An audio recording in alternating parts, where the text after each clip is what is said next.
The story begins in the profound sky continent, in the floating cloud city. The Xiao clan, in the protagonist's first life. He is the only grandson of the Xiao clan's fifth elder, Xiao Che, 16 years old, and he thinks, today is the big day. I'm going to marry the #1 beauty in the entire floating cloud city. It feels like a dream. He, a little sad, lowers his head, lamenting, Xiao Qingye is not only beautiful, she is also talented. On the other hand, I am a useless person with damaged meridians since birth. She must be very reluctant to marry me. The scene shifts to another location in the Xiao mansion. Two young men meet. One of them, the grandson of the second elder, Xiao Yulong, hands over something stating, Brother Yulong, this is the assassin's heart powder, colorless and tasteless. Whoever drinks it will die, leaving no trace or clue. I guarantee you'll be satisfied. The other young man, the only son of the clan leader, Xiao Yulong, with a somber expression, replies, good work. Knowing this puts my mind at ease. He pours the poison into the container and watches a girl taking soup to the protagonist and questions, Xiao Linger, where are you going? Xiao Linger, the only daughter of the fifth elder, 15 years old, replies, huh? I'm going to little Che's room to give him a bowl of soup. The young man approaches her, intervening. Nonsense. Today is a day of celebration for brother Xiao Che, especially tonight. How can you give him just that? Come here. Hand this over. This medicinal supplement will help him a lot. She, confused, retorts, a medicinal supplement? Little Chi doesn't need it. He's healthy. The other young man yells, you don't understand anything about men. Don't worry. Do you think I would harm my little brother? He switches the containers, and she watches thoughtfully, asking, Xiao Yulong, why are you suddenly concerned about little Che? Xiao Yulong replies, what older brother wouldn't worry about his younger brother? Go quickly, otherwise the soup will get cold. She turns around, agreeing. All right. Xiao Yulong watches her leave, muttering, Xiao Che, don't blame this older brother for being cruel. He clenches his fist in anger, adding, you forced me to do this. With a completely somber expression, he thinks, Xiao Qingye is my woman. Only I can marry her. Not with trash like you, Xiao Che. The protagonist, taking the bowl of soup, asks, little aunt, is this? She explains, this is a special soup with some medicinal supplements. I don't know if you'll like the taste. The protagonist, with a smile on his face, states, if it's from little aunt, I'll like it. She closes her eyes, calling him, you little rascal. He starts drinking, and she, curious, watches, asking, how are you feeling? The protagonist starts sweating, and feeling something, comments, little aunt, I'm feeling a little dizzy. He faints, and she, worried, inquires, little Chi, what's happening? Don't scare me like that.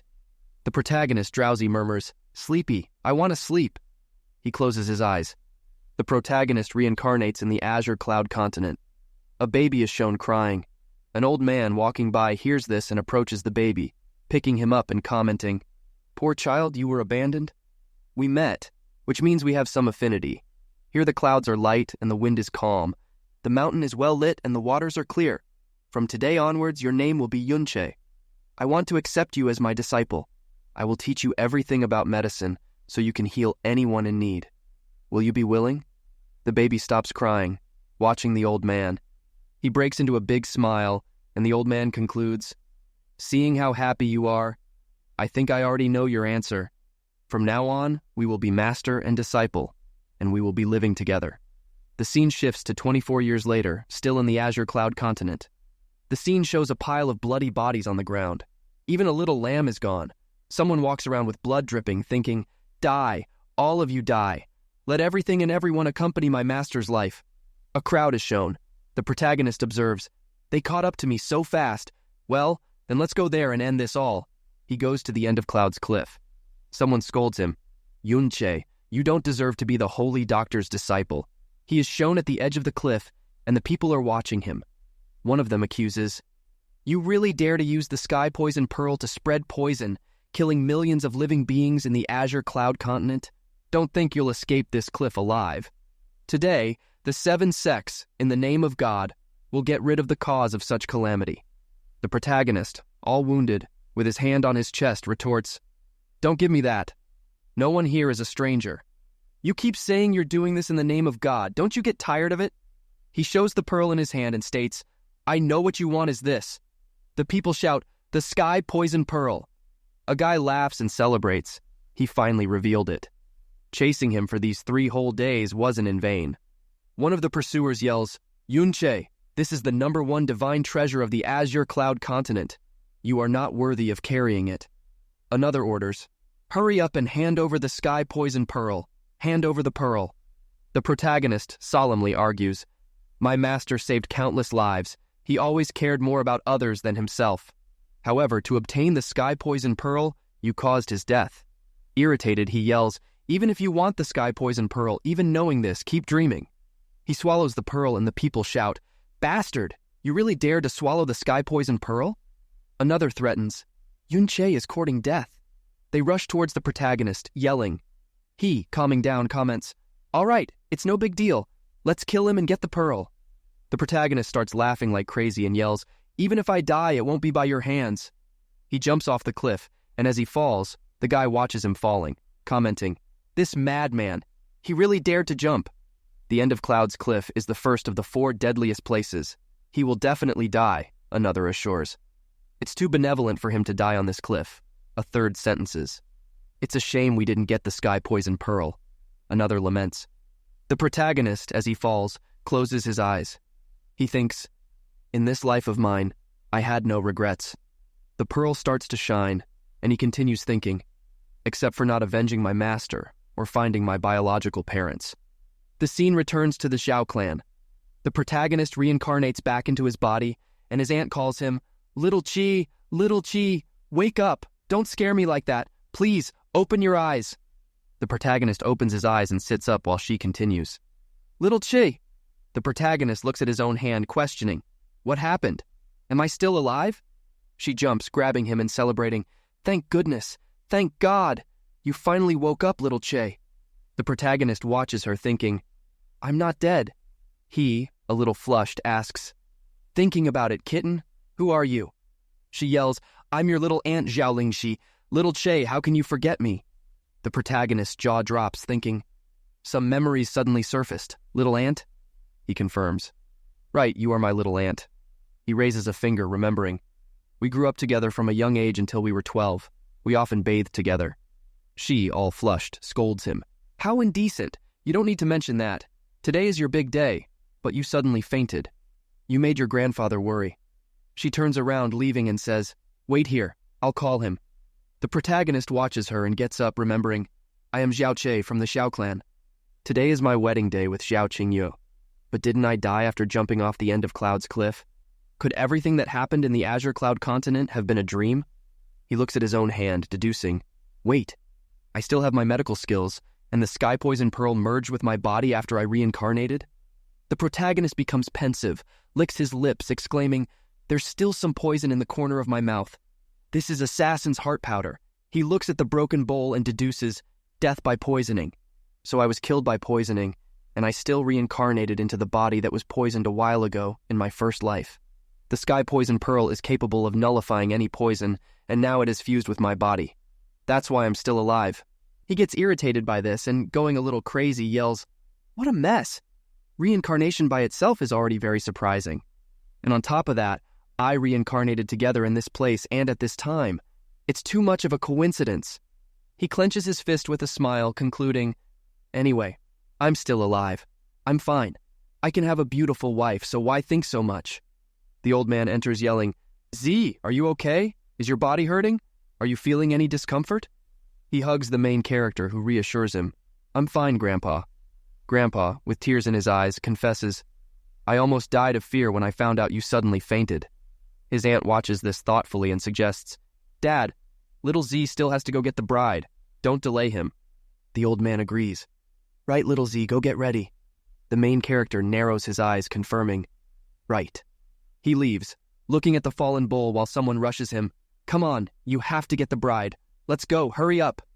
His aunt agrees. "Okay, but..." She remembers the broken bowl and comments, "Ah, no, I forgot to clean that up." "Right, how was the soup with Xiao Yulong's medicinal supplement?" The main character replies, "Wait, is this Xiao Yulong's soup?" She confirms, "Yes, he said it would be good for you." The main character gives a little smile, thinking, "So that's it. I never thought the person who would kill me was you, my good brother." The narrator states, "The profound strength born from the profound veins is a mysterious power. Whoever possesses it will have much more strength than ordinary people. With this power, people can cut down trees with their bare hands and break rocks with just one kick. Those who do not have profound strength will have difficulty lifting a stone, even if it is the size of a basin. According to profound strength, there are 10 geniuses, each of which is unsurpassed and hierarchical. Profound elemental realm, profound nascent realm, profound true realm, profound spiritual realm, profound earth realm, profound heaven realm, profound emperor realm, profound tyrant realm, profound sovereign realm, and finally the divine origin realm. On the profound sky continent, strength means respect. Here, the kings of profound strength decide their position. The strong are praised and admired, the weak are intimidated and humiliated. The scene returns to Floating Cloud City. A group of people are gossiping. One of them asks, "Hey, did you hear about Xiao Shi from the Xiao clan? He's going to marry the #1 beauty in all of Floating Cloud City." Another comments, "Xiao Xia? That trash who doesn't have profound strength?" A third questions, "Will Xia Qingyue accept?" And the one who spoke second adds, "I heard that Xiao Xia's father gave his life to save Xia Qingyu, and that's why..." Another one arrives, interrupting them and exclaims, "Oh, why don't I have a father like that?" Another asks, "Why are you talking? How can you compare yourself to this young master?" And the one who spoke first retorts, "You can still call him young master? Didn't you hear about the toilet incident at the Xiao clan?" And the other asks, "Toilet incident?" The guy narrates, "The protagonists of these incidents were Xiao Xie and a servant of the Xiao clan." The servant points to the bucket and orders, "Come here. You were the one who filled this bucket with urine last night, weren't you?" The main character pleads, "I'm sorry, it wasn't intentional. I just drank a lot of water." And the servant mocks, "Sorry my ass, hurry up and dump that yourself." The people start laughing like crazy. One of them suggests, "Guess how it ended?" Another replies, "So Xiao Shi really cleaned his own toilet?"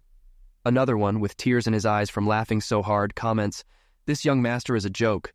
And an old man arrives gloomily saying, "It's a shame for Xia Qingyu. She has great talent and beauty, but she'll have to marry this useless guy." Another retorts, "A shame you feel sorry for her.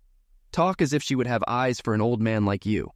And the old man retorts, "Not wanting to hide from you guys, but at least I'm a level 3 expert in the profound elemental realm.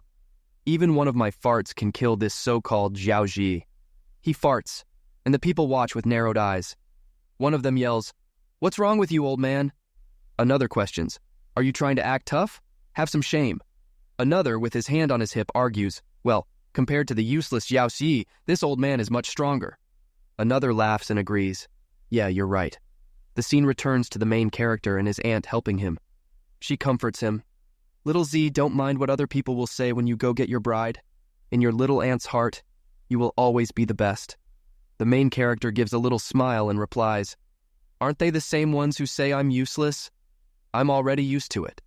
And he thinks, "In my first life, I was considered a cripple because I had damaged my profound veins, letting people humiliate me because of my inferiority complex. In my second life, I was the disciple of a holy doctor, and I still have my medical skills."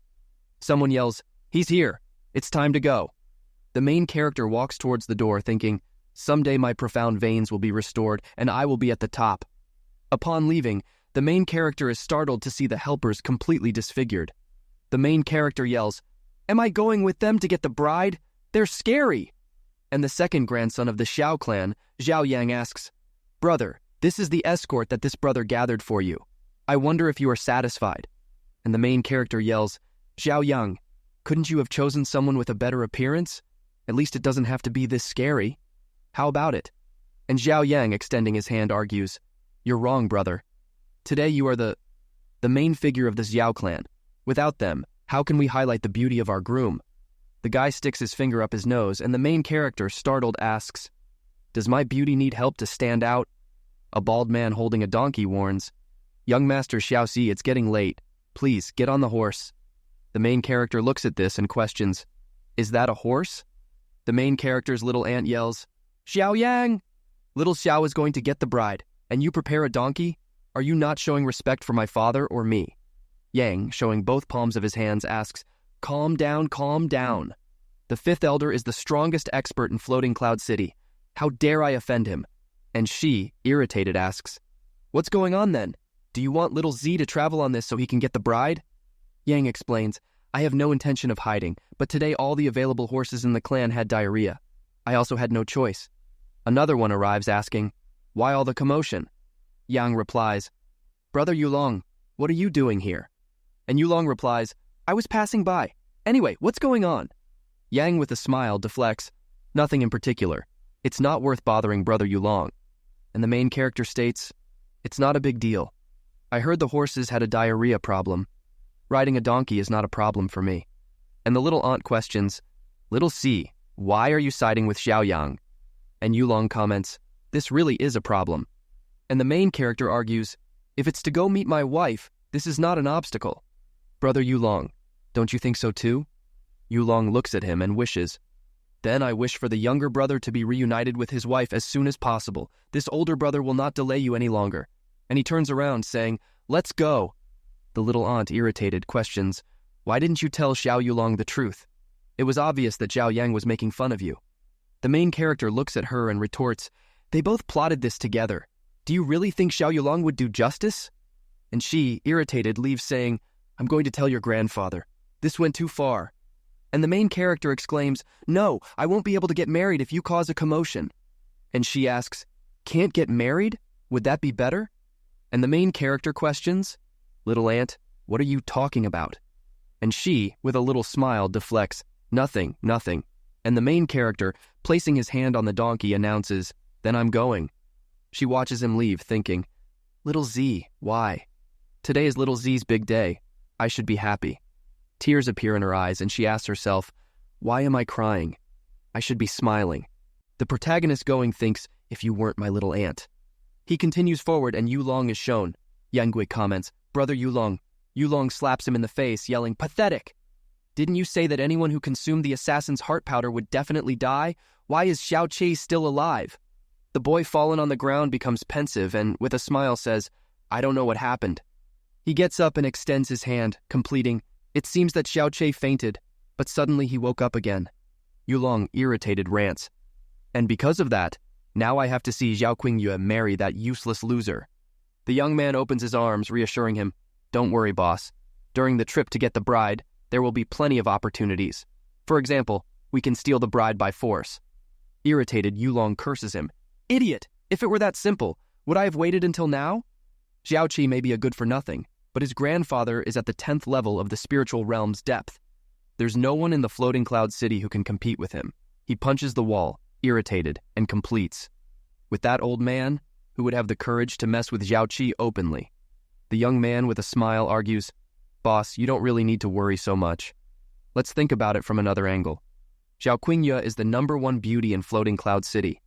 Even if she accepts the marriage with his status, she would never allow him to touch a finger on her. The young man kneels and argues, even if you search all over Floating Cloud City, someone worthy of Zhao Qingyue must have talent and elegance. And that person is you, boss. Yulong, suspicious, asks, don't suck up, but keep talking. And the young man, darkly, suggests, Xiao Qi fetching the bride is not the same as fetching her for you.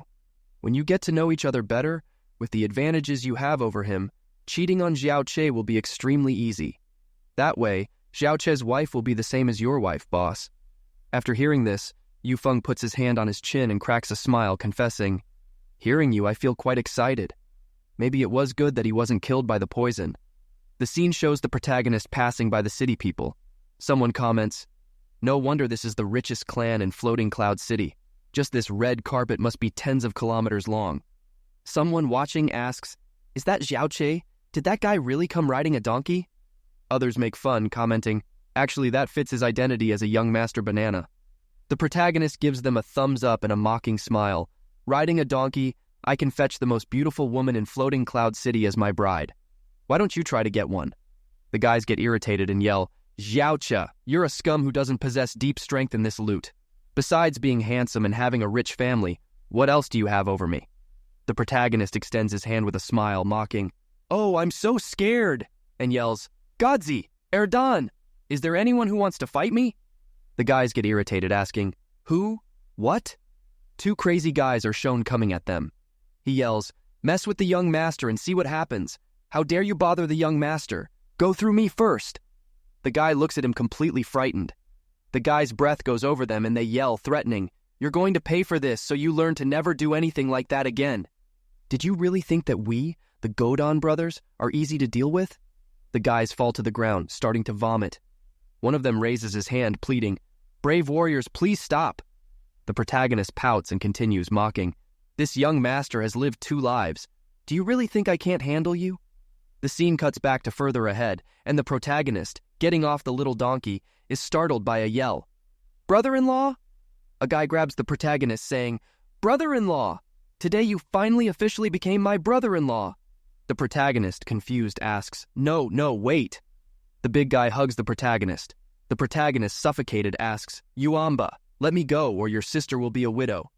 Zhao Yuamba, 15 years old with a smile on his face, apologizes, "I'm sorry, brother-in-law. I'm a little excited." The protagonist, wiping the sweat off his face, asks, "Don't get so excited. You know I can't handle your little body." Yuamba observes, "You've grown a lot." Yuamba, with a big smile on his face, comments, "Hey, instead, now I see my brother-in-law as a small bean sprout." The protagonist narrows his eyes, doubting, "Maybe that's not a good thing. You're only 15 years old." A maid comments, "Wow, look, is that Xiaoche? But why did he come riding a donkey all the way up here? No wonder he earned the reputation of young Master Banana." Yuamba, irritated, yells, "Don't say bad things about my brother-in-law." The protagonist extends his hand, reassuring him, "Don't worry, let them talk." Someone yells, "Don't be rude." Zhao Qingyue's father, Zhao Hongui, is shown, and they yell, "Master!" The protagonist greets him, saying, "Zhao Qi greets his father-in-law." The old man, putting his hand on the protagonist's shoulder, says, "Cha, from today onwards, I leave Qingyue in your hands. Although you are not exceptional, your father, my sworn brother, Xiao Ying, was a true hero. Because you are Xiao Ying's son, I believe that you will never be an ordinary man." The protagonist, with a serious look, calls him father-in-law.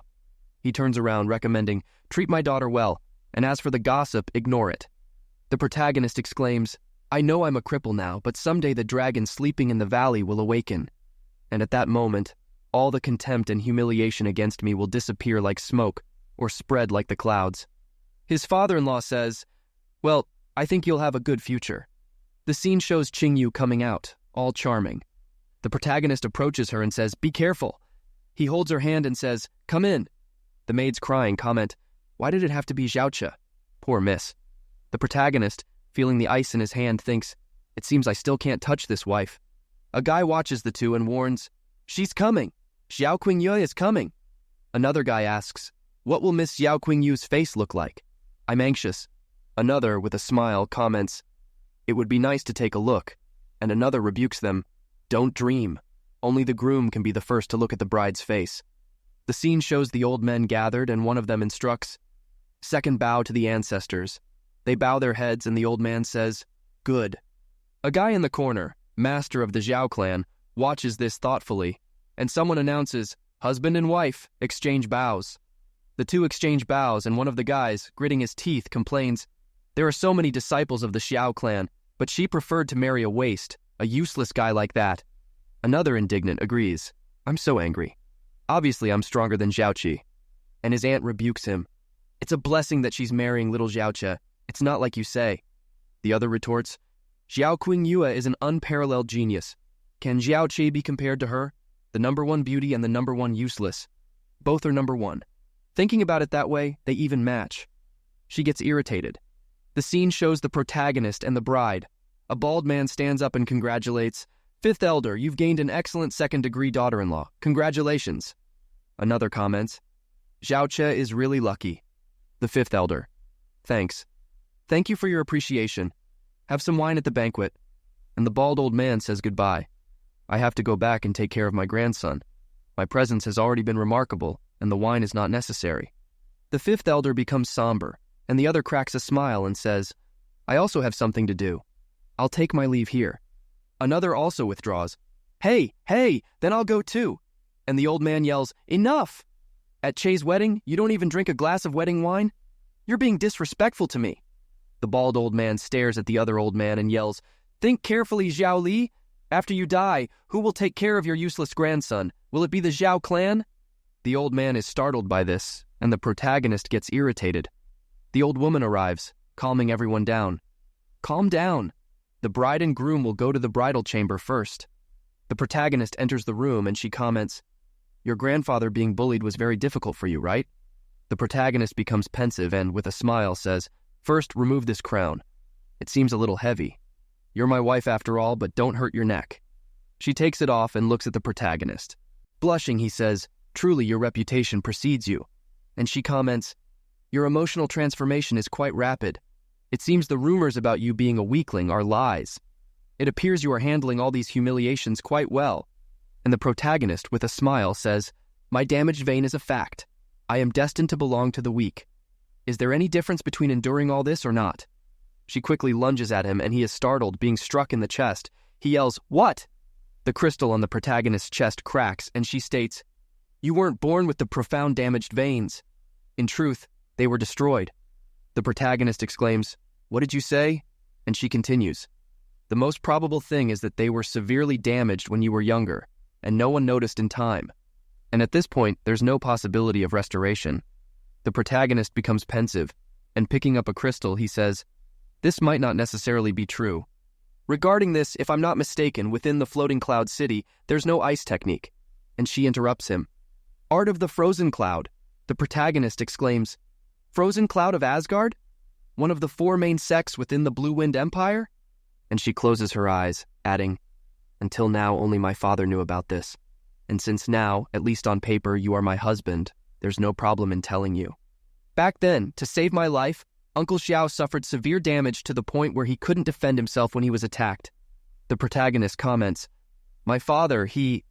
And she interrupts him again. Although it was to repay your kindness, I don't regret marrying you. However, we can't continue our marriage. The protagonist becomes pensive, and she continues, don't misunderstand me. I never looked down on you. A mist of icy fog appears in the room, and she says, those who wish to practice the art of the frozen clouds must first practice the frozen heart. The frozen cloud sect of Asgard only accepts women. They must be pure, never contaminated by feelings. Despite having married you, I won't fall in love with anyone in this life. The protagonist observes, and someone yells, young master, it's time for a toast. She looks at the protagonist and advises, you should go. The protagonist quickly leaves, saying, then I will. The scene shows a woman appearing. She is from the frozen cloud sect of Asgard, Chuyueli. Chuyueli says, Qingyue, did you do what you desired? It's time to return to the frozen cloud sect of Asgard. And she requests, I ask that you give me a month. If I leave right after the wedding, he will suffer endless trials, master. And the master replies, very well. An exception was already made for you to get married. Extending it for another month won't be a problem either. And she thanks her. Thank you, master. By the way, is it truly impossible to restore his profound veins?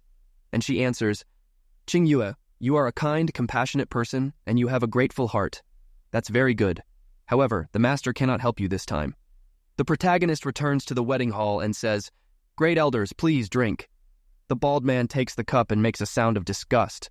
The protagonist gets irritated. The other man spits and declares, a delicate flower was placed on top of shit. The protagonist gets even more irritated and thinks, I'm giving them face, and these old geezers didn't know how to accept it. If I hadn't used all the power of the heaven's poison pearl in my previous life, I would have poisoned you all tonight.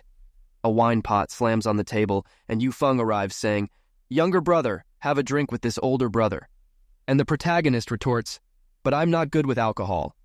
And the other man places his hand on the protagonist's chest, arguing, we are giving you face, and you refuse? Let's drink. The protagonist, looking at the symbol on the man's hand, laughs to himself and replies, then I shall accompany my older brothers. And Yu Feng laughs and adds, we won't stop until we're all drunk. The scene shows everyone passed out, drunk. And the protagonist leaves, making a noise and thinking, with all the internal space of the heaven's poison pearl, even the clan's mansion could fit inside, and they still dare to try and get me drunk? The protagonist looks around and thinks, I'll get rid of the wine first. The protagonist starts pouring the wine out. The maids are startled by this, and one of them asks, what is the young master doing? The other one replies, he's urinating anywhere. This is terrible. And the protagonist cracks a smile, thinking, it would be a bit boring to go back like this. I'll give my wife Qingyue a little surprise. I'll put on a bit of a wine smell and pretend to be drunk.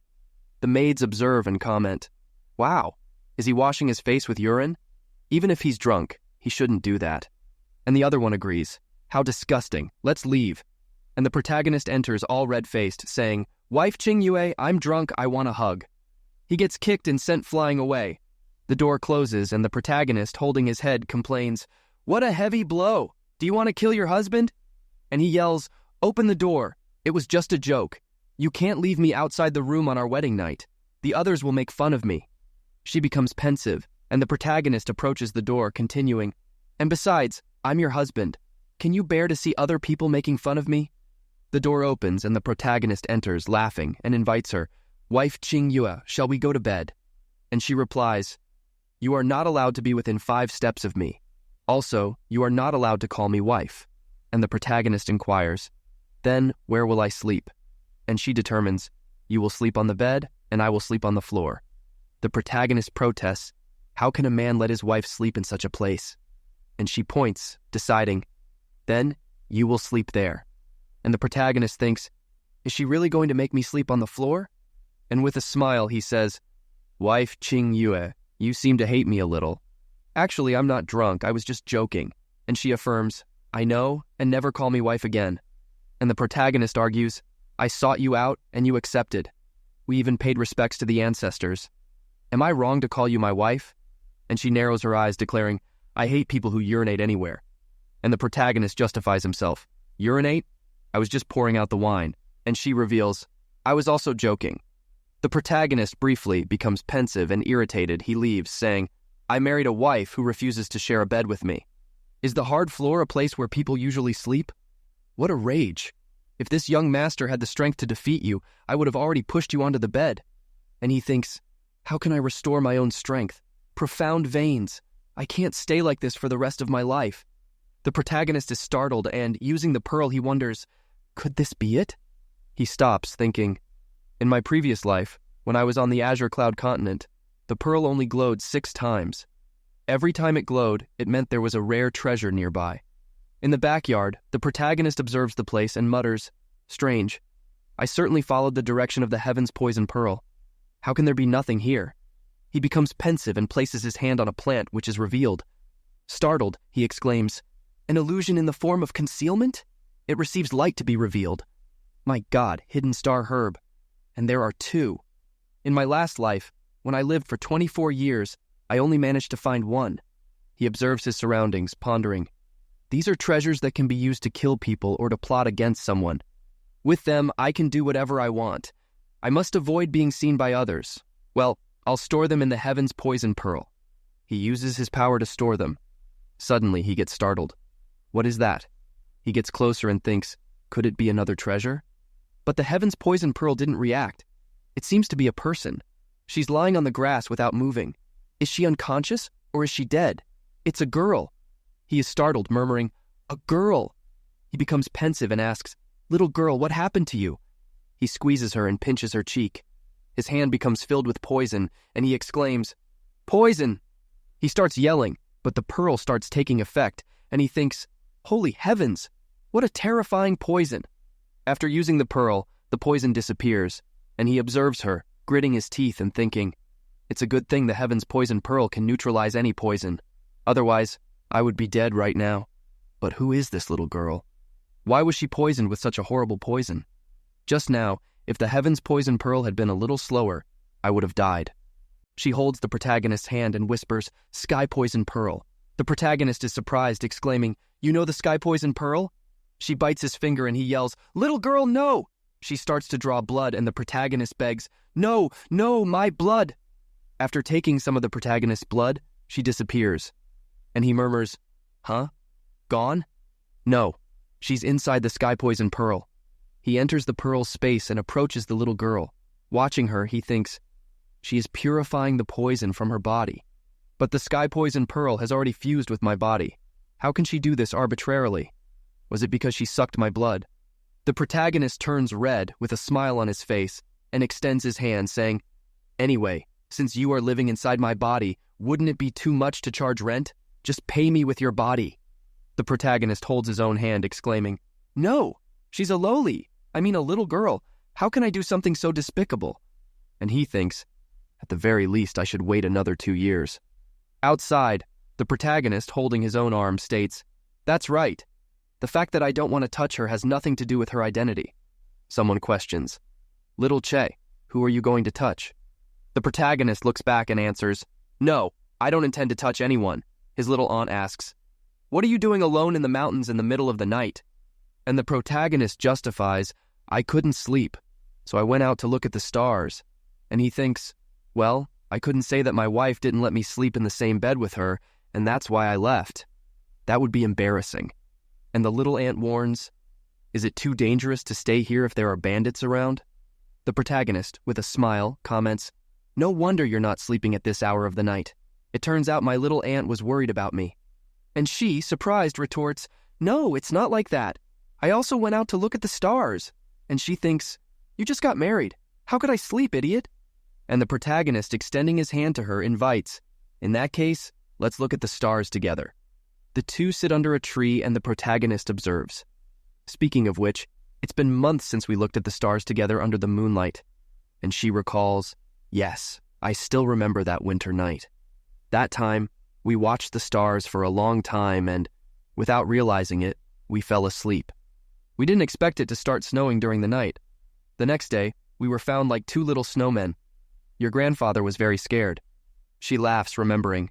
"Later, we recovered after staying by the fire for 2 days." And the protagonist adds, "Yes, we also drank a very bitter medicinal soup." The protagonist whispers, "Little aunt." He gets close to her face, and she puts her hand in front, stating, "Little Chi, you can't kiss me like you did when we were kids. We've grown up. You're already married." And the protagonist thinks, "I'm married, but King Yui and I are only married in appearance." And he declares, "But I really want to kiss you. What should I do?" And she replies, "Then you have to marry me." The protagonist, with a smile, confesses, "If you weren't my little aunt, I would definitely marry you." She blushes upon hearing this. The protagonist is a little confused and she shakes her head. The protagonist asks, "Little aunt, what are you looking at?" And she retorts, "You're already married. If King Yui hears what you said." And the protagonist exclaims, "I'm not afraid to say I want to marry you. Even if King Yui is here, I'll still say it. You also know that I didn't really want to marry her." And the little ant whispers, "Little Chi, I know how you feel. Don't say that again. I'm still your little ant, right?" He opens his mouth and smiles, placing his hand on her shoulder as she says, "Knowing how you feel is enough for me." Later, the scene shows King Yui watching the two. She goes back to the room, grabs a blanket, and covers them. Earlier, the protagonist wakes up and thinks, "Huh? A blanket? Damn. Isn't that our blanket that was on my bed?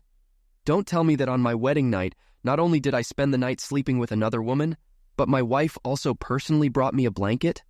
That's somehow very exciting." The scene shifts to the Shi clan. A guy arrives yelling, "Clan leader, something big has come up." The clan leader asks, "It's still early. What happened?" The guy delivers, stating, "It's the Zhao sect, a letter from the Zhao sect." Stunned, the clan master questions, "Zhao sect?" and yells, "Go inform the elders and deacons to go to the meeting hall immediately." The scene shows the protagonist entering. He makes a noise and his bride comments, hiding behind the door, "Could it be that because you had such a comfortable sleep last night, you didn't dare to come back?" The protagonist argues, "Well, let's just say it wasn't that comfortable." And he thinks, "How comfortable? Try sleeping sitting down to see if it's comfortable." The protagonist is surprised and holding her hand says, "Qing Yu," and she yells, "Xiao Qi, you..." The protagonist interrupts, "Call me husband, quick. I'll be here." The old man speaks, "Sai, you woke up early." And he wishes, "Good morning, Grandpa." She adds, "Qing Yu and her husband wish Grandpa a good morning." The old man observes, "Seeing you two getting along so well, I feel relieved." The protagonist laughs and she thinks, "This guy definitely did that on purpose." A yell echoes, "Fifth elder, please, by order of the leader, go to the main hall immediately. There are important events to discuss." The old man warns, "It seems like something urgent, and I'll go first." The protagonist, with a smile, asks, "Be careful, Grandpa." And with sweat on his face, he thinks, "Why am I feeling a murderous aura?" He jumps away from her and justifies, "Qing Yu, my wife, I only held your hand to make my grandfather happy. There's no other meaning to it." And she warns, "Next time you dare to touch my body, I certainly won't be gentle." The protagonist exclaims, "Hey, you're exaggerating. I only held your hands." Not to mention that we're officially married. Not only do I have the right to hold your hands, but I can touch anywhere else. And it would be normal. She angrily retorts, "You still wanted to touch somewhere else?" The protagonist confirms, "Of course, if there's no physical communication between us, we'll have spiritual friction." An aura appears, and he observes, "Wait a minute, why am I feeling a little cold?" Her aura explodes, and the protagonist, dumbfounded, backs away. She becomes somber, and the protagonist yells, "No touching! I won't touch anywhere! I was kidding!" The scene shifts to a meeting. The clanmaster states, "This is the case. Everyone already knows what to do with the younger generation." The bald elder laughs and speaks, "On my part, there's no problem. I'm sure I'll make the most of this rare opportunity." The other comments, "Well, someone's grandson isn't prepared. I'm afraid there's no chance this time." The protagonist's grandfather becomes pensive. The scene shows some people training. A guy punches a tree and the others continue to train. After the punch, the guy wipes his sweat thinking, "A workout can be very refreshing from time to time." The protagonist observes, saying, "Why are they so dedicated today? These guys used to be lazier than each other." Someone exclaims, "Honorable sir, you are like the starlight in the dark night, illuminating my world and igniting my life. My lord, you are too handsome, so much so that I would be willing to do anything for you." The protagonist watches this, completely scared, while the guy thinks, "In the art of flattery, I am the best. No one in the Shao clan can match me. This opportunity will definitely be mine." And the protagonist thinks, "Is this guy practicing flattery? How disgusting. After all, what the hell is going on here? Why is everyone acting so strange?" The protagonist's grandfather arrives and the protagonist asks, "Grandpa, what's going on? You don't look very happy." And he reveals, "A big event. This is a big event for the Xiao clan. A letter came from the Xiao sect saying they will send some men here in a few days." And the protagonist exclaims, "The Xiao sect will send people to this small Xiao clan? Are they crazy? Compared to the Xiao sect, we are, at best, a noble relative. Who would care? Why did they suddenly send people here?" And his grandfather explains, "There's something you don't know, but the founder of the Xiao clan, Xiao Biela, was the son of Xiao Zheng, an elder of the legislative control department of the Xiao sect. Xiao Biela had been expelled from the Xiao sect. Now that Xiao Zheng has died before his departure, he remembered his son and felt remorse. So, he left an oral testament to give the Xiao clan a spot to enter the Xiao sect. The old man sighs and says, "Of course, the one who will enter the Xiao sect will certainly be from the younger generation, with the greatest talents in the clan. So it has nothing to do with us." And the protagonist comments, "It's no wonder these guys are killing themselves training. Besides, they even trained in flattery, so it was all for this opportunity." And his grandfather says, "Little Z, don't feel bad. Even if you let the opportunity pass, it's also not a big deal." And the protagonist says with a smile, "There's no reason for me to feel bad, Grandpa. You haven't had breakfast, right? Well, let's have breakfast. I'm going to take the opportunity to take some to my little aunt in Qingyu." The old man replies, "Yes." Another watches, laughing, and goes towards a room saying, "Older brother Xiao Xi and Xiao Li left. Apparently they're going to the east courtyard. This is a good opportunity. Xiao Qingyu is definitely alone now. Older brother." The older brother cuts him off, laughing, and says, "I know what I have to do." The scene shifts back to Xiao Qingyu. Someone comments, "It's no wonder she's the #1 beauty in Floating Cloud City. Even meditating, she's so charming." And Feng, making a gesture, says, "Miss Xiao, I don't know if you—" And she interrupts him, saying, "Xiao Xi is not with me. Turn around and leave." And he, irritated, says, "That's unfortunate, but being able to meet Miss Xiao means I didn't come for nothing." And she replies, "I'm cultivating. Forgive me for not being able to receive you." And he, irritated, thinks, "This woman doesn't even give me face. It seems I'll have to be a little rude." He prepares to attack her, saying, "I heard that Miss Xia, at 16 years old, is at the 10th level of the profound elemental realm, and Long has always admired her." He extends his hand towards her, saying, "How about we spar a little?" She extends her hand, and the guy, drooling, thinks, "What a beautiful jade hand. I wonder how it feels to touch it." Her hand passes right through his, reaching close to his face, and he thinks, "So fast." And then he receives a slap to the face, falling down and losing 2 teeth. And she, watching him, says, "It seems that young Master Xiao is not very good at fighting. Go away." He, toothless and all messed up, asks, "What happened?" I'm at the third level of the nascent profound realm. I'm one realm above Qingyu. Even if I hadn't used all my strength, I wouldn't have lost either. Did she hide her power? At only 16 years old, she reached level 10 of the profound elemental realm? This has already broken all the records of Floating Cloud City. It's impossible that she's even stronger than that. And she questions, what is it? Does it seem that the great young master Xiao Yulong is not satisfied? And the guy, with a smile on his face, affirms, before, I was just testing, so I didn't use all my strength. This time, I'll go all out.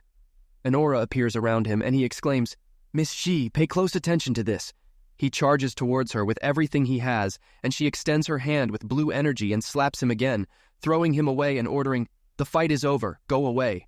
He becomes pensive, spits blood, yells, and thinks, this woman is definitely hiding her power. The protagonist, carrying a bucket, arrives and asks, I wonder if my wife Qingyu likes stuffed rolls. Anyway, my little aunt really likes them. He is startled and greets him, asking, if it isn't Brother Yulong, it's only been a few days since I last saw you, Brother Yulong. What happened? Deformities suddenly appear on his face. Yulong points and exclaims, you! And the protagonist yells, my God, no deformities appeared at all.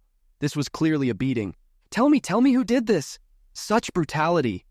And he leaves, making a gesture and affirming, training. I fell while training, don't worry. And the protagonist says, well, then Brother Yulong must have pushed himself hard. Yulong leaves, and the protagonist waves goodbye, saying, I won't bother you anymore, go slowly. And he thinks, keep pretending. It's obvious you were bothering my wife. Not even I have the courage to touch my wife. And you think you can? The protagonist greets her, saying, Qingyu, my wife, I brought you breakfast. And she says, Xiao Yulong was here. And the protagonist replies, I know.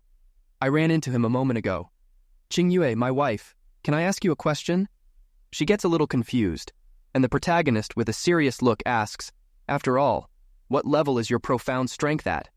She narrows her eyes without answering. The protagonist circles her, thinking, and stares at her closely. She, irritated, asks, why are you staring at me? And the protagonist, with a smile on his face, replies, waiting for you to answer me. Communication between husband and wife is very important regardless of the mind or body. And she retorts, mind and what? The protagonist says, nothing. And he thinks, I'm sure I didn't marry a wife, but a block of ice that hits people. He coughs a little and says, Qingyu, my wife, actually, I have something important to ask you. Do you wake up from dreams every day at 3 a.m? And besides that, for 30 minutes, your whole body freezes and your 4 limbs hurt? She, confused, asks, how do you know that? And the protagonist, a little flushed, finishes, and one last thing. He, scared, stammers and asks, has your period been late for 7 or 8 days? After saying that, the protagonist runs off and hides behind a tree. Qingyue watches this thoughtfully and, a little confused, asks, can you tell me what you're doing? And the protagonist behind the tree replies, I'm afraid you'll kill me. And she says, don't be so dramatic. At most, I'll break your legs. And he exclaims, don't joke with such a serious face. Just now, you really beat up Xiao Yulong badly. It was very scary. She closes her eyes, saying, come closer, I won't beat you up. After all, everything you said before is correct. However, how did you know that? And the protagonist declares, by your pulse. And she inquires, the pulse? And the protagonist points to himself with a smile, saying, can't you guess, right? I'll tell you then. The truth is, I'm a god in medicine. She, in disbelief, retorts, but I don't remember letting you take my pulse like you did. And the protagonist, with a smile, confesses, it was just now. I took the opportunity when Grandpa was coming and touched your hand. And she exclaims, so at that time, you did that on purpose? The protagonist, with a little smile, replies, no, don't worry about the little details. And thinks, I accidentally let it slip.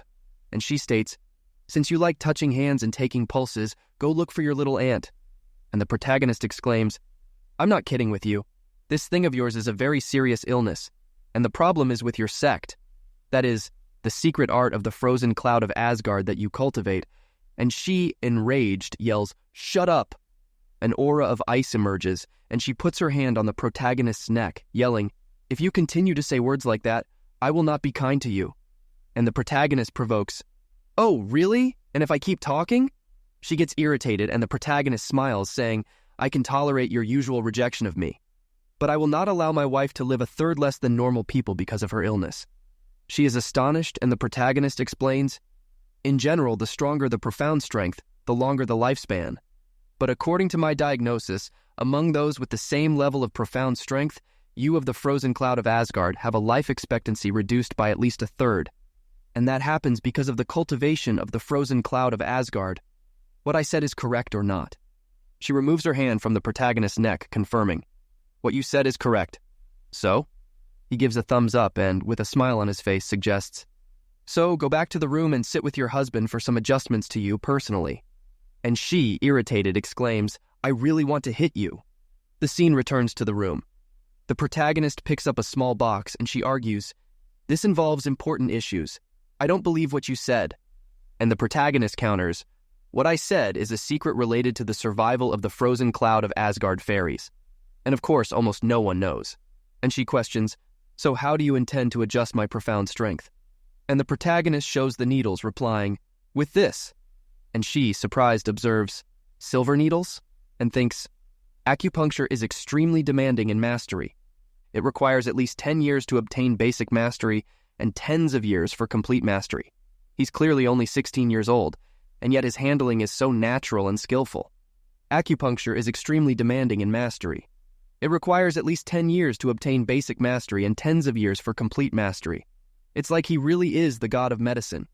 The protagonist says, Qingyue, my wife, instead of my face, I think you should pay more attention to your pulse. She is startled, looking at the needle on her wrist, and thinks, I just got distracted for a moment, and, even so, I didn't notice. Wasn't he an ordinary person with damaged deep veins? The protagonist instructs, relax your hands, breathe steadily, and don't use your profound strength. The protagonist continues to add needles, and she, observing, asks, but what the hell is this? A mist of ice begins to come out of the needles, and she thinks, suddenly my hands feel much lighter. And the protagonist comments, the congested cold energy has been released. Of course, it's much more comfortable for you. It's a shame you won't let me make deeper adjustments. Otherwise, I can allow the speed of your cultivation of the frozen cloud of Asgard arts to be increased by 30%. She exclaims, 30%? Impossible! If you really have this ability, you will undoubtedly cause chaos in the world. And the protagonist, with a smile, retorts, true or not, you'll find out if we test it, right? Why are you believing me now? And he holds out his hand, asking, Qingyue, my wife, please take off your clothes. The protagonist appears with a bump on his head, and she exclaims, what did you say? Say it again. I didn't hear you right. The protagonist replies, I didn't say to take it all off. Did you really need to bathe? And she continues, in short, your medical skill is real. It's hard to imagine that at your age, you possess such extraordinary skill in medicinal techniques. The protagonist states, it was all thanks to my master. He reminisces, recounting, my master was a great doctor who saved countless lives, and I met him when I was still very young. He sighs and laments, forget it. Why talk about it? Well, about the deeper adjustments I mentioned a little while ago, it was just to show your back. And she questions, are you sure you can allow me to permanently increase my cultivation speed by 30%? The protagonist smiles, assuring, absolutely certain, and thinks, within the continent, power means respect. There is no one who can resist this temptation. And she, turning around, confesses, let me see your mysterious medical skills. The protagonist stands behind her, thoughtful, and she, blushing, asks, do I really have to undress? The protagonist points, ordering, take off your clothes. And she, blushing, makes a small sound, taking off the top of her clothes, and yells, start immediately and don't think anything wrong. Otherwise, you'll know the consequences. The protagonist, upon hearing this, thinks, isn't a woman's body meant for her husband to see? Being so unwilling, it's like I'm forcing a decent woman into prostitution. But on the other hand, my wife's skin is very white. What would it be like to touch her? No, you have to get rid of the distractions. The protagonist becomes completely focused and takes the needle, energizing it and adding it to her back. He continues to add one needle after another, and she, blushing, thinks, my back only feels the touch of the needle tips. This guy who has a habit of using indecent words but now didn't take the chance to touch my body is actually a noble man. She thinks, is he pretending to be lewd? But he gains nothing by doing that. It's really hard to read this person. What is the real him? The protagonist moves a needle and she exclaims, profound strength, Xiao Che, you? And the protagonist exclaims, don't move. And she exclaims, "But your profound strength was already very pitiful because it was so little. Using it in this way, it will be too much wear and tear on your body." And the protagonist assures, "It's okay, I can still take it." He continues to charge the energy into the needle and add it to her body and thinks, "It's not just my profound strength, but also the purifying power of the pearl. The 30th needle.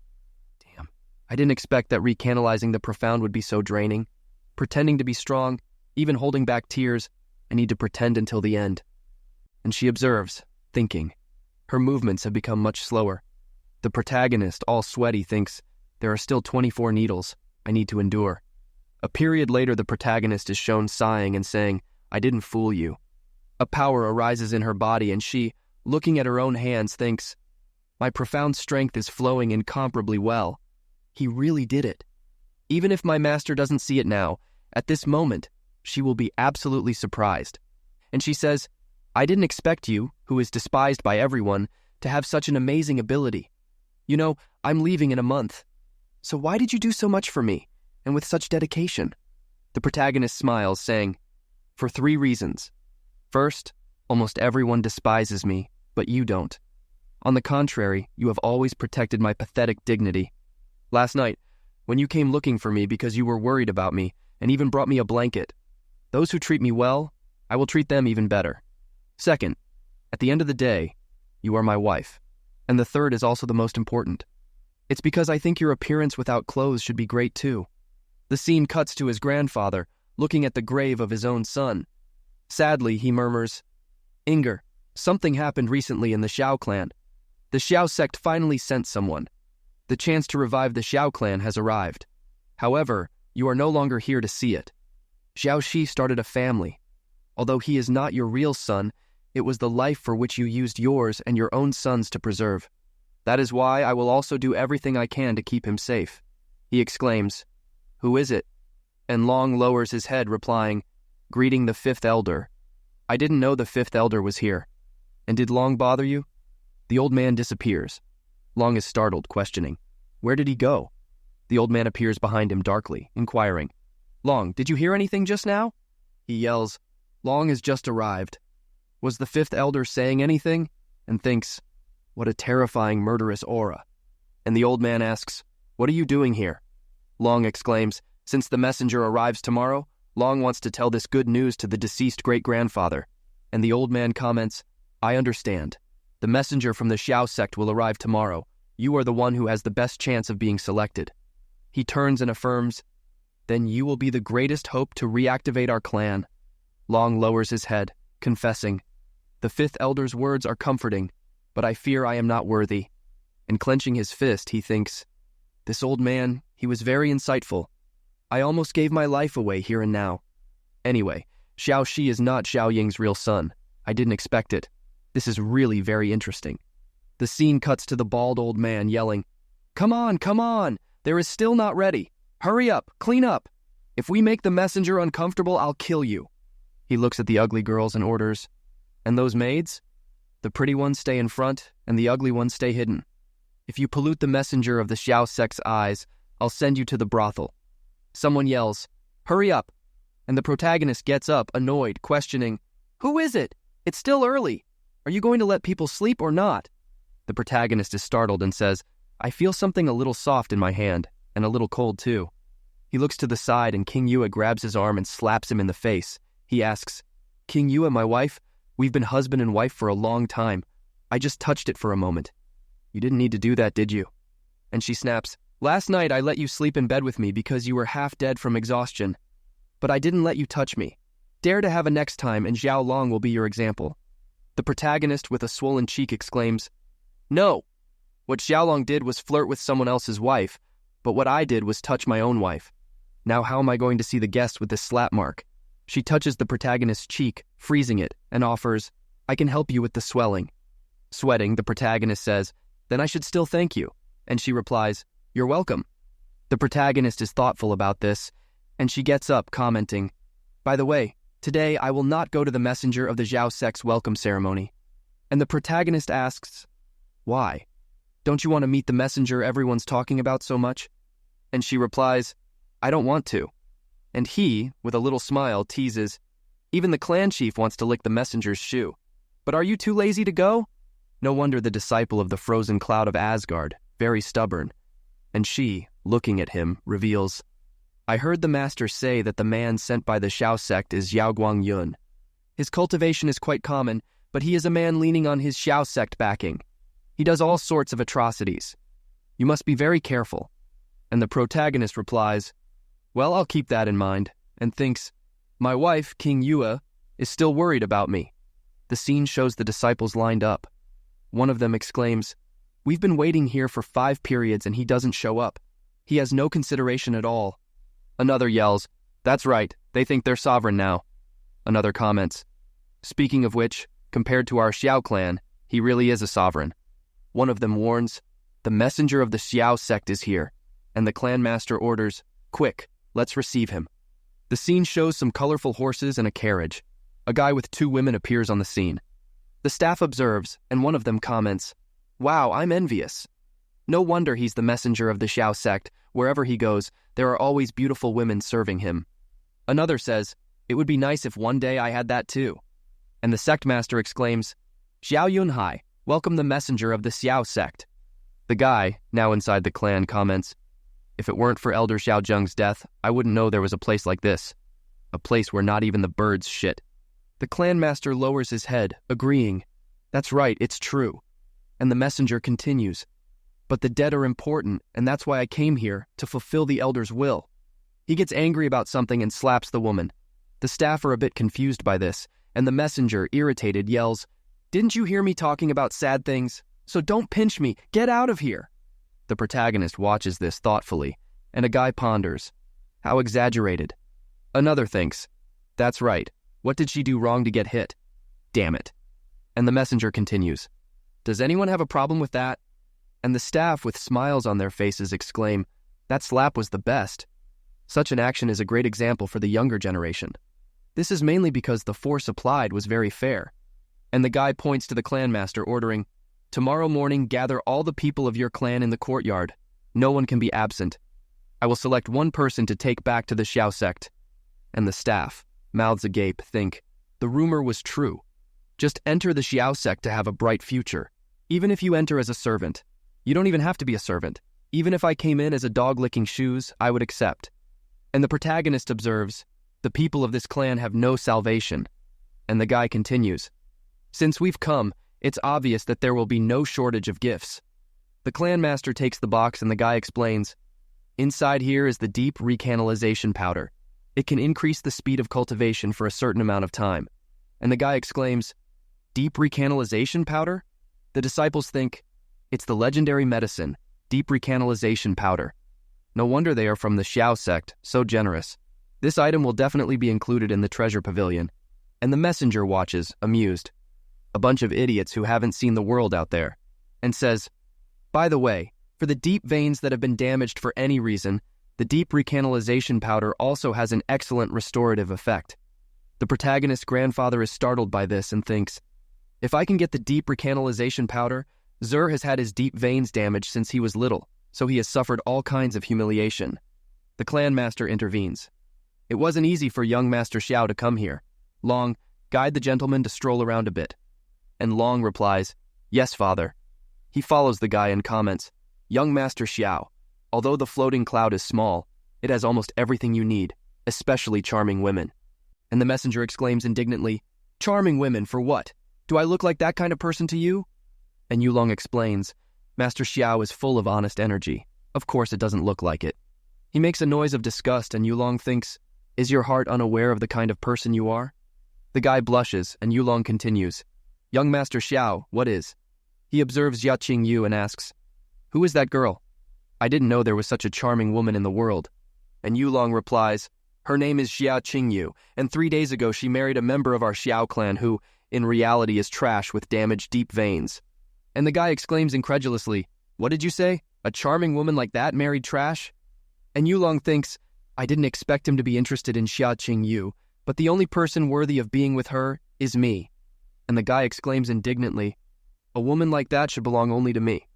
A guard gets angry and warns him, young master, The sect leader specifically warned you not to steal the wife and daughter of others because that would diminish the reputation of our sect. And the guy grits his teeth, muttering, inadmissible. And Yulong watches this thinking. The fact that this person appeared here without making any noise means that, without a doubt, he is a high-level specialist. Furthermore, it is likely that he is even stronger than Zhao Li. Is even a simple follower so powerful? Zhao sect is, as the rumors say. I have to think about the future. As long as I can enter the Zhao sect, sacrificing Jia Qingyu will be worth it too. He extends his hand and proposes, Young Master Xiao, I have a plan for you to have Xia Qingyu without resorting to violence. And the guy asks hopefully, Oh, do you really have a plan? And he, with a smile, explains, Not only that. In our Xiao clan, there is also another young woman who is no less beautiful than Xia Qingyu. And the guy asks curiously, A young woman who is on the same level as Xia Qingyu? Who is she? And Yulong replies, The daughter of the fifth elder of the Xiao clan, Xiao Linqi. As for her, it will be much easier to get her. Young Master Xiao just has to want me to guarantee I'll get her for you. The scene cuts to the little aunt and she comments, Dad, have you seen the new people from the Xiao sect? Are they very powerful? And the old man replies, They are truly unfathomable. However, try not to leave the house too much. That Xiao Guangyun who is in charge is not a good thing. And she asks, Dad, you seem bothered.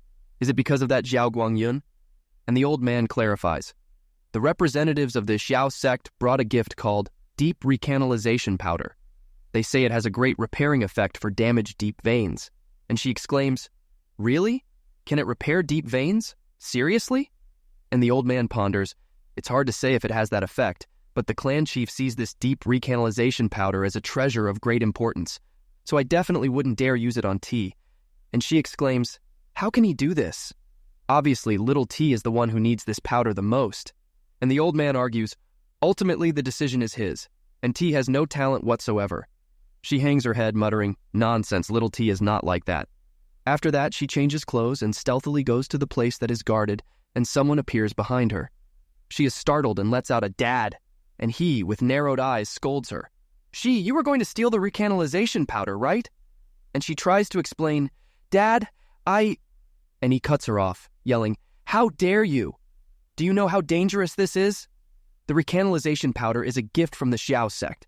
If discovered, the Xiao sect will punish you. No one in the entire Floating Cloud City will be able to save you. And she argues, I know that, but little T's condition is deplorable. Having his deep veins damaged makes him despised by everyone. He has a good heart, so why? And she exclaims, Every time I see him interfering for little T, you have no idea how hard it is for me. As long as little T's deep veins are repaired, even if I act like a thief and get punished for it, I'll still be willing. The old man is moved by this and scratching her head consoles her. I know what you think, but if something happens to you in the future, who will take care of little T? And she is startled thinking, It's true. If I don't succeed and I get caught, what will become of little T? And the old man with a smile assures, I will do my best to get the deep recanalization powder, so go back to your room and rest. She, sadly, apologizes. I'm sorry, Dad. I did something stupid. I promise you I won't try to steal the recanalization powder again. The scene cuts to the next day. The protagonist questions, Qingyu, my wife, what happened to the matter we discussed last night? And she replies, What matter did we discuss last night? And the protagonist exclaims, Don't play! How can you forget something so important? His aunt arrives calling, Little T, come on, we're here. And the protagonist speaks, Oh, little aunt. He greets her by saying, Hello, Grandpa. And Qingyu greets him, Greet Grandpa. The old man strokes his beard, saying, Well, and the clan master yells, Silence! Everyone in position! Now we will ask the messenger from the Xiao sect to give us a few words. And the messenger begins. Apparently, everyone is here. I believe you all already know why I have come here and also my identity. You should be aware that for me to stoop and come to this small place is an honor for you. Since the founder of the Xiao clan, before our Xiao sect, is nothing more than an insignificant worm. The people are startled, and the clan master extends his hand with a smile, greeting, What young Master Xiao said is correct. Your coming here is a true honor for us. The protagonist, irritated, thinks, This idiot! Even our ancestor was humiliated and he still dares to laugh. The little aunt exclaims, I'm so angry. He is the clan leader. How can he be so shameless? The messenger intervenes, declaring, "According to the last wish of Elder Xiao Zheng, I will select one of you and take him with me to the Xiao sect. Of course, you also have to understand that the Xiao sect will not accept useless people. Today, I will personally examine each of you. Come in order to show your deep strengths before me. I will select only the most talented person. By the way, the gift I brought with me on this trip will be given as a reward to the chosen one. Xiao clan leader, bring the deep recanalization powder." The leader, sweating, stammers, but, the messenger cuts him off, ordering, "Xiao clan leader, hurry up and bring it. Or are you unwilling to hand over the deep recanalization powder?" The clan leader starts to stammer and kneels, confessing, "I deserve to die." This morning, the deep channeling powder left in the medicine chamber suddenly disappeared. The elders, surprised, question, "What?" And the old man thinks, "Deep recanalization powder?" The little ant panics, claiming, "Dad, it wasn't me." The messenger slams his hand on the table indignantly. "What? You mean the deep recanalization powder was stolen? Who was it? Who dared to steal the gift brought by the Xiao sect?" The protagonist thinks, with Xiao Yunhai's cautious personality, it's not possible that he would make such a mistake. Moreover, this anger from Xiao Yulong is obviously an act. The messenger continues accusing, "Yesterday, when I showed the deep recanalization powder, there were only clan members around. I don't think you're stupid enough to spread the word about this to everyone, so I'm sure the thief must be someone from the Xiao clan." The clan master argues, "Young Master Xiao is right. However, the person in charge of the medicine chamber, Xiao Gu, is already close to 70 years old. Stealing the deep recanalization powder will be of no use to him. The suspect must be someone else." The protagonist thinks, Xiao Yunhai's expression is also fake. What are these two up to? The messenger asks, "Xiao clan leader, was the deep recanalization powder stolen along with the box, right?" The leader confirms, "Yes, they were stolen together." The messenger, with an air of triumph, reveals, "Great! In the box containing the deep recanalization powder, there is a mark of our Xiao sect's unique deep power, the eagle mark. Just activate it with our Xiao sect's unique deep power, and then we can sense the location of the eagle mark." The people agree, stating yes. He orders a subordinate, "Have Xiao Ju search." Xiao Ju makes a power appear and points, "Over there." He jumps and the messenger announces, "It seems we have already found them." The clan master, with a big smile, declares, "I have to see who dared to do something so vile. When we find the thief, I will hand him over to young Master Xiao to apply the punishment. I ask that young Master Xiao not be gentle." Xiao, slightly blushing, thinks, "Of course I'm going to punish her. And of course she will be punished in bed." The subordinate returns, informing, "Young Master Xiao, I found it. It was in courtyard 66 under the owner's pillow." The old man is startled, and the protagonist exclaims, "In courtyard 66? The ant soberly inquires, "How could it have appeared in my room? It wasn't me. I'm not a thief." The messenger observes her, thinking, "What a beautiful woman." What Xiao Yulong said is true. This Xiao Lingxi's appearance is definitely not inferior to Xia Qinyu's. With a smile, he extends his hand, shouting, "Men, tie her up and take her to my room. This beauty, this thief, will certainly receive a severe punishment." The protagonist watches this, thinking, "This guy. From the beginning, his goal was my little ant." One of the clan guys arrives laughing and blurts out, "I didn't expect the thief to be you. You provoked Master Xiao's wrath. Now you will go through a lot. Don't blame me. Tie her up." She murmurs, "I didn't do it." The old man yells, "Stop, all of you." He uses a power, and the clan master exclaims, "Xiao Li! What disrespect in front of young Master Xiao! You have limits." Master Xiao's subordinate, letting out a laugh, retorts, "What? Are you questioning young Master's decision?" Xiao Li Ya thinks, "How strong! This person is unfathomable. I must calm down. Acting with anger will only make things worse," and argues, "Young Master Xiao, Ji Er is a kind-hearted girl. All of this is certainly some misunderstanding. I beg for a fair investigation from young Master Xiao." The messenger counters, "In the face of concrete evidence, what more is there to investigate?" The clan master yells, "Oh, Lingxi, how could you have done this kind of thing? What a disappointment!" She exclaims, "It wasn't me. If I had stolen it, I would definitely have admitted it." Yulong accuses her, "Xiao Lingxi, you have always been very close to Xiao Che. You must have stolen the deep recanalization powder because of him." The people look at each other, commenting, "That's right. I was still wondering why Xiao Lingxi would have done this. So it was because of Xiao Che. It wasn't worth taking that risk for trash like him."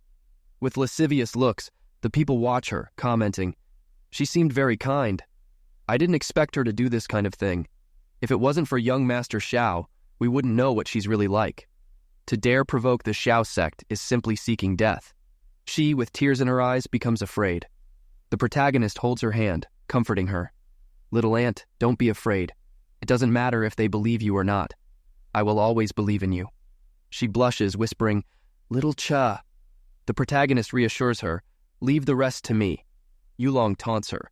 How arrogant! Trash like you wants to defy young Master Xiao? The protagonist thinks, so you're the one behind all this? Xiao Kuangyun had never seen my little aunt, so why would he frame her? Yulong rants, what are you looking at? If you want to fight, this older brother will accompany you. But then don't blame me for not being gentle. The protagonist greets him, saying, Young Master Xiao, let me introduce myself. I am Xiaoling Shi's nephew, Xiao Che. Regarding the theft of the deep opening powder, I have some questions I want to raise. Yulong thinks, he dared to ignore me. Soon I will take care of you. Just wait. The messenger inquires, so you're the famous piece of trash? I'm very generous. Very well. If you have any questions, ask. The protagonist blurts out, I want to ask the clan leader, the gift brought by young Master Xiao from far away for you. How important is it? The clan master replies, the gift from the Xiao sect is definitely the most important thing. The protagonist continues, everyone knows that the clan leader's temperament has always been serene and cautious. Am I right about that? The master confirms. But of course. The protagonist pressures him. Since that's the case, then, and questions.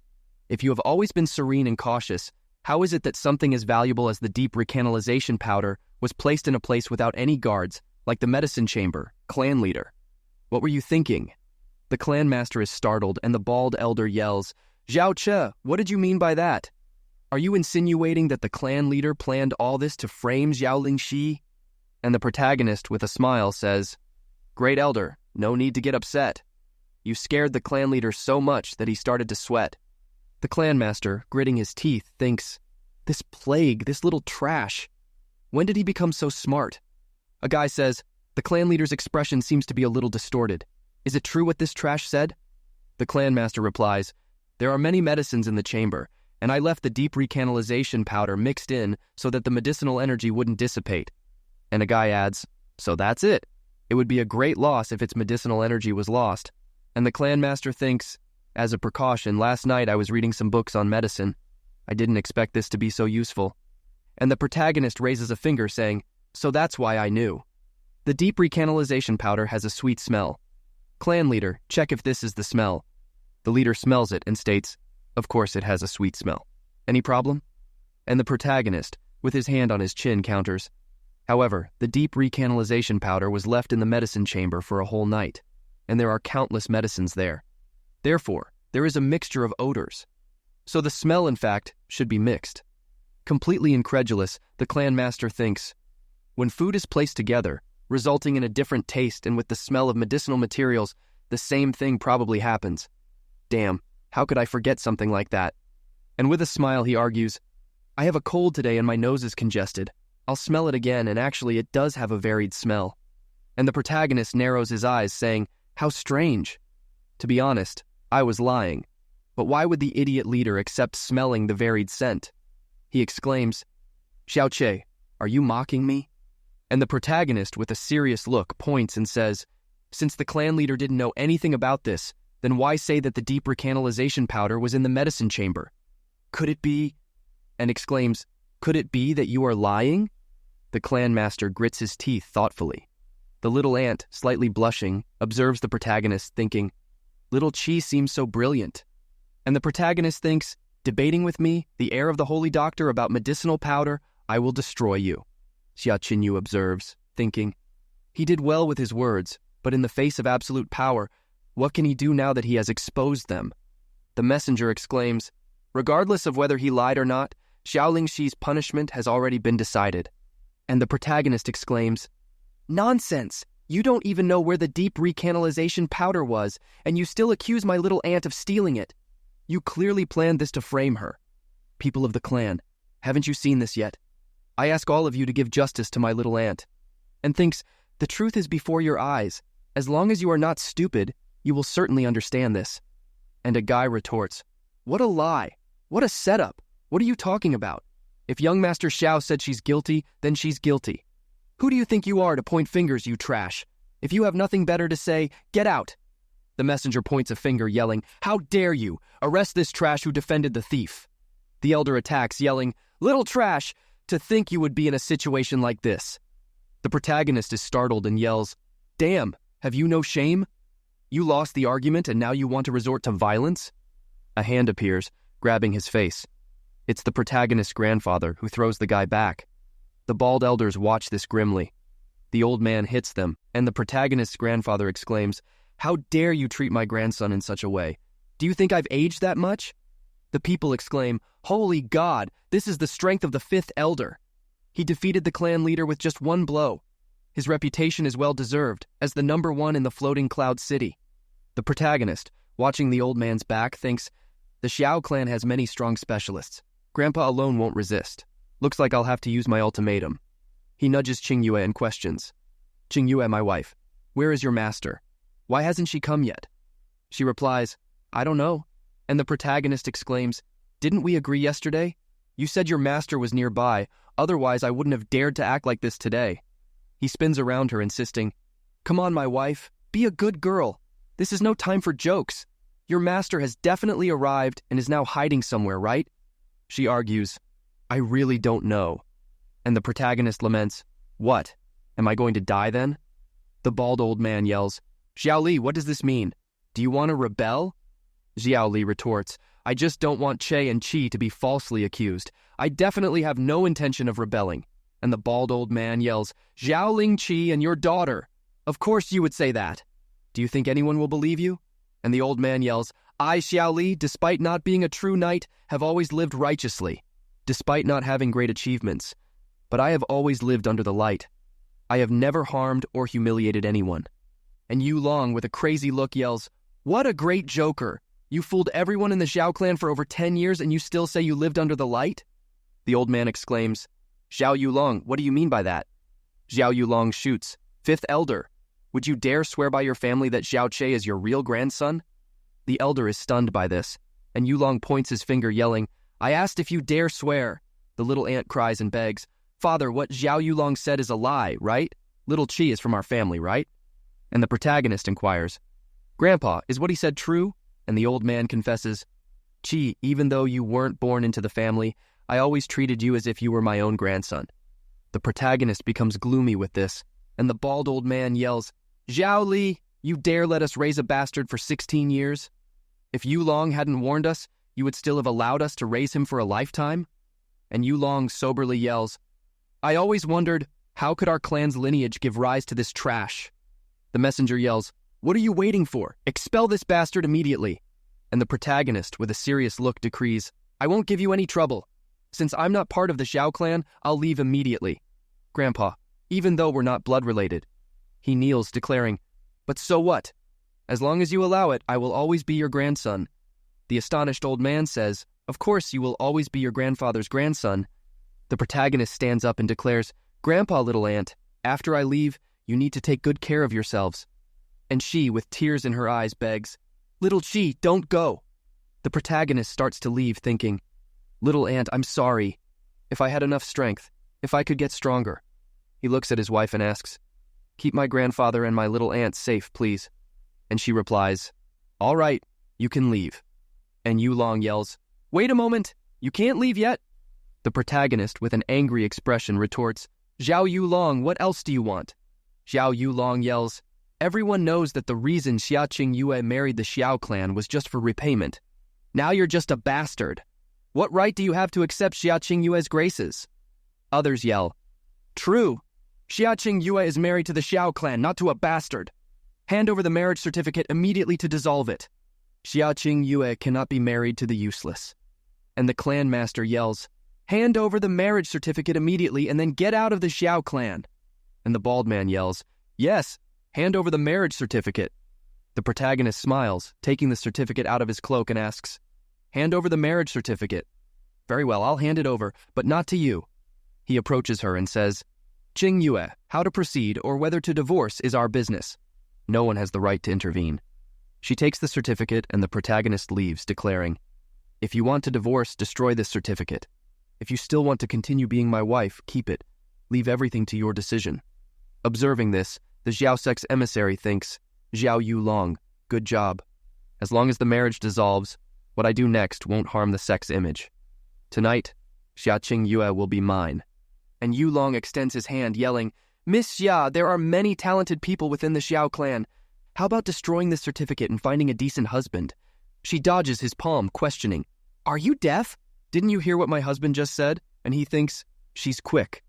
And she affirms, This is a matter between husband and wife. No one has the right to intervene. And Yulong, irritated, shoots, You still call him your husband? And she retorts, He is my husband. Any problem with that? And the messenger rants, How dare you? Whether to divorce or not is not for you to decide. Xiaoba, go and destroy the marriage certificate. The subordinate replies, Yes, young master. He charges towards her, who observes, You can't handle words, and now you want to use force? He approaches her with a demonic look, but is startled and frozen. She closes her eyes and the other exclaims, A sunny summer day with flying snow, could this be? A woman appears in the sky and the people point. She speaks, You of the Xiao sect are becoming bolder and bolder, huh? So much so that you even interfered in my disciples' marital affairs. Who gave you the power to interfere in such a matter? She is one of the 7 fairies of the frozen cloud, Xiaqing Yue. Someone shouts, Holy God, am I hallucinating? Is she really floating in the air without the help of external force? It's not just a jump. She's standing, firm and calm. The clan master deduces levitation technique. So this is the legendary profound realm of the heavens. And the guy grits his teeth and shoots. Fairies of the frozen cloud? Drooling, the messenger shoots. Since you came to me today, tonight you will also be mine. What a beautiful woman. The subordinate slaps him and shouts, Idiot! She belongs to one of the most powerful forces within the Blue Wind Empire, the Frozen Cloud. And her position is only inferior to the sect leader. Not even your father would dare to bother her. If you want to die so badly, then die alone. Don't take me with you. Qing Yue greets, Master. And someone replies, Actually, Xiaqing Yue belongs to Asgard's Frozen Cloud. And the master, with a dark look, inquires, Moments ago, you wanted to destroy my disciple's marriage certificate. And the messenger begs, No, I don't dare. It was just a joke. And gritting his teeth, he thinks, Damn it. It seems I have no more hope with Xiaqing Yue. He makes a sound of disgust and looks at the little aunt. And with a dark look and a smile, he thinks, Fortunately, I still have Xiaoling Qi. Since I have no chance with Xiaqing Yue, tonight I'll leave you finished. The master speaks. Qing Yue, do you still remember our agreement? It's been a month since your marriage, and according to the agreement, it's time to return to the Cloud Fairy Palace. And she completes, Master. While the Xiao clan messenger watches, he thinks, So this damn woman wants to go back with Xiaoqing Yue? Go ahead. Even if I only have Xiaoling Qi, it will be enough to play with for a long time. And Qing Yue asks, Master, before leaving, my husband, he asked me to protect his grandfather and his little aunt, and I accepted his request. The guy gets irritated, and the master, with a serious look, says, This matter has nothing to do with the fairy palace. The reason your master appeared was solely because of you. And the messenger clenches his fist with a smile on his face, thinking, Of course Asgard's frozen cloud doesn't offer charity. There's no reason for you to get involved in this, old witch. Take your disciple away from here. Qing Yu lowers her head and asks, I beg you, master. After returning to Asgard, this disciple will cultivate at full steam as retribution for master's graces. And the master replies, By the Asgard cultivation method, you must have a cold heart. He's just your nominal husband, so you don't need to worry about it, much less ask me about it. And she exclaims, I beg you, master. And the master says, Well, since you insist on it, your master... And Yulong exclaims, Fairy, please wait. Xiaolingxi has committed the crime of theft, so this is a family matter, and a matter of my Xiao clan. The frozen cloud of Asgard is strong, but it cannot interfere in the family matters of other people. Fairy, you will do more damage to your reputation if you interfere. I ask that you reconsider. And the old man yells, Xiao Yulong, if you know this is a family matter, why do you have to say it in front of a stranger? Do you still consider yourself someone from the Xiao clan? And Yulong exclaims, Justice is right in people's hearts. And with a smile, he thinks, I don't care about being shameless, as long as I can enter the Xiao sect. I don't give a damn about Xiaoling Shi. The messenger, upon hearing this, laughs in his thoughts. Blessed Xiao Yulong. Of course, family matters need to be resolved within the family. Outsiders will not have the right to interfere. And the master declares, where did so much nonsense come from? This matter has bothered me, and I want to interfere. Can't I? The scene shifts to the city. The protagonist is shown walking. Some people watching him comment, look, isn't that Xiao Qi, that useless guy? Why is he here? Another says, did someone intimidate him? I suppose he was rejected by his wife and kicked out of the house. Another laughs and says, after all, she's a flower next to a piece of shit. And the protagonist thinks, Xiao Yulong, you poisoned me to death. You motivated Zhao Kuangyun to mess with my little aunt. You forced me to dissolve my marriage, you expelled me from the Xiao clan, and you even made Grandpa suffer public humiliation. With a dark look, the protagonist exclaims, today I, Xiao Che. He takes out the plant he got and, gritting his teeth, exclaims, I will make you live a life worse than death. The scene shifts back to the Xiao clan. A guard says, today was really a day of many incidents. Fortunately, the thief was eventually captured. Another asks, did you really believe that Xiao Lingxi was the thief? The other raises a finger, stating, wasn't it clear that Zhao Kuangyun was acting and Zhao Qi exposed him? Besides, I'm not blind. The other retorts, so what if he exposed him? In a situation like this, of course everyone would try to please the Xiao sect. And the other concludes, true, who would care about Zhao Lingxi's life? Although the fairy of the frozen cloud of Asgard made them spare her, imprisonment as punishment was inevitable. The protagonist, approaching with a serious expression, thinks, the effect of consuming the star concealment herb allows me perfect invisibility for only 2 periods. Whether it's the body, the sound, the aura, or the objects on the body, everything becomes completely hidden. He walks past the guards and further ahead thinks, Xiao Qingyue really didn't disappoint me. At least my little aunt didn't fall into Zhao Kuangyun's hands. Although punishment was inevitable, according to the clan rules, my little aunt must be locked up in the ravine of reflection. I suppose Grandpa is taking care of her there. For now, I don't need to worry about him. Further on is Xiao Yulong's room. The scene shows Xiao Bai carrying Xiao Yulong saying, older brother, after you enter the Xiao sect, don't forget about this younger brother. And Yulong replies, of course, even though the plan resulted in failure, I did a great job and Xiao Kuangyun saw my effort. Bai comments, older brother has a refined mind, you are an example. And Yulong laughs and says, come, older brother. First, you have to go back to your room and rest. The scene shifts back to Yulong's room, who says, frozen cloud of Asgard can only protect Xiao Lingxi for a while, not forever. Bai asks, do you have another plan in mind, brother? Lying in bed, Yulong gives a smile and states, but of course otherwise, Zhao Kuangyun wouldn't choose me. A year later, I will bring him back to the Xiao clan again, and then Xiao Lingxi will no longer be able to escape. Bai exclaims, older brother, you are truly amazing. We'll talk in more detail tomorrow. Sleep first. Bai leaves, and Yulong, almost asleep, laughs and says, when tomorrow comes, I will be able to enter the Xiao sect. He starts to sleep, dreaming of the Xiao sect. The protagonist appears beside him thinking, you still want to enter the Xiao sect and gain a prosperous future? Planning to lay your hands on my little aunt after a year? He prepares to strike, stating, it's a shame you won't make it to that day. Blood spurts and a scream echoes. The clan master, upon hearing the scream, exclaims, that voice is Yulong's. He enters the room completely terrified and sees Yulong unconscious. He yells Yulong's name, and the bald elder exclaims, clan leader, calm down. Although the wounds are deep, the vital parts were not harmed. I'll go to the medicine chamber right now and bring the vital restorative powder. The clan leader exclaims, please, great elder. And the young man asks, what happened? It hurts so much. His father replies, nothing happened, just a small wound. As long as you take the vital restorative powder, you will recover. A fire breaks out in the clan and someone yells, this is not good. The medicine chamber is on fire. Hurry! Someone put out the fire. What a strong smell. Many medicines have already been burned. Great elder, this fire is very intense. It will be dangerous. And his son says, medicine. The vital restorative powder. And the clan leader yells, don't worry, Yulong. Father will go get the medicine right now. He's left alone, murmuring, Father! The door closes and he exclaims, what happened? How did the door close by itself? And the protagonist says, idiot, of course someone closed it.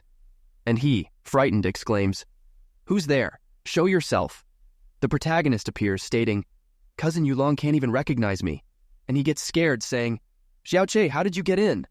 Guards.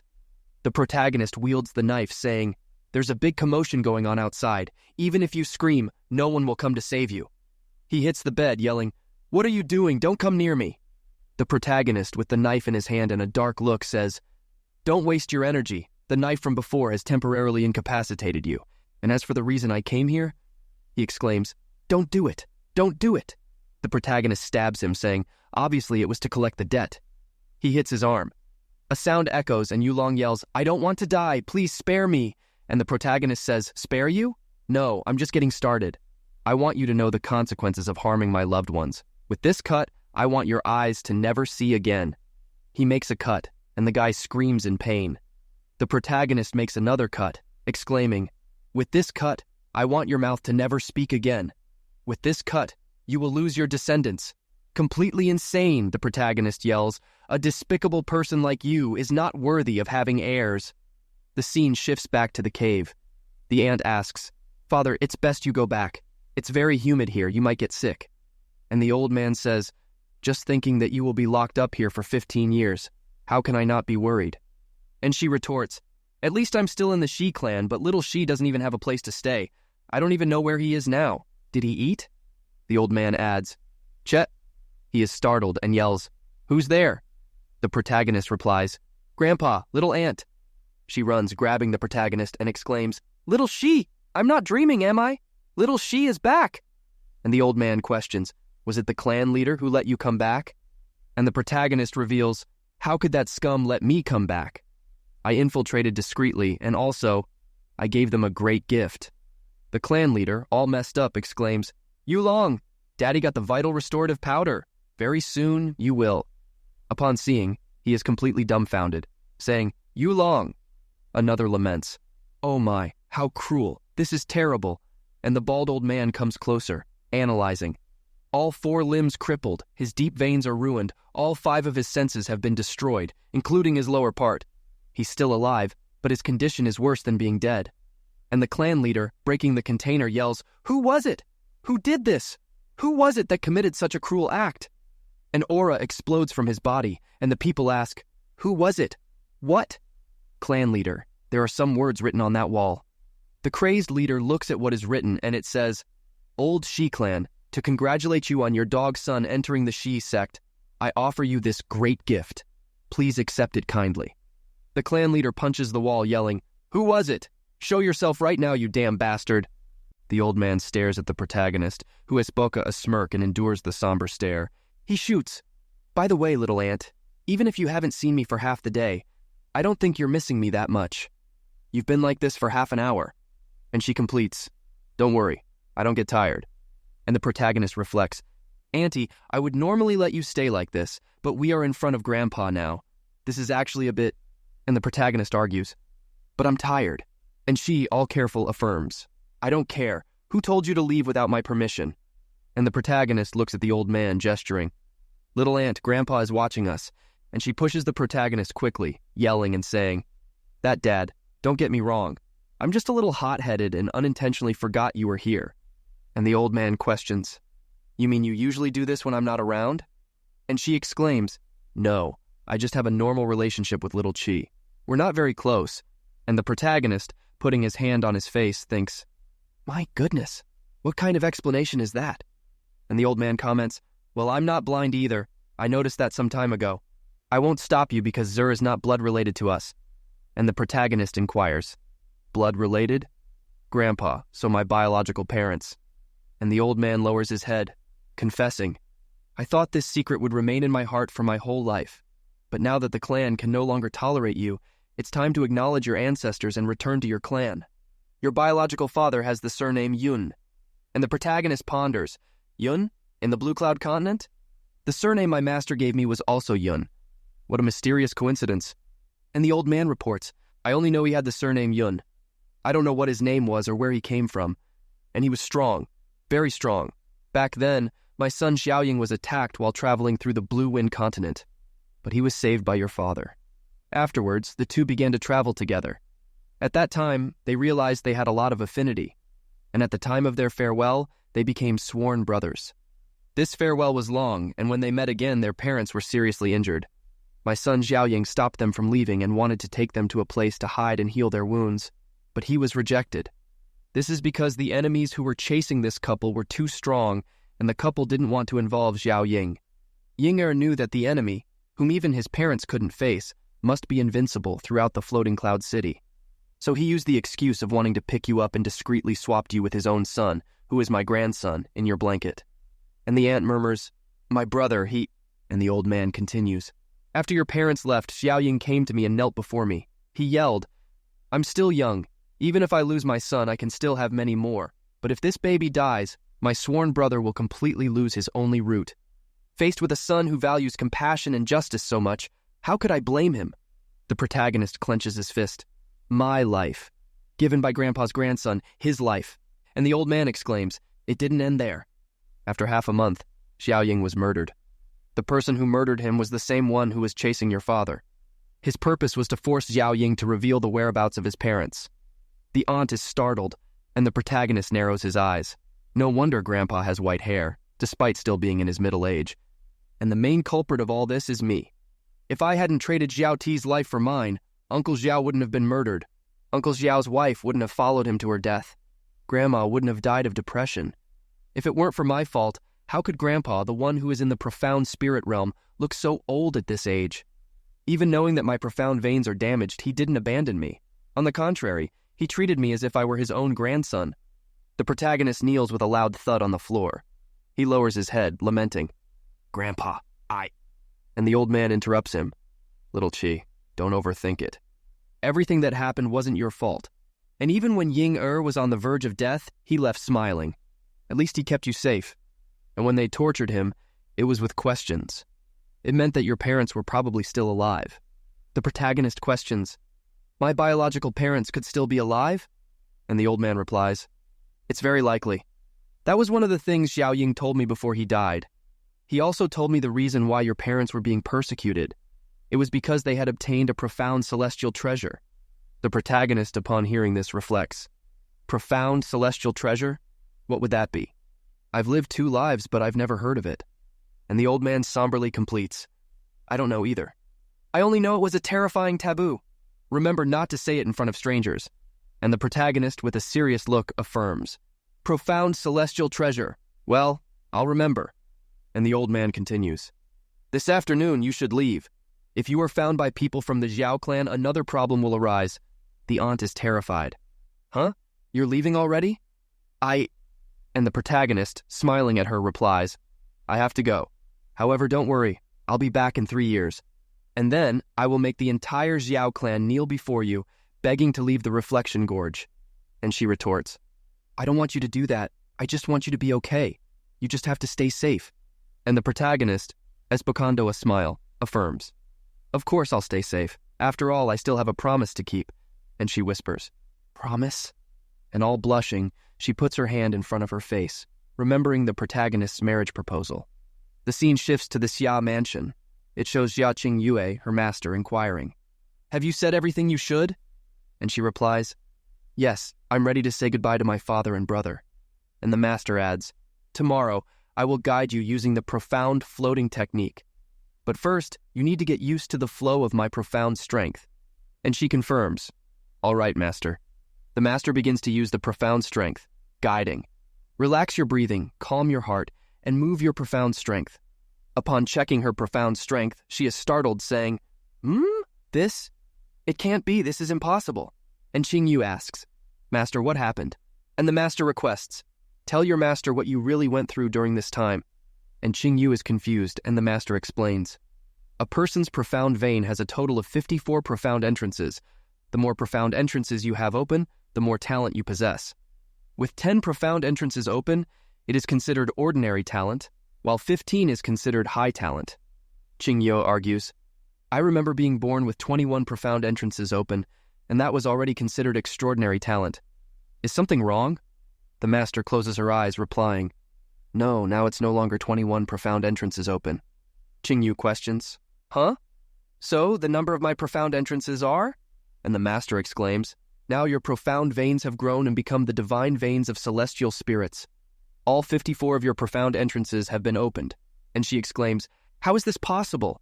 But isn't this the talent that only a god could possess, according to legends? And the master asks, Qingyu, you encountered something abnormal recently, didn't you? Tell me now. And she replies, no.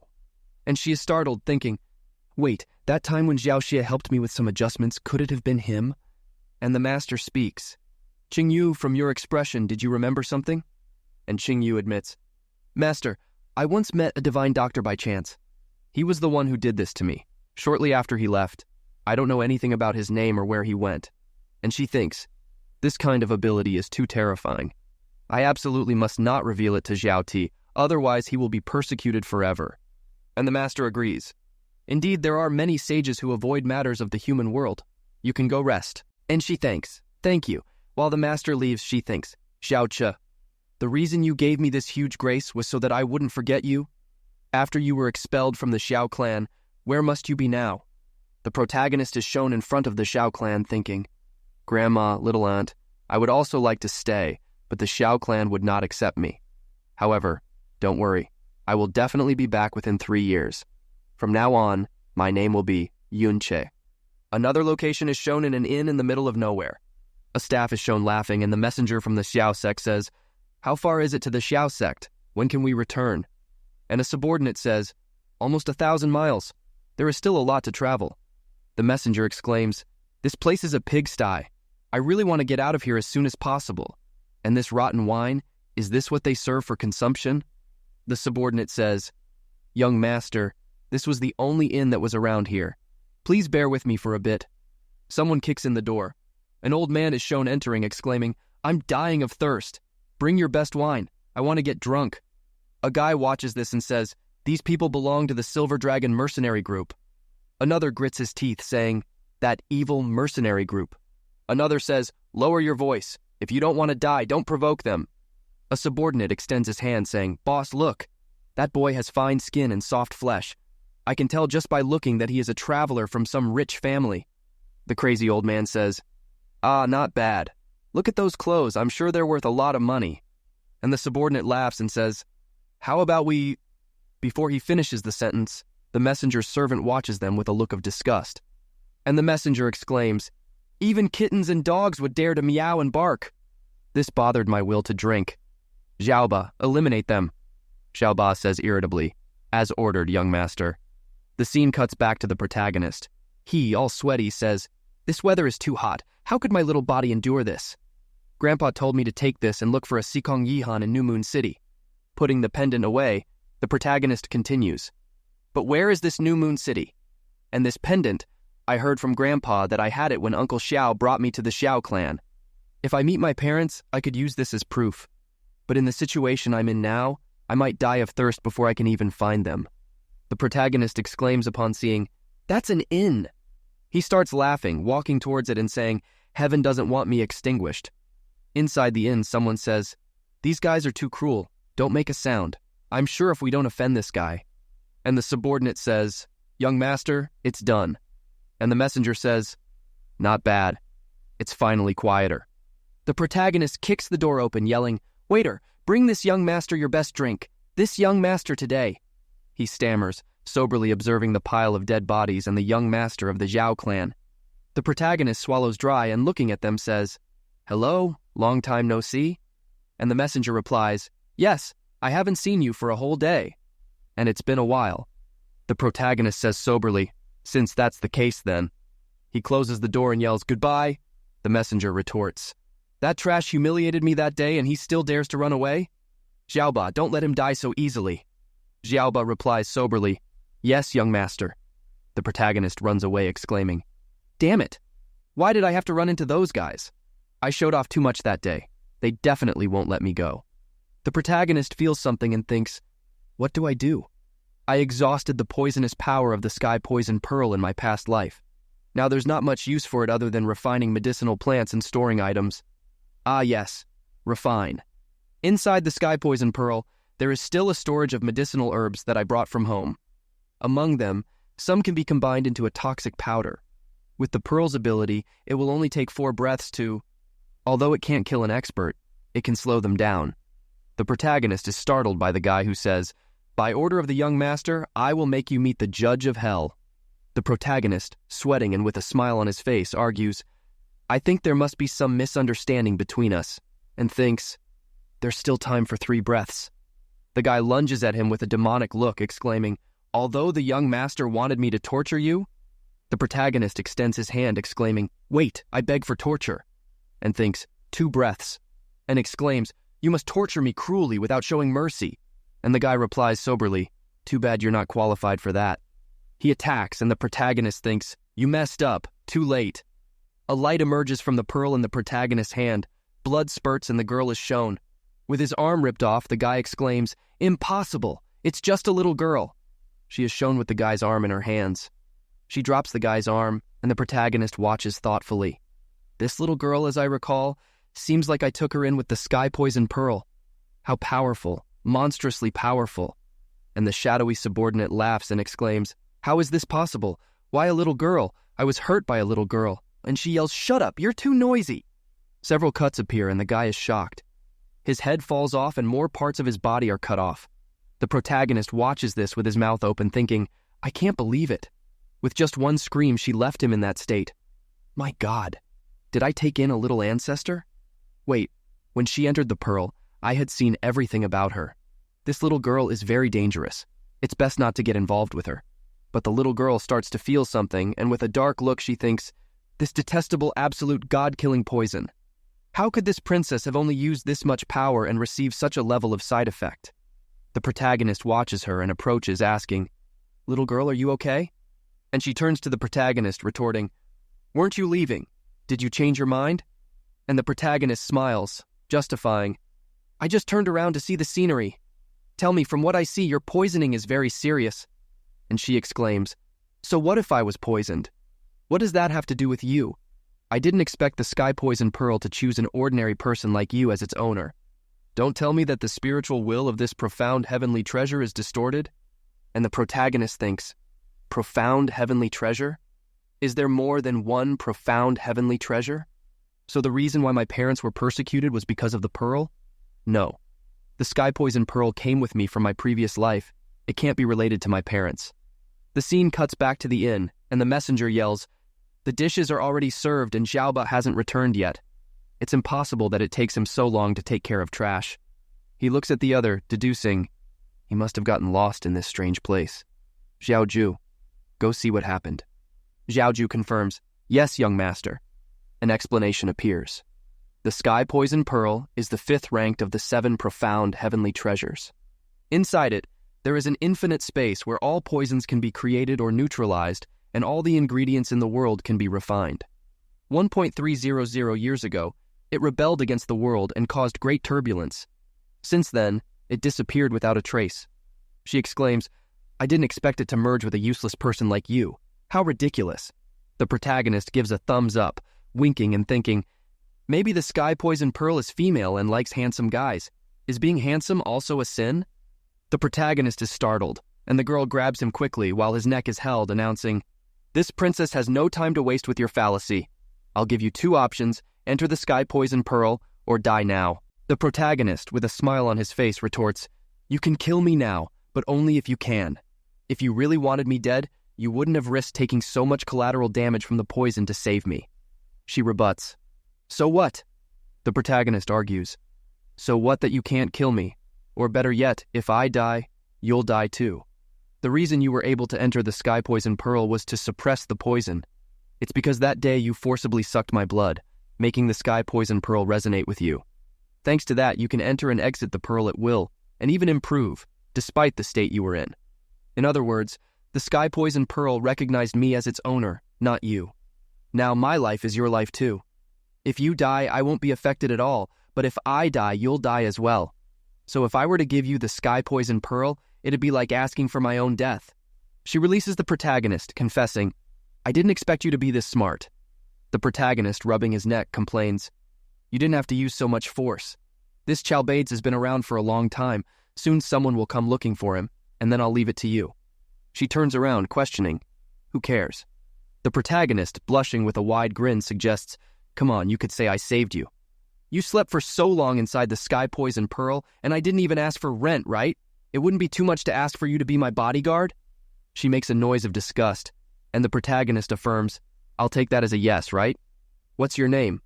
He thinks, this girl is really childish, and she responds, Jasmine. The protagonist comments, the jasmine flower is cute, small, white, pure, and flawless. This name suits you perfectly. Jasmine, somewhat crazy, laughs and shoots back, white, pure, and flawless? I didn't expect someone as useless as you to be blind. The protagonist inquires, did I say something wrong?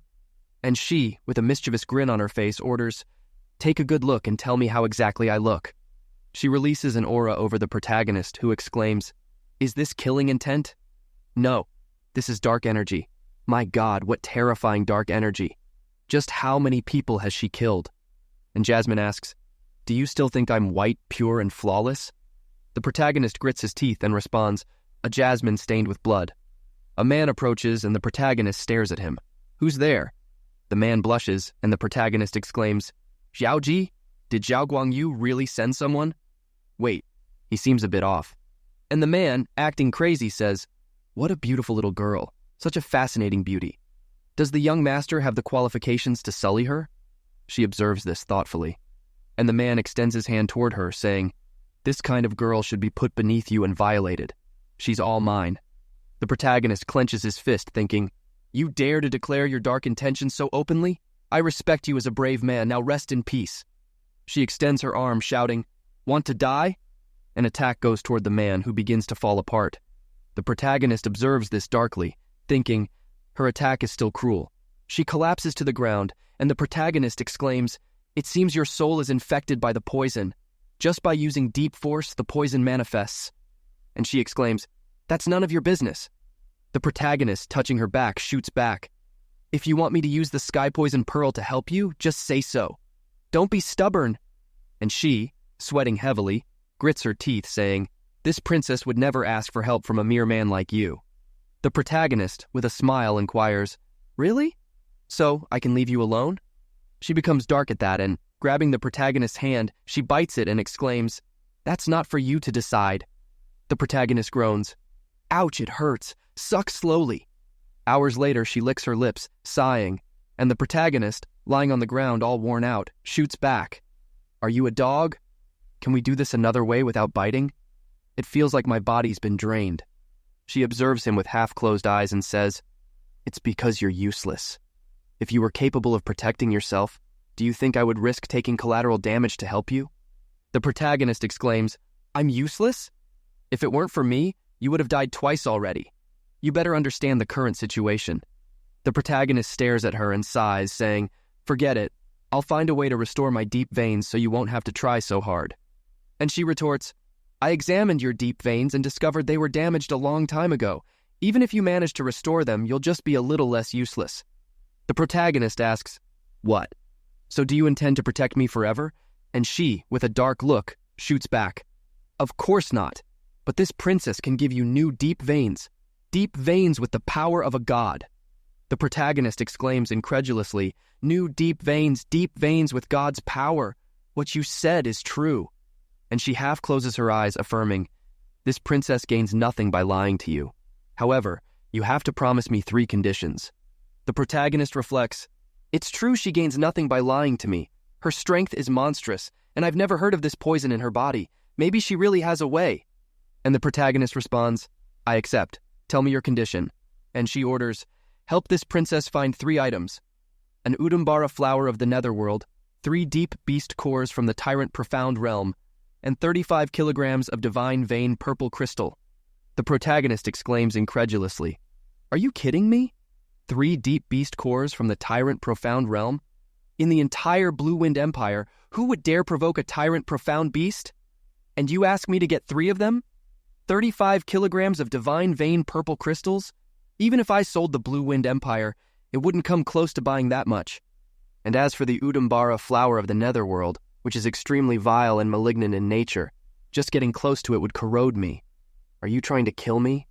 And she, half closing her eyes, rebuts, that's none of my concern. Just tell me if you'll accept or not. The protagonist clenches his fist, shouting, of course I accept. If it means not being trash for the rest of my life, I'll do whatever it takes. And she proposes. Well, the second condition is to reach the sovereign profound realm within 30 years. The protagonist asks, Sovereign profound realm? He ponders, is this the profound realm that can rule the world? And he adds, I can accept that condition, but I want to know the reason. And she extends her hand, justifying. A human's longevity is related to their profound strength, longevity, vitality, life force. Right now, I only have a semi-physical body. She grabs the protagonist's heart, completing, I need enough vitality to rebuild my body. The protagonist grits his teeth and observes this, thinking, the sovereign profound realm is already one of the most powerful existences in this world, but would that alone be enough to help her rebuild her body? Is her profound strength even beyond that? Impossible. Absolutely impossible. I must have misinterpreted. And she questions, were you that scared just by this? That's why I said you're a common man. As for the last condition, she points downward, ordering, you must kneel and worship this princess as your master. The protagonist is a bit confused by this, asking, huh? And she puts her hand on her waist, questioning, what? Are you unwilling? The protagonist retorts, with all due respect, how old are you? And she responds, 13 years old. And then she floats, becoming taller than the protagonist. The protagonist exclaims, indignant, how could I possibly venerate a brat like you as my master? And she affirms, in this world, strength implies respect. Judging strength by age is the most foolish act. The protagonist shakes his head, agreeing, all right, I can venerate you, but don't expect me to kneel before you. And she questions, for what reason? And the protagonist exclaims, I can kneel before my elders, before a benefactor, even before my wife, but kneel before you, a brat? My dignity doesn't allow it. And she, upon hearing this, starts laughing, and placing her hand on the protagonist's back, forces him to his knees, stating, that's not for you to decide. Feeling her strength, the protagonist grits his teeth and thinks, such strength, I can't break free. And she solemnly orders, revere and kneel immediately, and this princess will officially become your master. I will not only replace your profound veins, but also guide you on the right path of profound cultivation. The protagonist exclaims, give up on this idea. Even if I don't give up on the profound veins, I would never ever bow to a little girl like you. And she, with an evil smirk, provokes, oh really? Then, with her foot, she delivers a blow, causing him to hit his head on the ground, and she snaps, you think you're so proud, so brave, don't be naive. Without power, you can only bow before me. But even if I were to trample you to death, you can only blame yourself for being too weak. In this world, power is everything. And the protagonist somberly reflects, true, without power, what right do I have to protect my dignity or protect my loved ones? And she continues, from now on, this princess will be your master. Any more questions? The protagonist is startled, observing her, and inquires, I wanted to ask you something. Has your fur not grown in yet? Or are you a white tiger from birth? And she is taken aback, questioning, huh? Turning completely red, she yells, jumping back. The protagonist gets up laughing and says, I suppose this is what they call the disciple's bonus. And she exclaims, forget absolutely everything you just saw. If my life wasn't tied to yours, this princess would have definitely made you die without a place to be buried. And the protagonist, a little flushed, confesses, actually my eyesight isn't very good. Just now, I absolutely didn't see anything, Baldy. And she asks, really? The protagonist is startled, observing her irritated, and she declares, it seems you still haven't understood. Not being able to kill you doesn't mean I can't beat you up. The sound of a beating ensues, and she, with a little smile, sighs, stating, honestly, beating is more enjoyable than killing. Although controlling power is a bit boring, it would be bad if I accidentally killed you. The protagonist, all bruised, questions, do you really need to be so cruel? But on the other hand, just give me the new profound veins already. And she raises a finger, pondering, don't be hasty, I was just about to do that. A power surges at the tip of her finger, a drop of blood. The protagonist observes and comments, that seems to be a spherical drop of blood. The scene shifts back to the Scarlet Dragon mountain range, and Jasmine adds, according to an ancient book, in the ancestral era, the gods fell, and the last true god who fell was known as the evil god. After the fall of the evil god, a drop of immortal blood was left behind, which contained his divine power. If you could infuse this drop of immortal blood into your body, your profound veins would be able to generate the power of the evil god. A month ago, someone found the place where the evil god fell, To obtain the evil god's blood, countless people converged on the same location, fought, and killed each other for its possession. With a small drop of blood on her fingertip and a little smile on her face, she reveals, and in the end, it fell into the hands of this princess. The protagonist, with a serious expression, questions, was the reason you were injured and poisoned because of the dispute over this immortal blood? Something so incredible? Are you really going to give it to me? She replies, actually, it's not as incredible as the records say. However, as for the reason, you'll find out once you try it. She adds the drop to the protagonist's heart, who watches this, frightened. The blood starts to course through his body, and he yells. She observes, stating, this drop of immortal blood devours all profound veins, and then it will generate the evil god's profound veins. I would never erase all my cultivation for it, but using it on you would be quite appropriate. The protagonist, gritting his teeth, continues to make pained noises, and she, with a smile, comments, the pain of your profound veins being devoured is immeasurable. If you scream, I can help alleviate the pain, although the effect will be reduced. The protagonist retorts, it won't be necessary. Raising her hand, she inquires, what did you say? The tone was too low. I couldn't hear you well. Hurry up, beg me by screaming out loud. And she thinks, who told you to look at me? This was to pay you back. The protagonist tries to say something and exclaims, it won't be necessary. As long as I can become stronger, this pain is nothing. And then, clenching his fist with a smile on his face, he exclaims, I can already feel the power within my body. She stares at him, mouth agape, thinking, this guy? He can still smile through such agonizing pain? He's obviously just an ordinary man. How can he have such willpower? The protagonist, using the pill, exclaims, these new profound veins, this alone isn't enough. I don't just want to possess profound veins with the strength of a god. I also want to possess talent comparable to a god's. She observes the needles in the protagonist's hand and asks, what are you doing?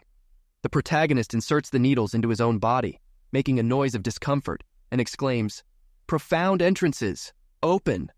Power begins to surge from his body and he starts screaming even louder. He continues to open the entrances and she thinks, what a lie. Is he really forcing open his profound entrances? The greater the number of profound entrances opened, the stronger the talent will be. I originally planned to spend more than 10 years helping him open them. I didn't expect him to be able to do it on his own. And this speed is insane. A boom echoes, a power emerges, and she watches, murmuring, in just 1 hour, 54 entrances completely opened. Could this be another ability of the Heaven's Poison Pearl? The protagonist, now calm, wiping away his sweat, argues, the Heaven's Poison Pearl only accelerated the process, but I already knew how to open the profound entrances myself. Did I forget to tell you that I'm a divine doctor? And she says, what a strange guy. And the protagonist, feeling something, comments, I feel like something has appeared inside my body. What are these things? And she reveals, these are the 7 realms of the evil god, the 7 gates. They are used to attain the secret arts of the evil god. They appeared along with your profound veins, changing the attribute of your original profound veins. By cultivating the profound arts of ice, you can transform the attribute of your profound veins into an ice attribute, while the profound arts of fire can transform it into a fire attribute. She points, explaining, with the veins you possess, your attribute is Berserker. And the protagonist observes the power, questioning, Berserker? You mean, what is that? And how do you use these 7 gates? And she explains, in the memory trace of that drop of immortal blood, only the first 5 realms were recorded. Perhaps because the evil god believed that opening 5 realms would be the limit for a human body. These 5 realms are Evil Soul, Burning Heart, Purgatory, Heaven's Resounding, and Hades. Every time you open a gate, your strength will increase tremendously. As for the method to open them, you just need to use your imagination. And the protagonist says, that's very convenient. Let me try first. And she warns him, even if you can open the first gate with your current body, you will explode and die. I advise you not to do that. And the protagonist narrows his eyes, murmuring, oh, how scary. And she, yawning, declares, this princess isn't in good condition at the moment. I need to return to the inside of the Heaven's Poison Pearl to rest. She enters the pearl and from inside exclaims, you do not have permission to disturb this princess for the next 3 days. And the protagonist yells, wait! Up until now, you've always proclaimed yourself a princess. Could you really be the princess of an empire? He tries to talk to her, but she doesn't respond, and clenches his fist determinedly. Well, either way, I know what I have to do now. This being the case, my path of profound cultivation in this life will begin in this Scarlet Dragon mountain range. 7 days later, inside the Pearl, Jasmine is shown. She yawns and comments, I didn't expect to sleep for 7 days. What's that boy doing? The scene shows the protagonist at a waterfall. He makes some noise and bathes under the water. She exclaims, Do you want to die? Did you really believe that being at the first level of the profound elemental realm, this waterfall couldn't kill you? You're an idiot. I'll get you out of the water now. The protagonist retorts, You don't need to help me. She follows him and asks, Have you been doing this for the past few days? Training in such a dangerous way? The protagonist sits down, slightly out of breath, and replies, More or less. And she continues, Don't you think? There could be a rock in the waterfall. If a rock were half mixed in there, your body could have been split in two. Why are you so desperate? And the protagonist argues, Because I need to have more power. Otherwise, how will I be able to protect my loved ones? Before, I was just a cripple, a person unqualified to seek strength. Now that I'm qualified, thanks to you, I can't be lazy. And she retorts, Since you want to be so desperate, this princess won't stop you anymore. But before continuing, she exclaims, Go immediately and buy a new set of dresses for your princess, underwear, coats, shoes, and hair ties. And the protagonist questions, Is it really necessary? I thought your clothes were very pretty and very natural. She gets irritated, blushing, and retorts, Huh? What's good about that? Be clear with your princess. There's nothing natural about it. And the protagonist gives in, Okay, I'll go as soon as I finish recovering my profound strength. By the way, Jasmine, where do you really come from? Which imperial house are you from? And she explains, Naturally, I'm a princess, but not the type from imperial families. As for where I came from, it's a place you wouldn't know even if I told you. And the protagonist inquires, So, why did you come to the floating cloud city? Were you forced to flee from there? Because of the people who were chasing you? And she reveals, Those who were chasing this princess have all been killed. But this princess didn't expect there to be a forbidden poison. So, this princess was caught off guard. This princess came to this place to find traces of the evil god's blood, containing his memories, so that I can reach the 5 secret lands of the evil god. The approximate location of one of them is east of the Blue Wind Empire. The protagonist is surprised. 5 secret bases of the evil god? And she confirms. His memories also mention that this profound sky continent was created by him back then. And the protagonist exclaims, The profound sky continent was created by the evil god? And she replies, He's an ancient god after all. Naturally, he has the power to do so. On this continent, he had 5 places of refuge. Before his fall, he spread 5 seeds, 1 for each location, and made it very clear that only the inheritors of his power could find them. And the protagonist, with a smile on his face, exclaims, Does that mean only we will be able to find them? What exactly are these 5 seeds? How do we find them? And Jasmine adds, The power surrounding these areas is extremely high. Your current power is far inferior. It's best you wait a little longer before going back and thinking about it. The protagonist agrees with a right. And then, the scene shifts back to his training. She, sketching a smile, observes the protagonist saying, This time, you stayed in the waterfall for 23 seconds, a little better than last time. The protagonist, getting dressed, states, I've wasted a lot of time, I have to try harder. And she exclaims, Right, when are you going to take this princess shopping for clothes? The protagonist, with a pitiful look, questions, What? I'm sorry, but it took me a few days just to find a village near the mountains, and in the end, the scene shows the protagonist with a smile on his face and a dress in his hand, asking, Jasmine, how about this dress? It looks very pretty. And she retorts, I don't want it. This princess never wears purple clothes. The protagonist shows another dress, asking, How about this one? And she, irritated, yells, How can the dresses in this place be of such low quality? This princess would never wear something like that. And the protagonist, with a look of disgust, argues, This is just a remote little town. This shop is the most luxurious one here. Make a little effort to wear it, and it will look luxurious too. And she turns around, crossing her arms, and rants. The princess has already decided that she won't wear it, especially such coarse dresses. The princess doesn't want any dress. And the protagonist is surprised and asks, By the way, why don't you try on the panties first? They're definitely very cool. And she, irritated, snaps, Are you looking for death? Do you think this princess can't kill you right now? And going back to the present moment, the protagonist suggests, if you don't want the clothes from the town, wait until we go to the New Moon City to buy them there. And Jasmine, with her arms crossed, makes a noise of disgust and orders, make sure you buy the best ones. She is startled by something and narrows her eyes, alerting. Someone is coming. And the protagonist questions, what? Where? I didn't feel any presence. Some black dots appear in the sky, and the protagonist exclaims, coming from up there? And she, narrowing her eyes, confirms, that's right. And they're quite strong, a total of 5 people, and 4 of them are at the border of the profound sky realm. And there's one more, halfway to the profound emperor realm. The protagonist dashes off, and Jasmine inquires, why are you chasing them? Don't tell me you want to beg them to accept you as a disciple? The protagonist retorts, I already have Jasmine as my master. How could I look for someone else? They probably came here because of the sudden appearance of a mystical beast. Most likely it's a high-level mystical beast. If we cooperate in killing it, we can get a big reward. She argues, at the end of the day, what could you do? With this power difference, you wouldn't even be enough as cannon fodder. The protagonist retorts, if they succeed, I can still try to take something, can't I? Mystical core, eye, claw, tooth. They'll certainly take them, but skin and flesh always remain a little. Jasmine states, you're not promising at all. So, I'm going back to the Sky Poison Pearl. The protagonist arrives at the Scarlet Dragon's territory.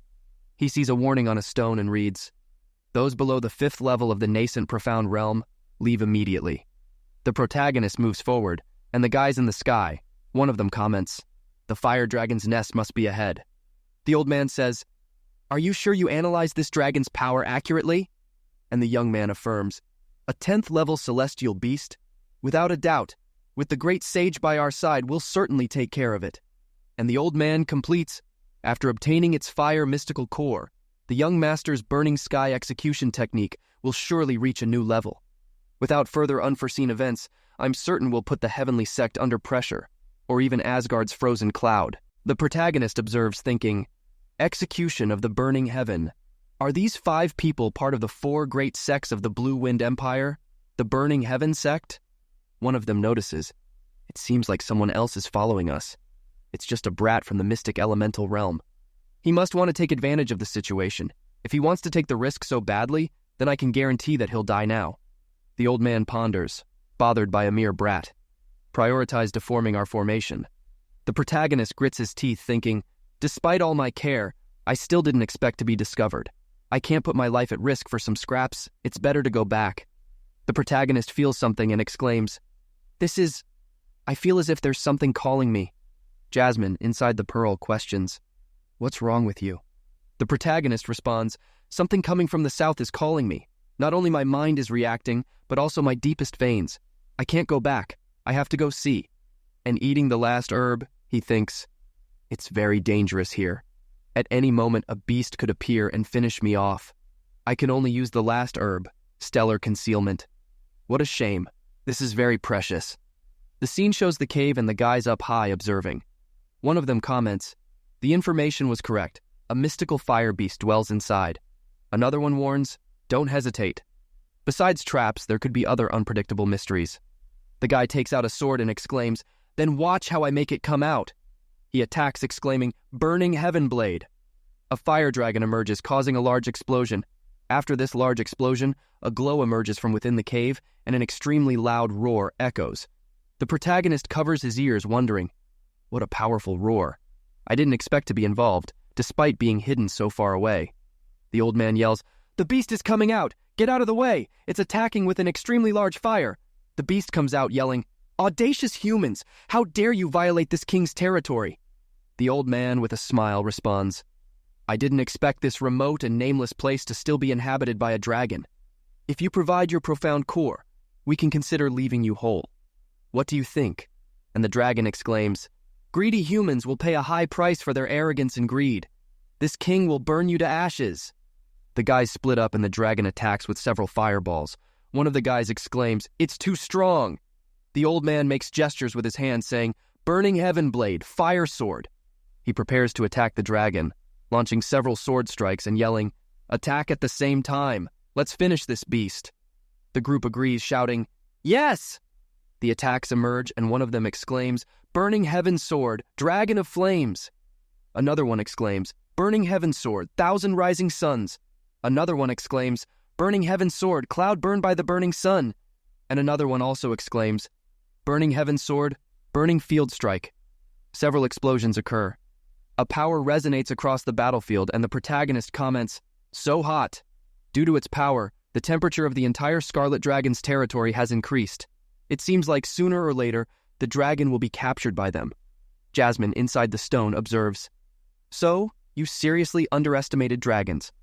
Although it's a mere low-level dragon, it's a true dragon. It's not the same as fake dragons like the Flood Dragon and the Reptile Dragon. True dragons have a very high lineage. They can even hide their true strength. These people think they only encountered a beast in the profound sky, so they only brought a person who is only halfway to entering the Emperor Profound Realm. But unfortunately, this beast is in the Emperor Profound Realm." The protagonist exclaims, "So, is it just playing with its opponents, waiting for the chance to kill them? This dragon is so sinister and cunning?" The protagonist is startled by something and questions, "Wait, that feeling calling me again?" The protagonist observes the cave and concludes, "The source is here." They continue to fight, and the guy gets a little out of breath. The scene cuts back to the protagonist, getting close to the cave and sweating from the heat. Jasmine warns, "Do you want to die? There's no safe place in this battle. If you get hit, even a little, you could die in an instant." The protagonist responds, "Don't worry. The effect of the stellar concealment grass. Even the Emperor Profound Realm won't be able to find me. The dragon's nest is right in front of me. There might be many treasures there." She inquires, "As far as I know, no matter what concealment you have, you'll become visible if you're touched by an attack. Aren't you afraid of getting hit?" The protagonist, observing the cave, says, "Obviously it doesn't want to damage its habitat, so it's safer to be here. I just realized that the Scarlet Dragon isn't just pushing them away, but also deliberately controlling the direction of the attacks." And she raises a finger, questioning, "Seriously? What if one of its attacks hits a stone and it falls on you?" The protagonist waves his hand, contesting, "How could there be such a coincidence?" An attack emerges, and a stone flies towards the protagonist, who is startled and jumps, yelling, "Oh my God!" Fallen on the ground, the protagonist observes and comments, "By a hair's breadth, almost just like you said. Luckily, I dodged." The protagonist smells something and exclaims, "Wait, it smells like some cloth is burning." And observing his own clothes burning, the protagonist yells, "I'm burning!" And Jasmine exclaims, "Some fire from the stone is burning your clothes. Put them out and go hide quickly." The protagonist puts them out, yelling, "Damn it!" He looks around, saying, "There's nothing nearby to hide behind. And now that the effect of the grass is gone, I'll be easily discovered. Damn it." And he sets off with everything, saying, "There's no turning back now." Luckily, the distance to the cave is only a few dozen meters, and the Scarlet Dragon is still fighting intensely. I can run with all my might before being discovered. He heads inside, and the dragon observes and becomes pensive. The old man exclaims, "Damned beast. How dare you get distracted? Are you afraid that your death won't be quick enough?" And the dragon thinks, "It was a deception. It seems like there was something over there." Entering the cave, the protagonist exclaims, "So hot, humans wouldn't be able to stand being in such a place." And Jasmine adds, "Of course this isn't a place where humans are supposed to be. It's the lair of the fire dragon, you genius." The protagonist is surprised, observing the place, and murmurs, "Fire herbs." Fire herbs are scarce. They grow in places with high temperatures of fire energy. When used, they benefit the user with the elemental power of fire. These herbs can take decades to grow, in addition to being very expensive. For fire magic users, it's a great help. Amidst the herbs, the protagonist, smiling, exclaims, "There are 1, 2, or 300. How could I imagine that I would find such a treasure? I'm rich." He starts storing them in the pearl and says, "I'll store this in the sky poison pearl without any problems." But then, a roar echoes. Reckless and greedy humans, prepare to receive your punishment. This scares the protagonist, and someone exclaims, "Ah, what's happening? How did our balance of power suddenly change? This fire dragon is clearly a king among mystical beasts. It was holding back its power to lure us in, where it wanted to corner us." And Jasmine, inside the pearl, warns, "The battle has reached its most intense moment. Run while you still have time. Quickly, get out of here now." The protagonist continues while she exclaims, "Yunche, what are you going to do? To that side? Aren't you afraid that the dragon will come back and turn you to ashes?" The protagonist continues forward and she pleads, "Get out quickly!" The protagonist observes something, thinking, "That feeling again. Could this stone be calling me?" And he decides, this time it's very close. He reaches out his hand, confessing, "It seems like it's this stone." Upon touching the stone, an energy emerges. The protagonist extends his hand, pensive, and Jasmine scolds him, "Don't touch that." There's a fire spell sealed by the dragon. The protagonist takes it, and observing, questions, "What is this? I have a feeling that I should have this at any cost. I feel like it's a part of me. No human should possess this except me." And Jasmine admits, "I don't know what that is, but the princess knows one thing. You're dead." And the protagonist runs off, yelling, "The battle outside might not be over yet. Maybe I still have time to escape." But then, the protagonist is startled, and the dragon appears imposingly, reprimanding him. "Presumptuous human! You dare touch this king's treasure?" And the protagonist extends his hand, arguing, "No problem. I can return this sphere to you." And the dragon bellows, "Receive the king's wrath." And Jasmine unleashes her power, and the dragon is startled, confused, thinking, "How? How can this be? Why am I suddenly sensing so much power? Who is it?" Jasmine appears, and completely somber, she proposes, "If you don't want to die, just give up." The scene shifts to the outside. The old man, holding his own arm, questions, "What happened in the end?" The other observes the cave thoughtfully and asks, "Why did he leave us and come back?" Another reveals, "I saw him coming from inside the cave, a commotion about a very valuable treasure," and the old man deduces, "It seems someone took advantage of our battle and snuck in there. In the end, it doesn't matter. We're lucky enough to get rid of that monster. Let's withdraw." They leave with everything, and the scene shifts back to inside the cave, and the dragon asks, "Who are you?" And she, with a dark look, replies, "You are not qualified to know this princess's name. We want this cave. If you don't want to die, run away immediately." The dragon becomes pensive, and the protagonist thinks, "What power? Only by demonstrating its power can it intimidate the king of the mystical beasts." And the dragon exclaims, "You brat! Despite demonstrating an impressive killer intent, it's just a bluff and nothing more." Completing his reasoning, he states, "If you were that powerful, you wouldn't have entered hidden like a little mouse." And she, irritated, asks, "Do you want to die?" And the dragon roars, presumptuous, and prepares to attack, yelling, "Stealing the king's treasure and still speaking with such rudeness?" The protagonist protects his own face while the dragon yells, "It's you who want to die." But she appears behind the protagonist, who is startled. She throws the protagonist to the side. The power comes towards her. A huge explosion happens, and she, all badass, defends herself. And the dragon thinks, "Impossible, a child releasing so much power." And she exclaims, "Since you want to die, the princess will grant your wish." And the protagonist watches this, yelling, "Jasmine, don't attack him. Have you forgotten the poison inside your body?" And she, irritated, yells, "This is all your fault. If you die, I die too." She makes a sound of disgust and says, "There's no need to argue now." She attacks the dragon, exclaiming, "Die!" And the protagonist exclaims, "Stop!" The power hits the dragon, who, being cut, says, "Impossible." She starts to fall unconscious, and the protagonist runs towards her, yelling, "Jasmine!" The protagonist quickly starts using the pearl to purify. She groans, "It's useless. The purification speed is too slow compared to the poison distribution speed. This time I will really die." The protagonist exclaims, "Jasmine, open your eyes quickly. Don't lose consciousness. We had a deal. I haven't given you a body yet. Open your eyes. I don't want to die." She begs, "I haven't had my revenge. I haven't avenged my mother and brother. I haven't killed them all. I don't want to die." And she loses consciousness, watching the protagonist yell, "Jasmine, open your eyes. We had a deal. I haven't given you your body yet." The protagonist is startled and exclaims, "This princess's body is disappearing. Idiot, I'm useless. Yunche, what were you doing? Why didn't you take care of yourself? Your life is not just yours, it's also Jasmine's." The protagonist observes the blood, murmuring, "Blood. That's right, my blood," and reflects, "The 2 times Jasmine was in danger, my blood was used to suppress the poison." The protagonist makes a cut on his arm, thinking, "This time it will work too. You won't die. You definitely won't." The blood starts to drip into her mouth. She thinks, "The blood is coming out?"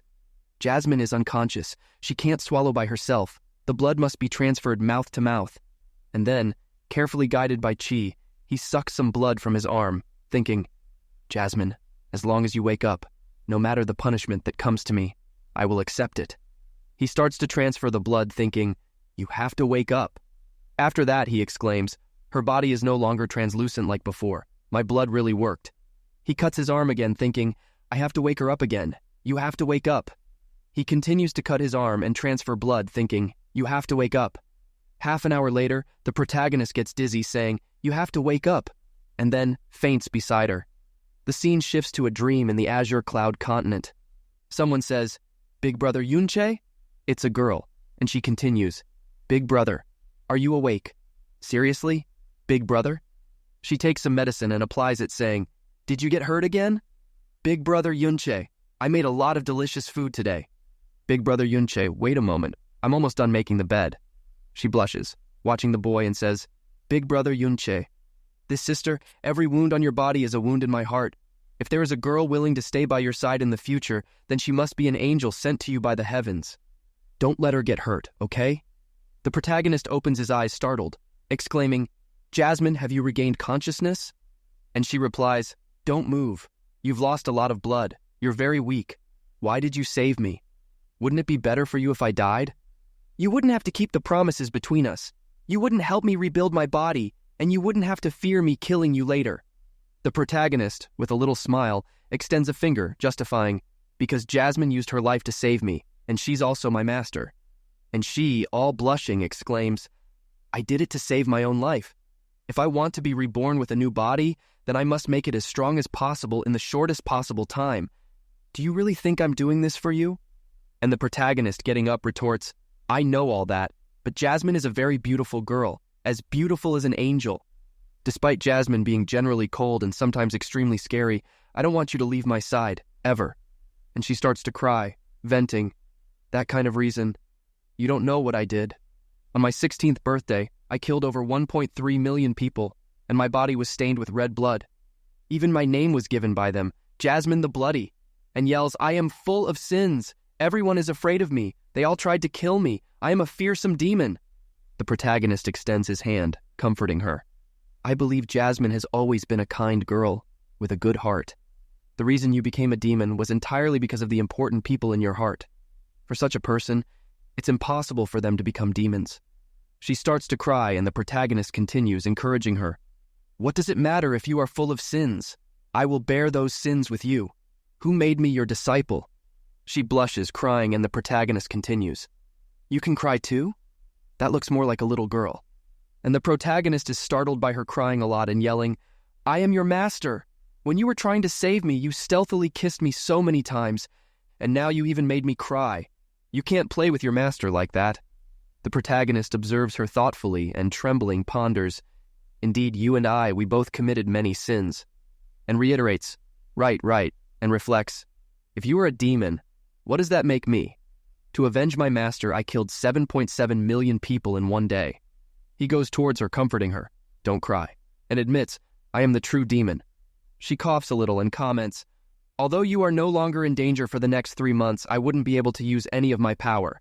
If there are next times, even if you used all the blood inside your body, you still wouldn't be able to save me."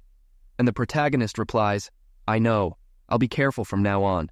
And she adds, "The poison pearl you took must be one of the evil god's seeds I told you about before. You should consume it immediately." And the protagonist says, "Uh-huh." And she winks an eye, saying, "Besides, next time, don't touch me without my permission." And the protagonist scratches his hair, laughing, and entering the pearl of poison, she completes, "In that case, I will go back to rest." And the protagonist asks, "What's the rush? It looks like you're running away." And she, inside the pearl, thinks, "I didn't expect to be kissed by him. I even cried in front of him. What a shame. I will endure these sins of yours." She remembers, "Besides my mother and my brother, I never thought there would be someone who would be so kind to me." The protagonist observes the pill and thinks, "The seed of the evil god." He swallows the pill and is startled by the fire that arises in his body. Jasmine comments, "Surely it is one of the seeds left by the evil god, and he was able to find it. One could say he is very lucky, or it was the influence of the evil god's energies." The energy continues to flow in the protagonist's body, and he observes the fire, saying, "First level of the nascent profound realm. Why has my strength increased so much? Where are these flames coming from?" And Jasmine explains, "It was the seed of the evil god that transformed your power into the fire attribute." And about the increase in your strength, that's just a bonus. In ancient legends, it is said that the evil god possesses the most formidable elemental power within the primordial chaos dimension. The 5 seeds left by the evil god are said to be the origin of his formidable power over the elements. Obtaining these origins will not only give you control over the corresponding elements, but will also provide you with absolute immunity from said element.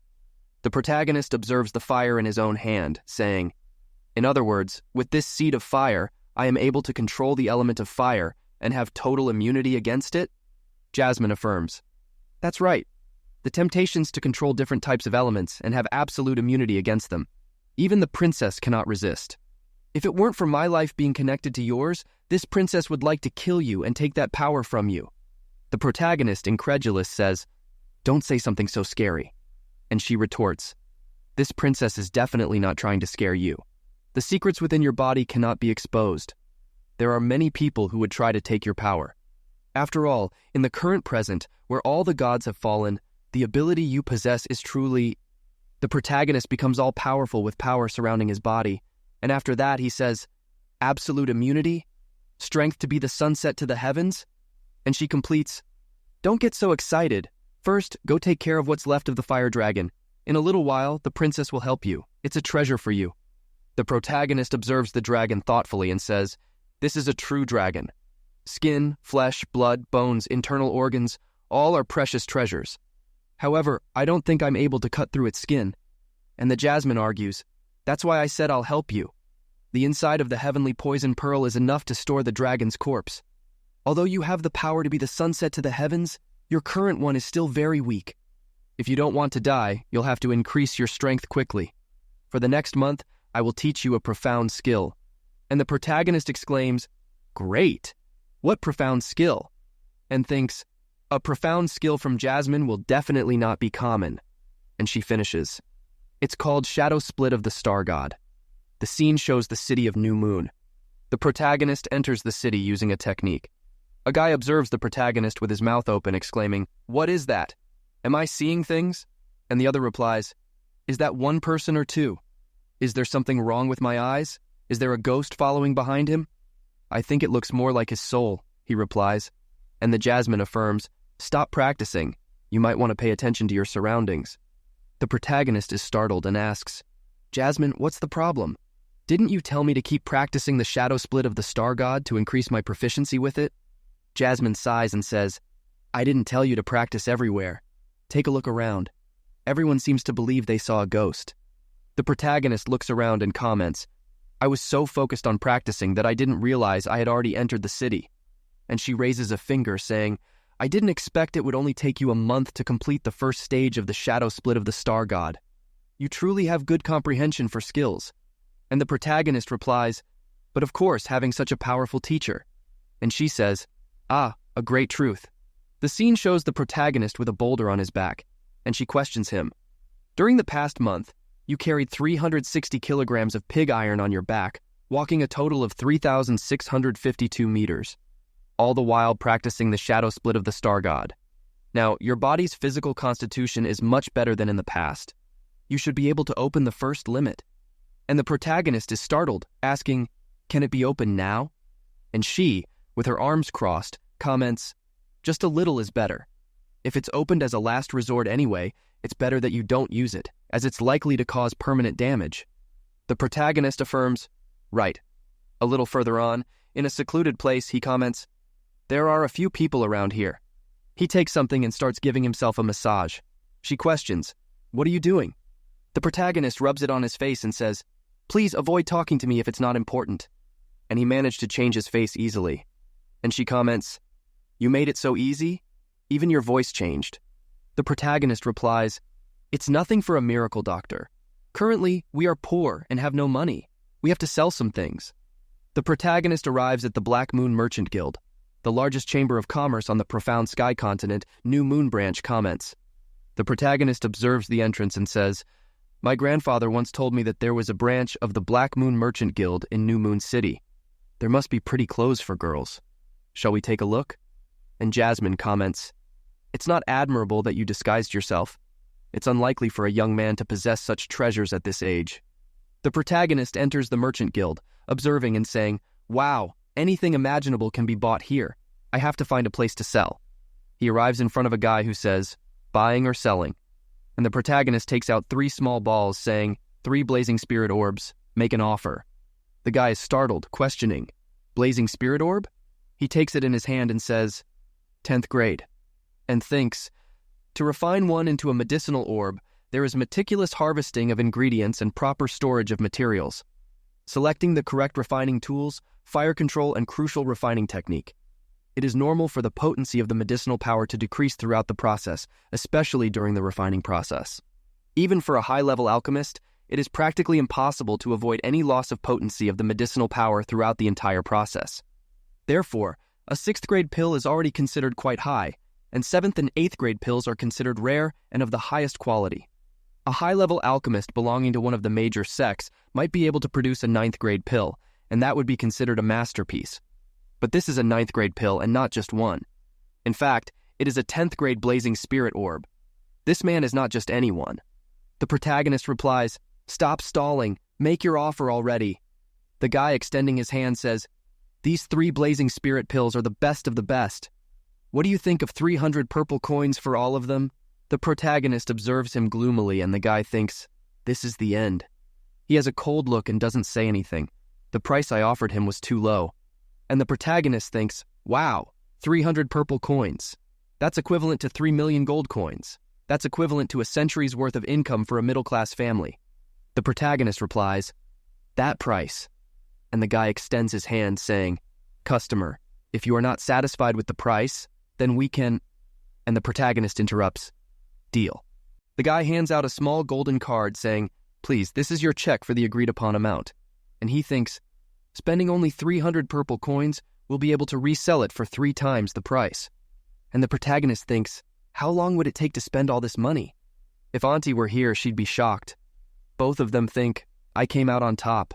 And the protagonist watches the seller thinking, maybe he made more money than me. He keeps pushing his luck. He takes out another one, a mystic core. Make an offer. The seller exclaims, wow, it shines so brightly it's almost blinding. Someone observes, saying, what treasure could that be?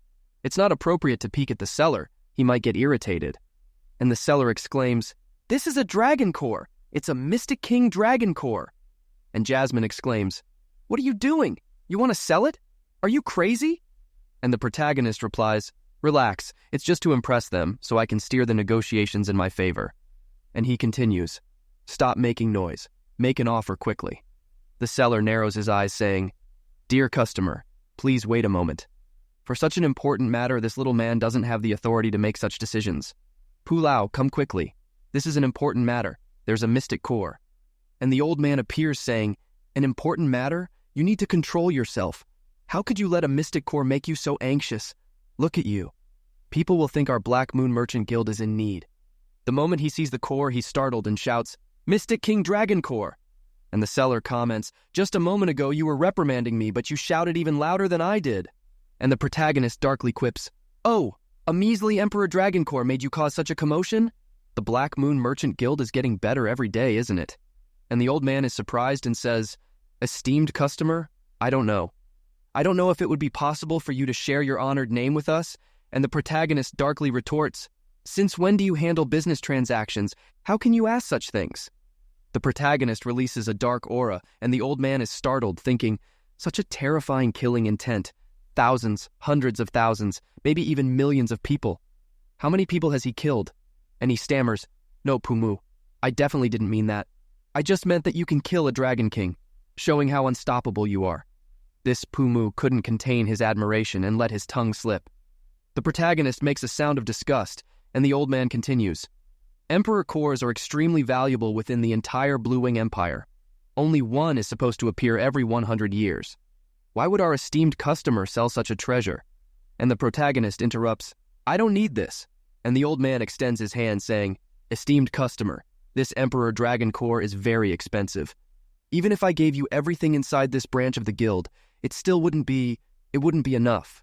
And he thinks, not even an Emperor Core is worth much to him. What level is this person at exactly? The protagonist puts it away saying, so there's no way. Oh, by the way, what kind of person is this Kong Yihan? And the old man is surprised, saying, There's only one person I know with that name in New Moon City, and he's the great elder of the New Moon Mystic House. He's a righteous individual with high influence in New Moon City. Could the esteemed customer have some kind of relationship with him? The protagonist makes a sound of disgust and turns around quickly. The seller says, "Esteemed customer, you are always welcome to come back." And the protagonist thinks, "I got everything I wanted. I should move on." And the old man thinks, "Truly an important person. They have such an imposing manner." And Jasmine says, "Don't leave. This princess wants the red dress. You promised." And the protagonist replies, "You should have said that earlier. I've already finished my business. If I go back now, I'll lose face." And she exclaims, "Whatever, I want it." The protagonist turns around and points, shouting, "This dress, how much does it cost?" And the old man extends his hand, saying, "Esteemed customer, this Liushang Rubro dress was made for girls around 14 years old. It has a small and exquisite style. It just might not fit your wife." And the protagonist replies, "It's for my daughter." And Jasmine exclaims angrily. The old man continues his explanation. The Liushang Rubro dress is embroidered from the most divine silk gauzes. Not only does it have a beautiful style, but it also has 81 blood rubro crystals. The protagonist thinks, has Jasmine gone crazy? Blood rubro crystals to decorate a dress and 81 of them on top of that? This damn Black Moon Chamber of Commerce sells these things like they're toys. I just got rich, but even this dress is a bad start. This is a ripoff. Should I ask for a discount? No, don't even think about it. I might lose my master's dignity. The old man is surprised and pulls the dress towards his hand, saying, "The arrival of the esteemed customer, bearer of a mystic king dragon core, is a privilege to this small shop. This Liushang Rubro already belongs to the noble customer in the name of our friendship." And he thinks, he will forever have the preference of this great man, then purple coins will be nothing. And the protagonist exclaims with a gesture, "This one." He snatches the dress from the old man's hand, shouting, "I will never forget." The seller asks the old man, "Mr. Pooh, New Moon City has never heard of this person." The moment he entered, I analyzed his power. It seems he's barely entered the nascent profound realm. And the old man replies, "Then, apparently, it just shows that you are inexperienced. For someone with the ability to hunt a genuine mystic king dragon, containing their power is easy. And besides, you still have limited intuition to sense his terrifying killing spirit." He points and adds, "You need to have killed at least millions of people to have an aura like that, one that cannot be hidden." The seller, upon hearing this, thinks, "How scary." Outside, Jasmine, irritated, exclaims, "You, out of nowhere, dared to call the princess your daughter? Unacceptable." And the protagonist raises a finger, arguing, "My mistress, don't be mad at me. I can't say that I bought children's clothes for my mistress." And she, irritated, retorts, "Considering that the dress you gave me isn't bad, I won't fight with you. But you exposed the dragon core at the guild. Aren't you worried about being ambushed and robbed?" And the protagonist ponders, "You don't understand? The more I show that I don't take the core seriously, the less they'll dare to try anything."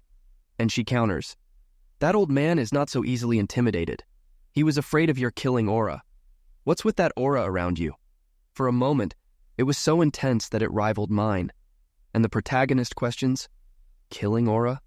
And he remembers the past, adding, "If I told you, you certainly wouldn't believe it, but I guarantee you that we are the same." The scene shifts back to the New Moon Deep Palace, and the protagonist states, "Grandpa said that Sikong Yihan should be around here." Someone exclaims, "Brother-in-law?" And the protagonist is surprised, questioning, "Wait, that familiar voice could be..." Yuamba is shown shouting, "It's you!" The protagonist is startled, stammering, "Brother, no, no." Yuamba grabs the protagonist, and the protagonist almost loses his soul, muttering, "Brother Yuamba is squeezing too hard." And Yuamba, with a big smile, comments, "Your sister is going to end up a widow. It's been a long time since I've seen my brother-in-law. I'm very excited.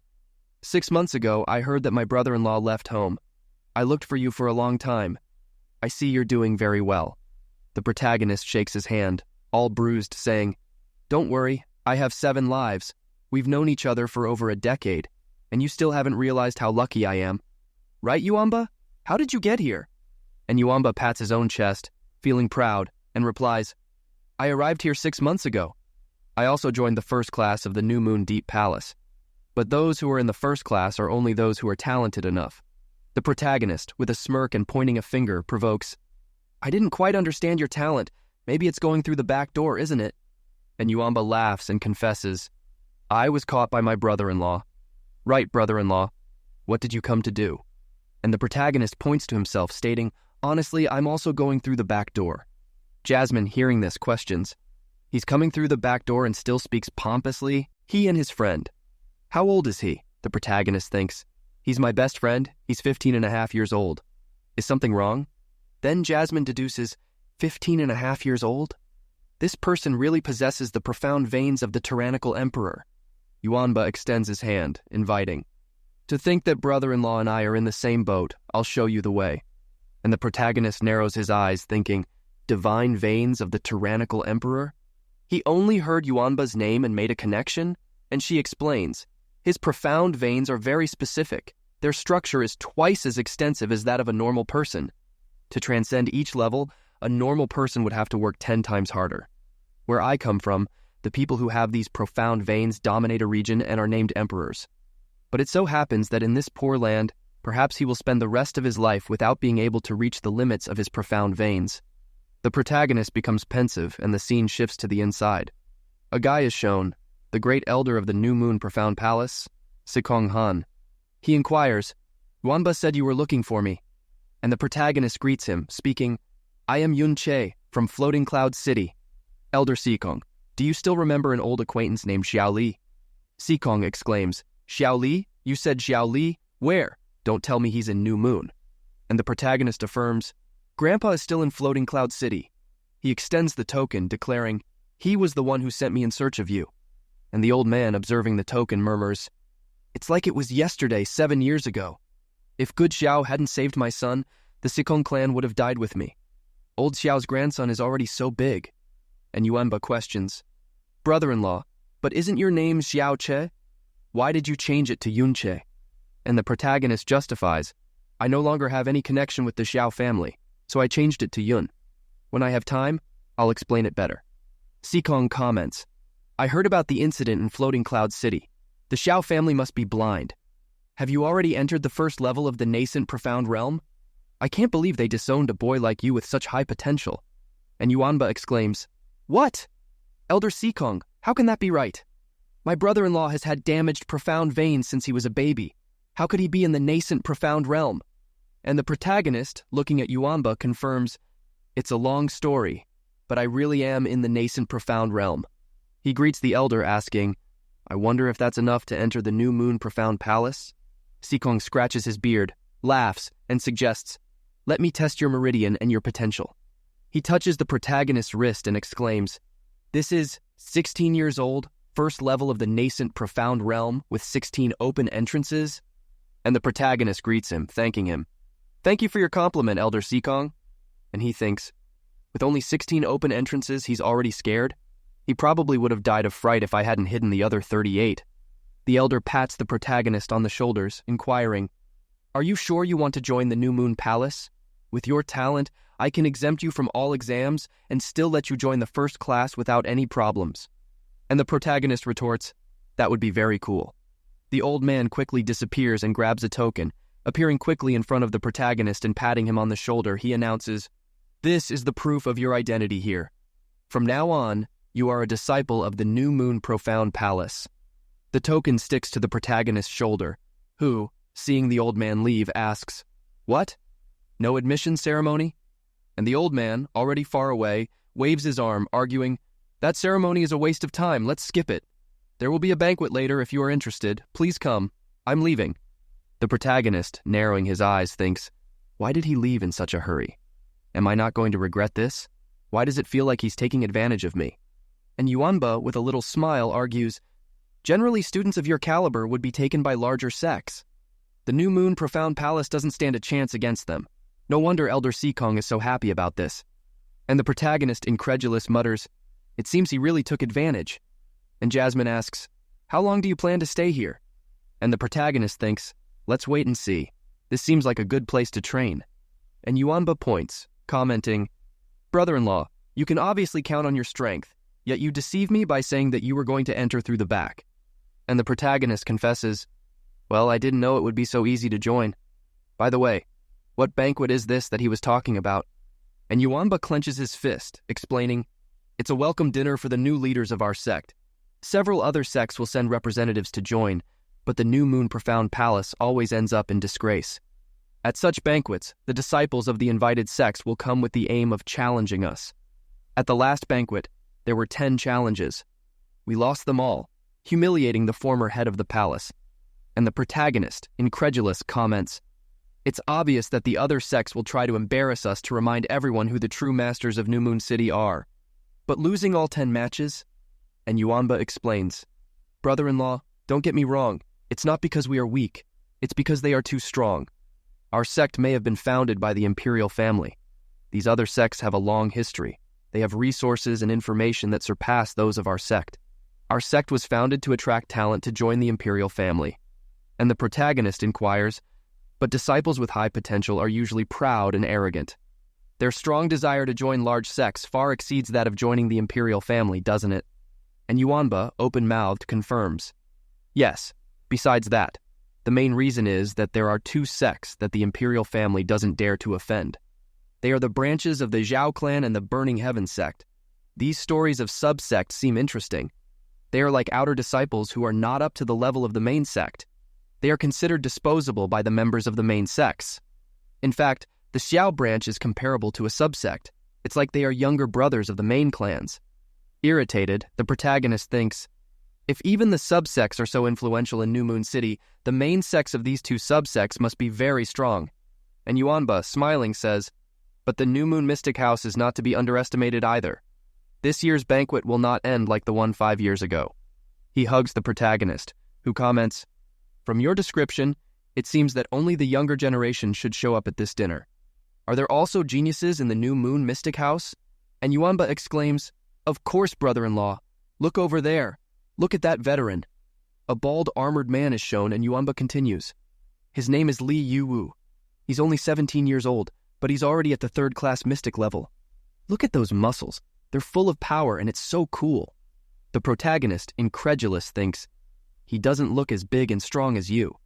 And Yuanba exclaims, "Brother-in-law, look at that one dressed in white. He's even stronger. His name is Shua Han. He's only 18 years old, but he's already entered the 5th class of the mystic level." In the protagonist's ear, Yuanba speaks softly, "It's not just that. He also has a graceful and elegant style. He overflows with talent, a role model to follow." The protagonist thinks, "Talented my ass. The little rascal is reading a dirty book." And Yuanba continues, "But I must say that the greatest geniuses of the New Moon Mystic House, the veterans Murong and Shui Ruo, especially Shui Ruo. She's only 18 years old, but she's already in the 8th class. She's number 1 in our sect. And Shui Ruo is friendly to anyone who approaches her. She's the beautiful goddess Shui Ruo." The protagonist, with his hand on his chin, questions, "You describe that guy reading a vulgar book as talented? I wonder if your definition of goddess perhaps has the same accuracy." Someone exclaims, "Freshman Suxia, less." The scene shows Lance and Rue.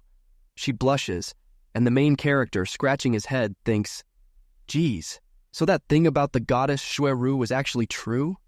And Yuan Ba exclaims, "Seniors Murong, Shui Ru, what are you doing here?" And she replies, "We're going to the herb hall to get some medicines." "So is this guy?" The main character greets him, "Seniors, my name is Yun Che. Please be patient with this freshman." And Yuan Ba pats the main character's chest. "He's my brother-in-law. He'll be joining our sect and is in the same class as us." Shui Ru, with a little smile, says, "I didn't expect such a cute freshman to join our class. The pretty girls in our class must be so excited. Wait, did Xia just call you brother-in-law? Are you married?" And the main character gives a little smile. "Well," and Yuan Ba exclaims, "You're right. My brother-in-law may only be 16 years old, but he married my older sister 6 months ago." Shui Ru, with her hand in front of her mouth, says, "Oh, so you're only 16 years old and you're already married at such a young age? Your wife must be very beautiful." And Yuan Ba smiles, and the main character scratches his head. Changing the subject, "Let me guess, Shui Ru, you're not from here, am I right?" And she, wide-eyed, says, "Oh, how did you know?" And the main character continues, "The atmosphere of New Moon City is rotten and the weather is hot. It wouldn't be able to create a kind and beautiful girl like Senior Shui Ru." She, with a little smile, says, "Our freshman is not only handsome and talented, he's also talkative, very sweet." What a shame, freshman Shu Yun is already married. Otherwise I could... She giggles, and the main character with a serious expression says, "It's okay. My wife said she doesn't mind if I look for a few more." Shuaru says, "What an interesting classmate. I still have something to do, so I'll go first. We'll talk later." The main character waves his hand. Bye. And he thinks, this girl is elegant but not arrogant. She exudes a gentle and docile feeling. It's hard to resist her. Someone taps the main character on the shoulder. "Freshman Yun, it doesn't seem like you know your place here yet. You're not up to talking to some people yet." The main character turns around, questioning. "I haven't even exchanged 2 sentences with Senior Shoru, and I don't know my place already?" And the guy retorts, "See that our freshman still doesn't understand his place." The main character gets irritated. "What do you mean by that? She didn't even look at you when she left. She doesn't even care about you, but you're getting jealous. You're the one who's mistaken about your own status." And the guy, irritated, shoots. "I'll remember you well. Stay away from Shueru. We have a sharp-tongued brat here." He turns around and snarls, "I have no shortage of ways to get rid of you." And Yuen Ba, irritated, thinks out loud, "This guy's too cocky, just because his dad is the mayor of the city. Brother-in-law, be careful. He can be quite ignorant." And the main character somberly mutters, "Son of the mayor, huh? Makes sense. Let's forget about this guy for now." The main character pats Yuen Ba on the shoulder, stating, "I have something important to take care of with you." And Yuen Ba is startled. "What?" And the main character somberly looks at him, sentencing, "From now on, stop calling me brother-in-law. It seems there are several pretty girls in our class. If you keep calling me brother-in-law, how will I go out with other girls?" And Yuen Ba asks, perplexed, "What? But you have my sister. If you go out with other girls, it doesn't seem very cool."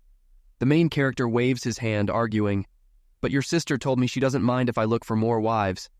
Besides, it's not yet clear if I'll be able to see your sister again. All men have 2 dreams in their lives, to dominate the world and to dominate women. World domination is just to show how ambitious he is, while dominating women was to create fond memories to look back on. If I wasn't at least going to dominate the women I want, wouldn't world domination be nothing more than standing on top of the world with loneliness? And you? Don't you think that's true?" And Yuen Ba, incredulous at the speech, confesses, "I didn't understand what you said, but it sounds amazing. So, if I can't call you brother-in-law, what could I call you from now on?" And the main character suggests, "You can call me boss, brother, or brother one, anything but brother-in-law." And Yuen Ba excitedly replies, "Okay, I'll call you boss from now on, brother-in-law." The main character yells, "Stop calling me brother-in-law." And Yuen Ba blurts out, "Slipped out, brother-in-law. Let's get to the dorm." The main character gets irritated, cursing, and the scene cuts back to the mystical palace in the main hall. The main character observes the place. Everyone here is quite strong, and Yuen Ba agrees. Of course, everyone here is the elite of their sex. An elder approaches. "Yunche, Yuen Ba, over here. I save seats for you two. If there are any matches later, watch closely and learn what you can from it. You two are still new. No one will challenge you." The main character thanks him. "Thank you, Elder Sikong." Someone observes the main character and comments, "That guy named Yunche, I've never seen him before. Is he new?" Another replies, "I suppose so. Elder Sikong seems to have taken a liking to him." And a girl near them asks, "Are you the freshman? I've never seen you before." And the main character, with a smile, introduces himself. "Hello, senior. I'm Yunche. I just joined the sect today." She blushes upon hearing this and puts her hand in front of her face, saying, "Wow, you look so young to have reached the mystical level. No wonder you're allowed to attend the banquet today, and you're quite cute." And Yuen Ba laughs and comments, "Of course, that's mandatory for my brother-in-law." And the girl asks, surprised, "What? Brother-in-law? Are you married?" And the main character, incredulous, confirms, "Yes, you must be married too, since you're so beautiful, right?" She becomes thoughtful and replies, "I won't get married so young. By the way, I'm Hong Yi Mai. I'm 17 years old. I'll take care of you in the future." And the main character thanks her. "Huh? Thank you, senior." And Yuen Ba exclaims, "Brother-in-law, I'm sorry. It just slipped out of my mouth." Some guys appear on the scene, smiling and exclaiming, "I, Ti Jiankang, from the Iron Spear sect, brought my son Tai Heng Jun to congratulate the new leader of the New Moon Mystic House." The leader greets them with a smile. "Welcome, Iron Spear sect." The guy greets, saying, "Host Chin, I'm sure you've been well. We barely met 2 weeks ago, and I was speechless in the face of such elegance." I decided to bring my humble son. I hope he doesn't bother you. The master extends his hand, saying, How would he bother me? The master of the Iron Gate comes personally to pay me great honor. The young man has an impressive gift and has an extraordinary presence. Come, please sit down. And Yuan Ba, observing, comments, Brother-in-law, besides the Xiao and Burning Sky subsects, there are 5 other sects that are stronger than our mystic house. The Iron Spear sect is one of them.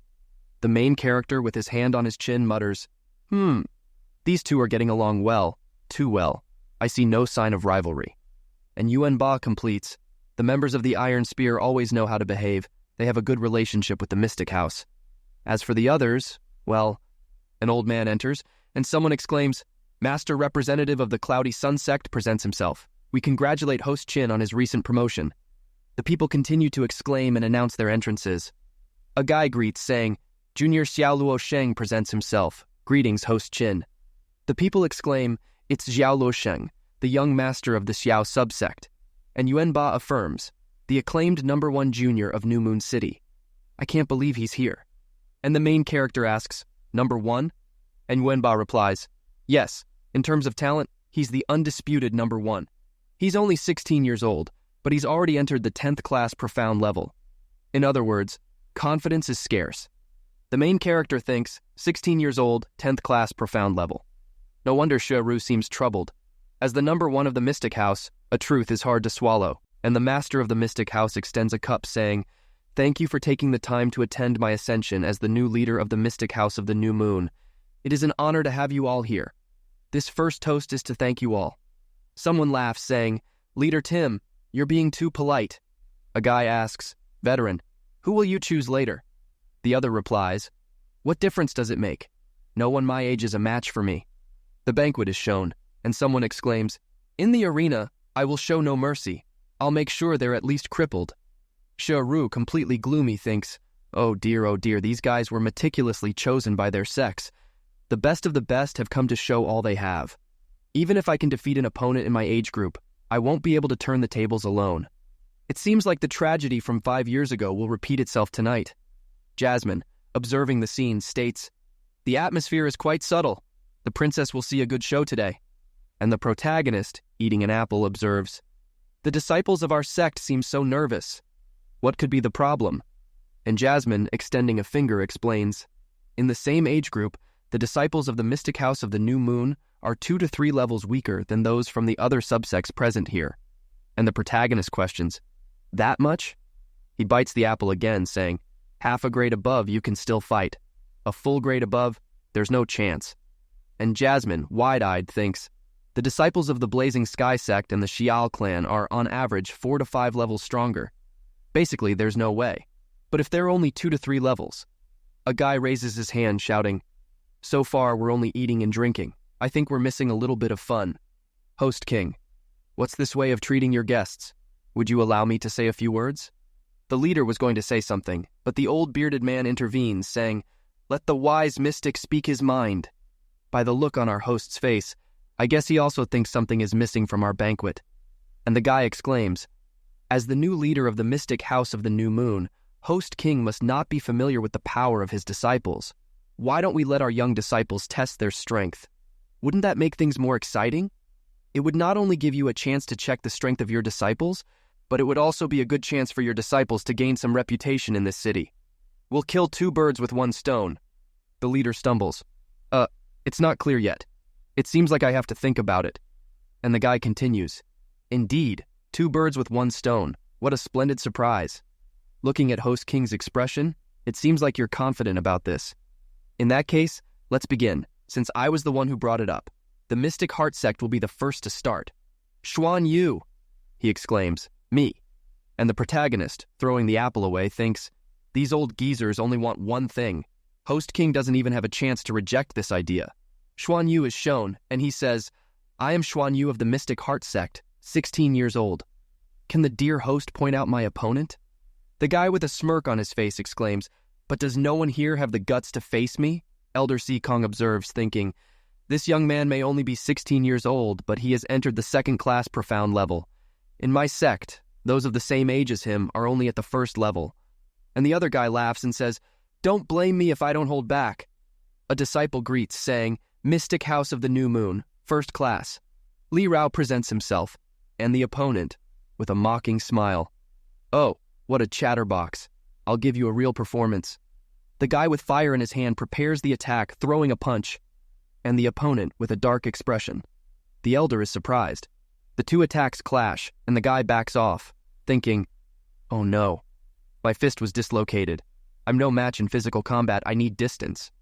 But the other one rushes in quickly, saying, "Little friend, don't go. I haven't even used much strength yet." He prepares a punch, hitting the guy's abdomen, sending him flying away. He falls to the ground, and the others arrive, saying, "Buddy, Li Rao." They help him up, and the girl says, "Buddy, follow me to get treated." And a guy exclaims, "Li Rao is only one level below Xuan Yu, but he didn't even last long." Another asks, "How are we going to continue? Are we going to lose 10 matches again like last time?" Xuan Yu asks, "And who would be the next friend from the Mystic House of the New Moon to present himself?" The others laugh, and one of them comments, "That kid is getting arrogant after one victory." Another says, "I see that these ducks are not interesting at all. They're only good for playing around a little." One of the New Moon disciples argues, "There's no way we can let an 18-year-old fight." Another says, "Li Rao is the strongest among all the 16-year-olds. There's no point in sending someone else to fight him." Another says, "We can't. Besides it not being honorable to win like that, I don't even want to imagine what would happen if we lose like this." Xuan Yu opens his arms with a provocative smile. "How come no one has come yet? So it's true that the comrades from the Mystic House of the New Moon are cowards? In that case, I'll have to choose someone to come here and fight." The others exclaim, "If he chooses a 16-year-old by mistake and still wins, it'll be great. Just choose anyone. Come on, choose someone who looks strong. It'll be so funny if we defeat him." And he points at Yuamba, saying, "That's true. In that case, that big guy over there, veteran. You look big and strong. Your punches must be powerful. Please accept my challenge." And Yuamba, frightened, points at himself, stammering, "Me? Mr. Big Guy, are you pointing at me?" Xuan Yu says, "Of course, how could you refuse a challenge?" And the other, drinking a little, exclaims, "Such a big school, and there's not a single one with the slightest courage to battle? Isn't that young man a disciple of your sect?" And Elder Sikong says, "Indeed, Xia Yuamba is a member of our sect. Despite his large body, he is only 15 years old. He's one of our youngest members." And the guy spits out what he was drinking when he hears this. Yuamba scratches his head while Elder Sikong states, "Junior Xia, there's another little junior who wants to learn from you. It seems like I've become the senior now. This way, he's the little brother of the whole school." Elder Sikong declares, "Yuamba, it seems like this disciple from the Mystic Heart sect wants to practice with you. As a senior, you can face him without worry, can't you? Losing to a junior a year older than you wouldn't cost much." Yuamba says, "Of course, Senior Sikong." And Xuan Yu argues, "Just you wait, kid." The protagonist exclaims, "Be careful, don't get hurt." And Yuamba says, "Relax. My profound technique isn't anything special, but I have a resistant body. My name is Xia Yuamba, first class. I'm 15 years old. I won't claim to be a senior. You can just call me Yuamba." The other says, "This Xia Yuamba's power is only at the 6th basic level. He's nothing but trash. If Xuan Yu doesn't defeat him in 3 blows, he'll lose face." And Yuamba charges forward, shouting, "Please be patient with this disciple, the Mountain Destroyer." And Xuan Yu asks, "As if a trash with basic profound power?" Without finishing his sentence, he grabs Xia Yuamba's arms and throws him to the ground, exclaiming, "Are you worthy of fighting me?" Yuamba falls hard to the ground, and the guy comes with power in his hand. While on the ground, Yuamba murmurs, "So strong, I give up." The guy chuckles, and the protagonist exclaims, "Stop!" and thinks, "Oh no, he's going all out and helping Yuamba, who's trembling all over on the ground." The protagonist exclaims, "This is just a friendly fight. You should have stopped when it was clear you had won." He already admitted defeat. "Why did you keep attacking him?" Xuan Yu exclaims, "Well, since he was out of breath, I didn't hear him say he gave up. What can I do? Why didn't he shout louder, faster? Don't blame me for that." And a guy smiling from the audience exclaims, "That's right. Did anyone hear him say, 'I give up'? No one. It's a friendly fight, but accidents happen. Everyone knows that accidents can happen at any moment during a fight, but it's because you're too weak. Just one move and your bones were broken, and he's vomiting blood." The protagonist helps Yuamba, saying, "Senior Shueru, can you help me take care of Yuamba?" She agrees, holding him, and the protagonist says, Just because he couldn't say he was giving up doesn't mean he wasn't already surrendering. Remember this. I will be your next opponent. Yunche, first class, 16 years old. Watching the protagonist, someone comments, "Who is this young man? At only 16 years old, he's already entered the primary profound level? It seems that the density of his energy is superior to Li Hao's. How could I have not seen this before?" Another replies, "Don't think too much. He is indeed one of our disciples. He just joined us this morning. He's the grandson of an old friend." And the old man thinks, Li Hao against Xuan Yu was a disaster, but the power of Yunche and Li Hao is incomparable. And if Yunche makes any mistake, it will be a disgrace to Shaolin. Yuanbai exclaims, "Careful, brother-in-law, he's strong." Xuan Yu, with a smirk, laughs and says, "So you and this trash already knew each other? You just entered the primary profound level and are in no condition to fight me. I only need 5 moves to leave you like your brother-in-law." His group exclaims, "Junior Xuan Yu, you're waiting too long. 5 moves? 3 moves are enough. Make sure he leaves here carried." The guy turns his back and says, "Don't just stand there like a statue. If you want to start, you can attack me now. If I do it first, you may not have a chance." Suddenly, he is startled by the protagonist quickly slapping him in the face. The guy falls to the ground and the protagonist says, "First hit!" The group is stunned by the scene. Someone asks, "Was that a mystical body technique?" Elder Sikong, "Did you see his movements clearly?" And Elder Sikong replies, "Absolutely not. I've never heard of another technique so well executed." With a swollen cheek, the guy says, "Well, very well. I let you hit me on purpose to let you lose with some dignity." The protagonist replies, "Idiot!" The guy, releasing a purple aura, exclaims, "You will die!" He lunges at the protagonist throwing a punch, but is startled, thinking, "Where is he?" The protagonist lands another slap on his face, saying, "Second hit!" The crowd, seeing this, exclaims, "What the hell? What a great fight! What an incredible blow! My goodness, that was powerful. Finish this idiot." Another says, "Yunche, you fight very well. Look at Xuan Yu's face. The first slap made the callus on his face look like a monkey's ass. If that wasn't enough, with the second hit, it looks like another ass on the monkey." Irritated, Xuan Yu thinks, "He was in front of me, but suddenly he appeared to my left. Is it some kind of body movement technique? How could there be such a powerful technique?" The protagonist says, "Just a moment ago, didn't you say you'd finish me off in 5 moves?" The protagonist grabs his collar, saying, "So far it's only been 2. Xuan Yu yells, "Yunche, you're the first to humiliate me so much. So I'm going to kill you very slowly. Very slowly." The protagonist lands another slap, exclaiming, "Third hit." Xuan Yu, irritated, mutters to himself, "You damn imbecile, I'll kill you for sure." The protagonist then delivers another blow, shouting, "Fourth hit." With purple power in his fist, Xuan Yu shouts, "Damn you! I'll kill you!" He then launches 1,000 spectral fists of the violent sun.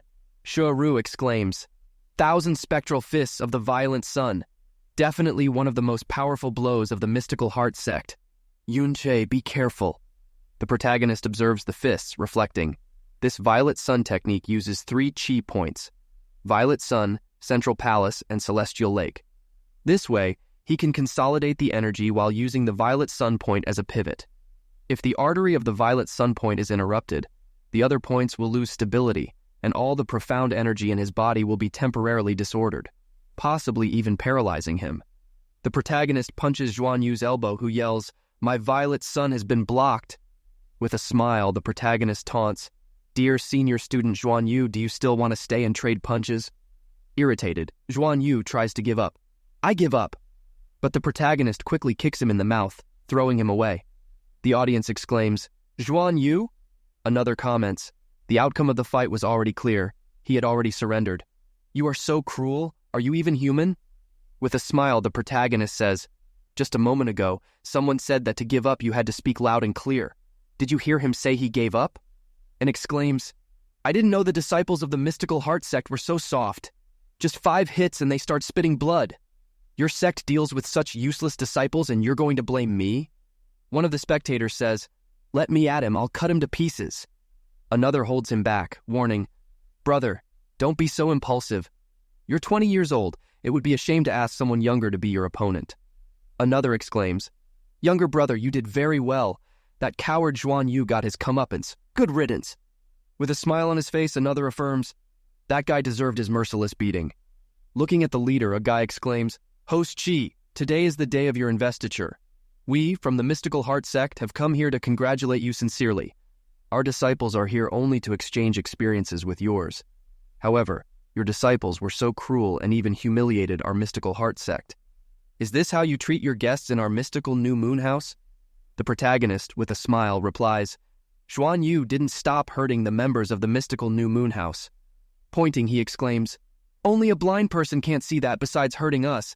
They also said humiliating things to us. Do only you have the right to make fools of us and we can't react? The leader, with a smile, thinks, youngster, it's not that simple.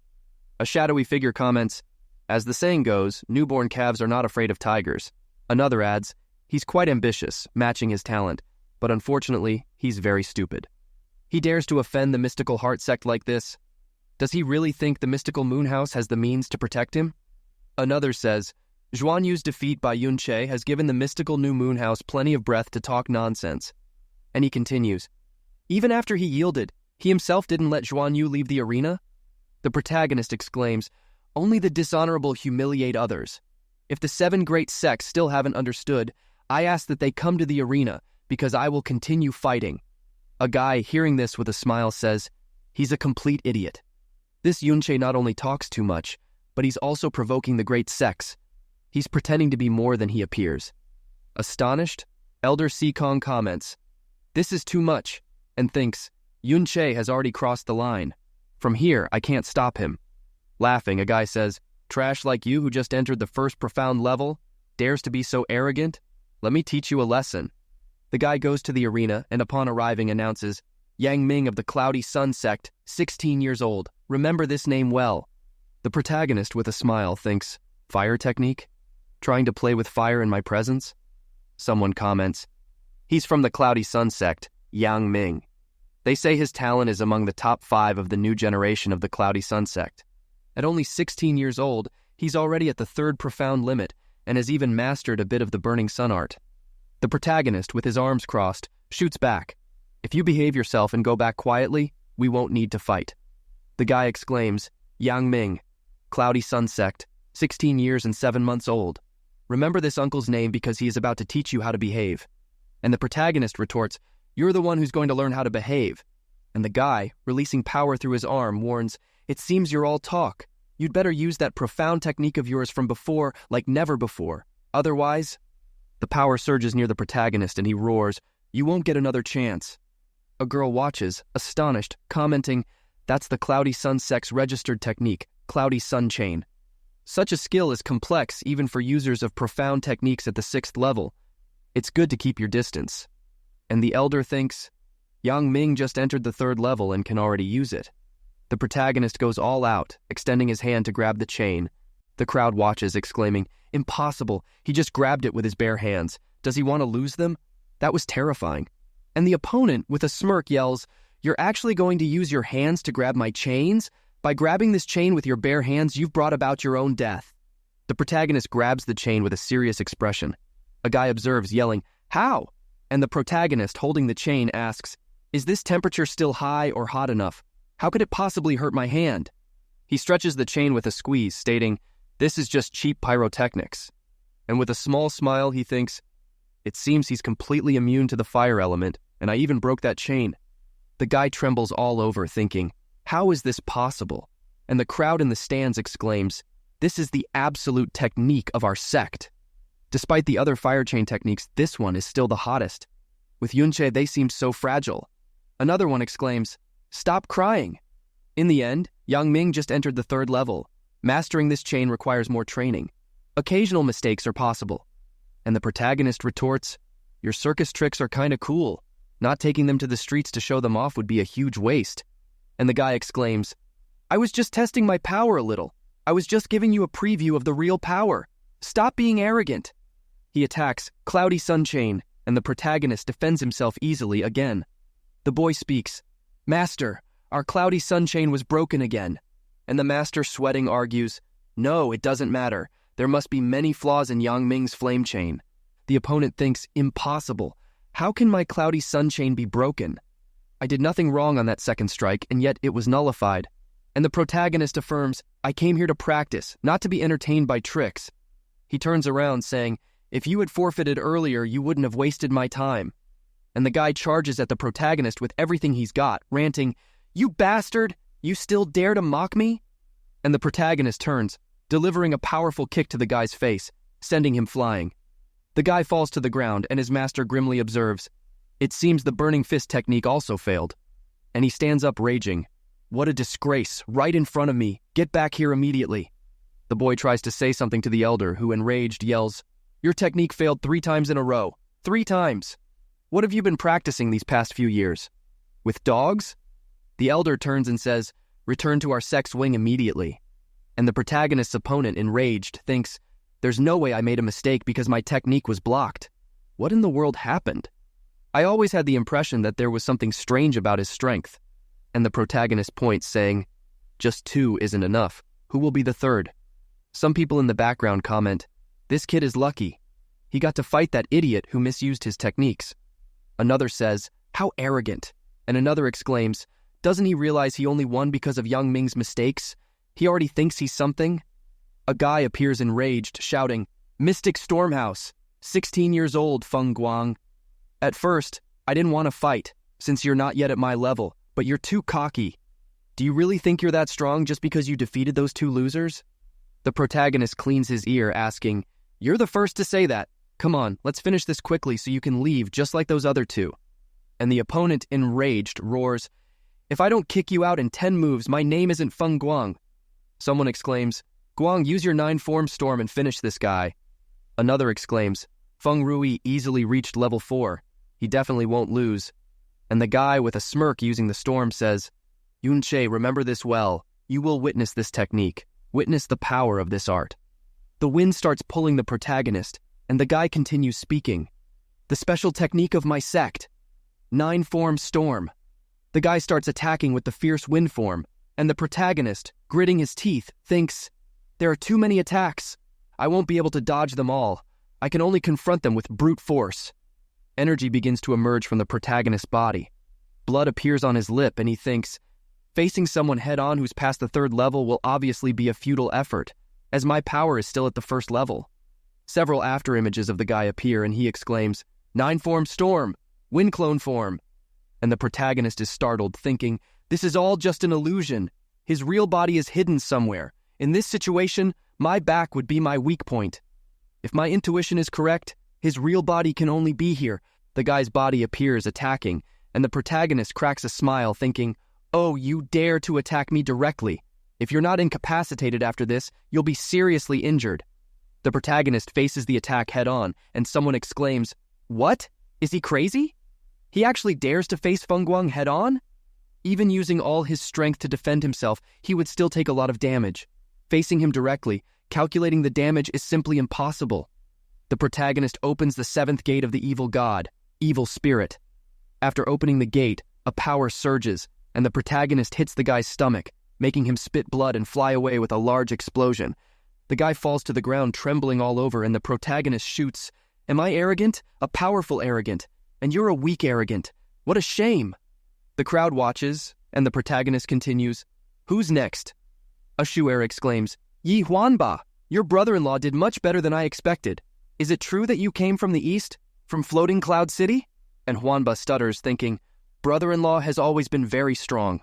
One of the elders comments, "Master Si Kong, this new disciple isn't bad at all, huh? This time you've brought a true genius to our humble sect." Elder Si Kong laughs and retorts, "Oh, that? The important thing is that he wasn't hurt." The protagonist gives a dark look to the others. One of the guys comments, "What are you going to do? Continue this embarrassing show?" Another one snaps, "This guy is too arrogant." And another grimly affirms, "As long as Yunche flies lower than the phoenix, don't worry. Although he's not stronger than Sha Luo Shen, he's right below him. Surely this fool knows nothing about him." A guy appears, and the protagonist quickly turns around. The guy introduces himself. "Tai Heng Jun, Iron Spear Sect, 16 years old. I was quite impressed, so I'd like to test my strength against you. Are you still interested?" The crowd exclaims, "Whoa, it's the young master of the Iron Spear Sect. I heard that 3 months ago he entered the 4th profound level.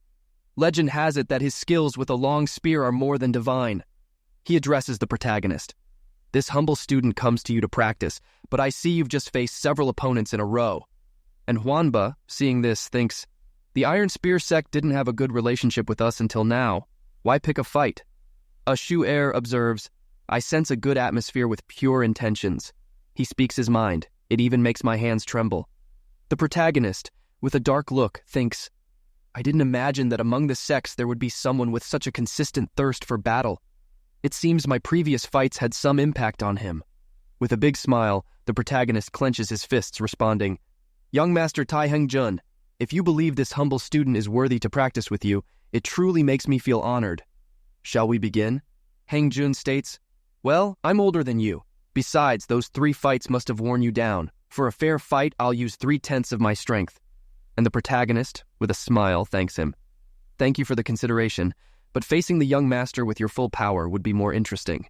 Heng-jun takes out his spear and prepares to attack. Brother Yun-che seemed quite arrogant at first. Good. This fight will certainly be very entertaining. You better be careful. My cloud-piercing spear has never been defeated by anyone younger than me. And the protagonist says, Brother Tai also needs to be careful. He uses the evil spirit. A power emerges. The guy attacks and the protagonist throws a punch at the spear. The protagonist dodges the attacks, thinking, too fast.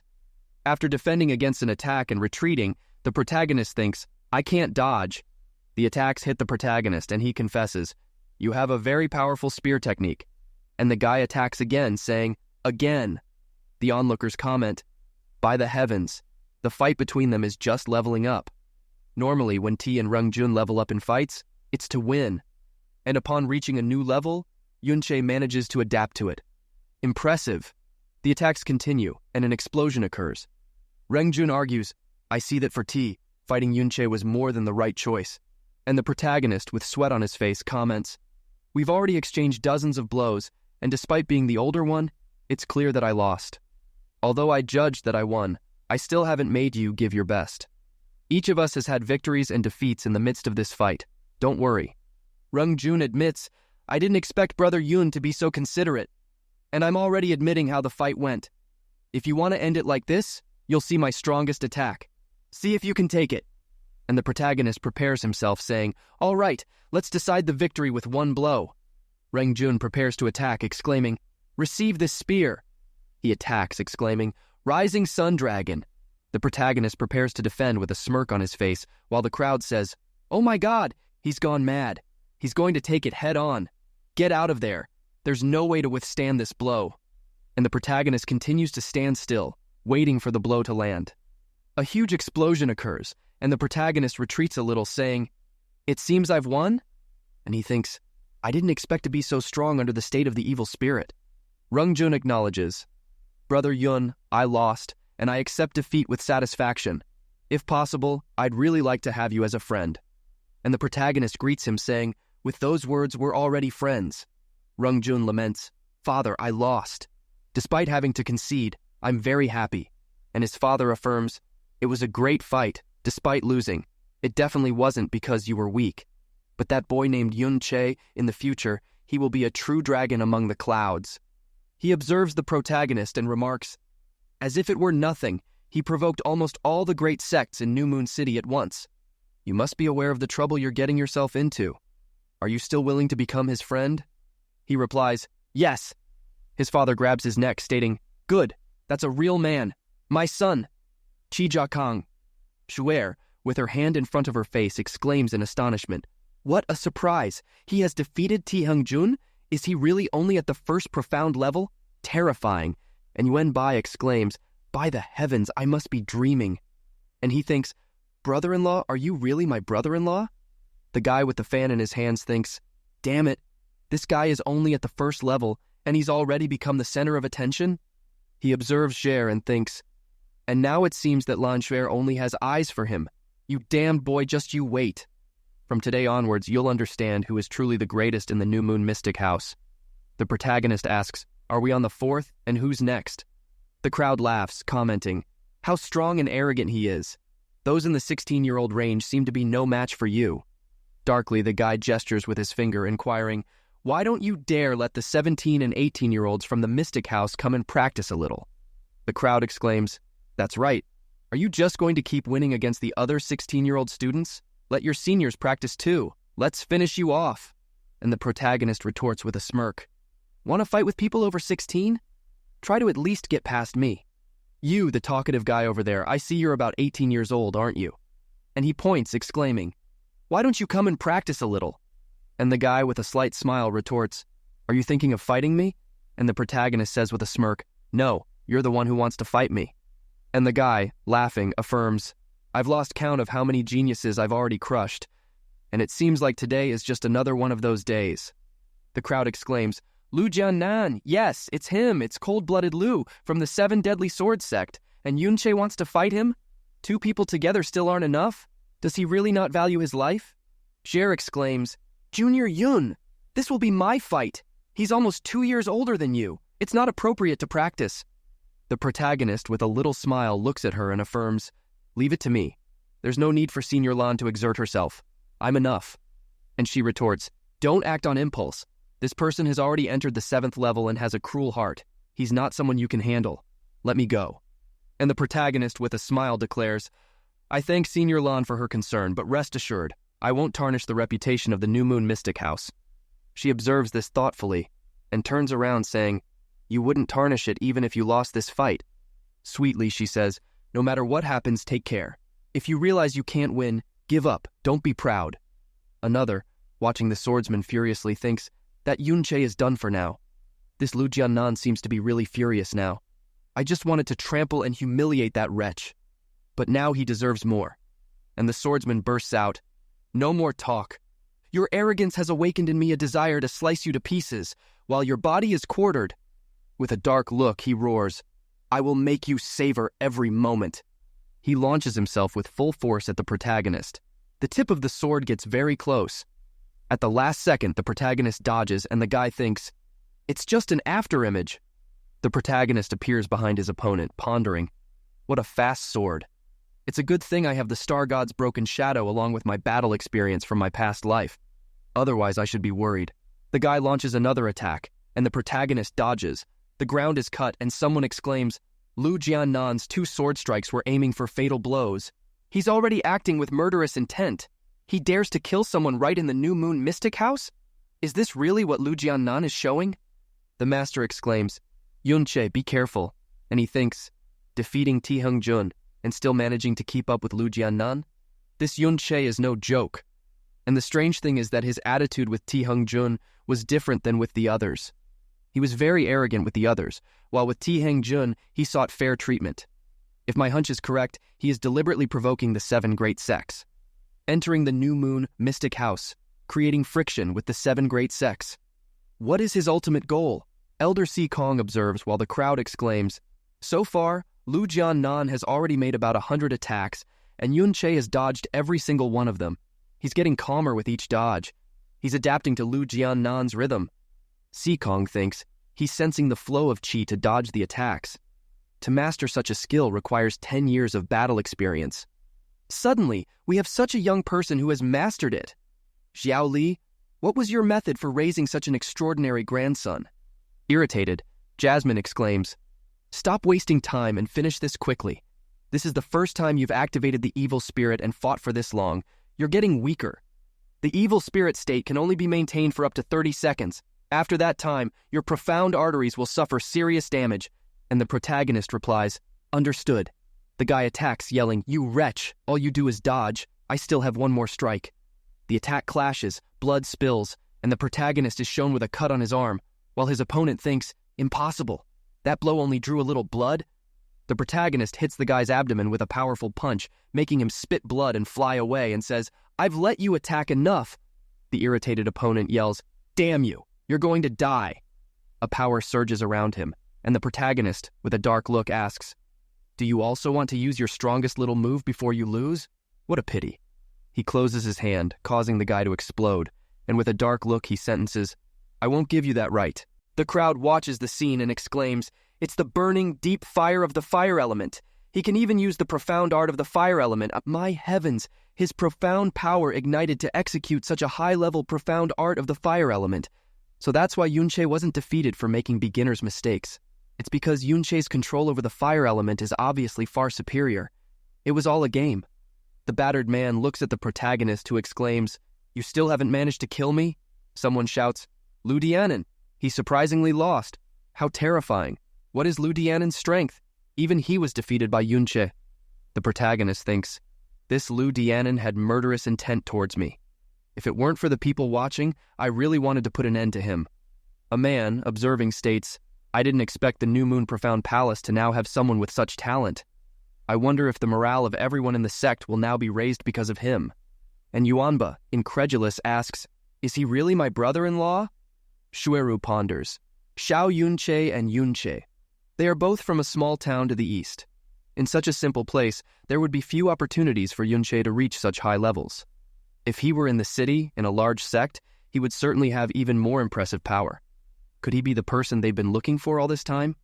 The protagonist sweats a little, and Shueru approaches, declaring, Junior Yun! She looks at the protagonist's injury and asks, your arm is injured. How serious is the wound? And the protagonist reports, it's all right. It only grazed the skin. Didn't hit any bones.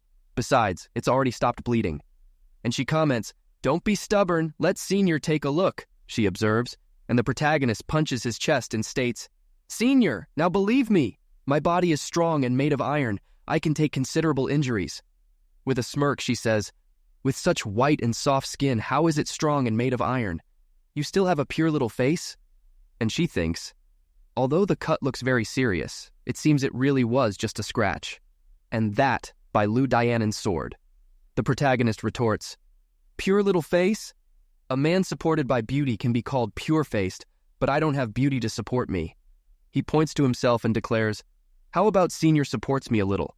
And she makes a noise and declares, pure-faced but daring. I'm still your senior. Be careful, or I'll tell everyone about your current marriage.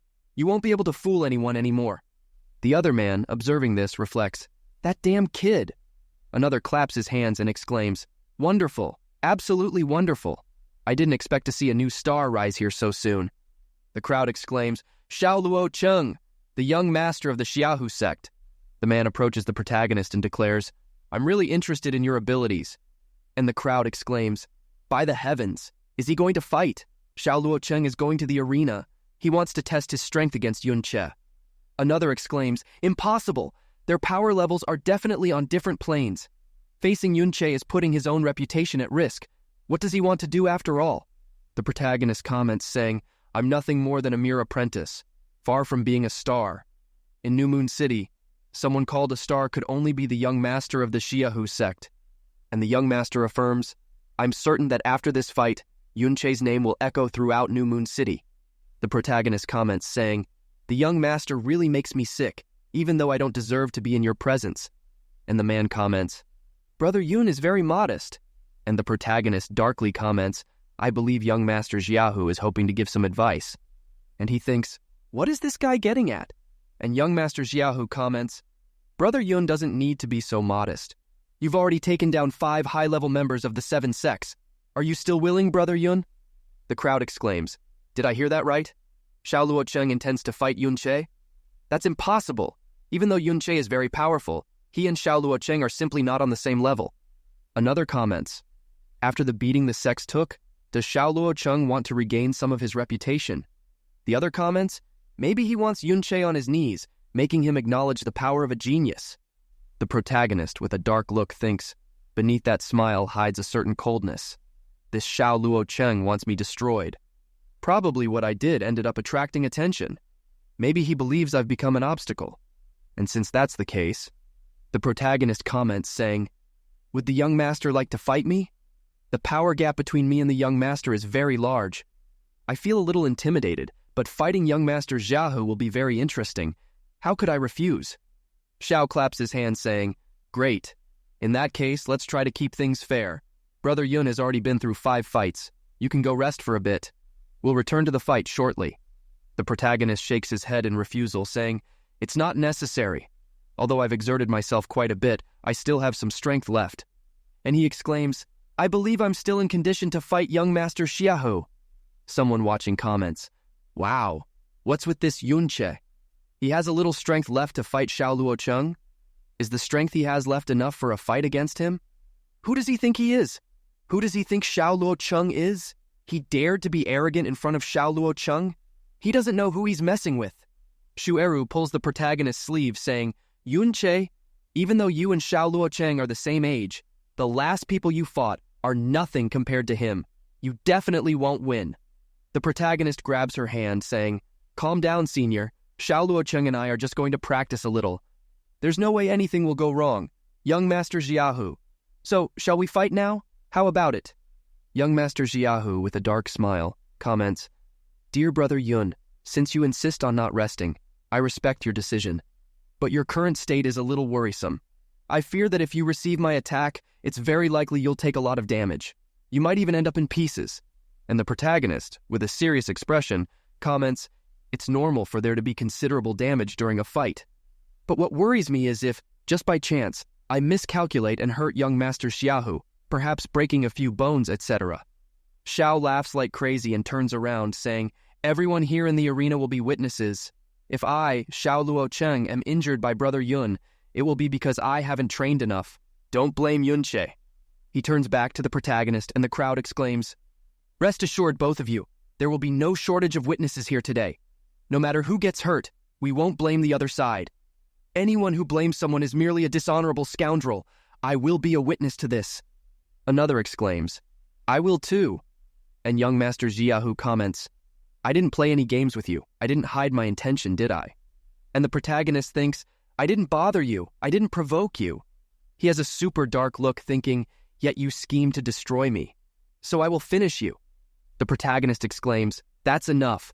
And Jasmine, irritated, declares, The usage time of the evil god spirit is 10 to 20 seconds. 10 to 20 seconds. Young Master Xiaohu thinks, This guy just passed the first profound level and still managed to defeat Luo Cheng, who had passed the 7th. His ability to utilize the fire element has reached unimaginable levels. Even though I didn't do so well when I passed the first level, his posture before the 7 great sects.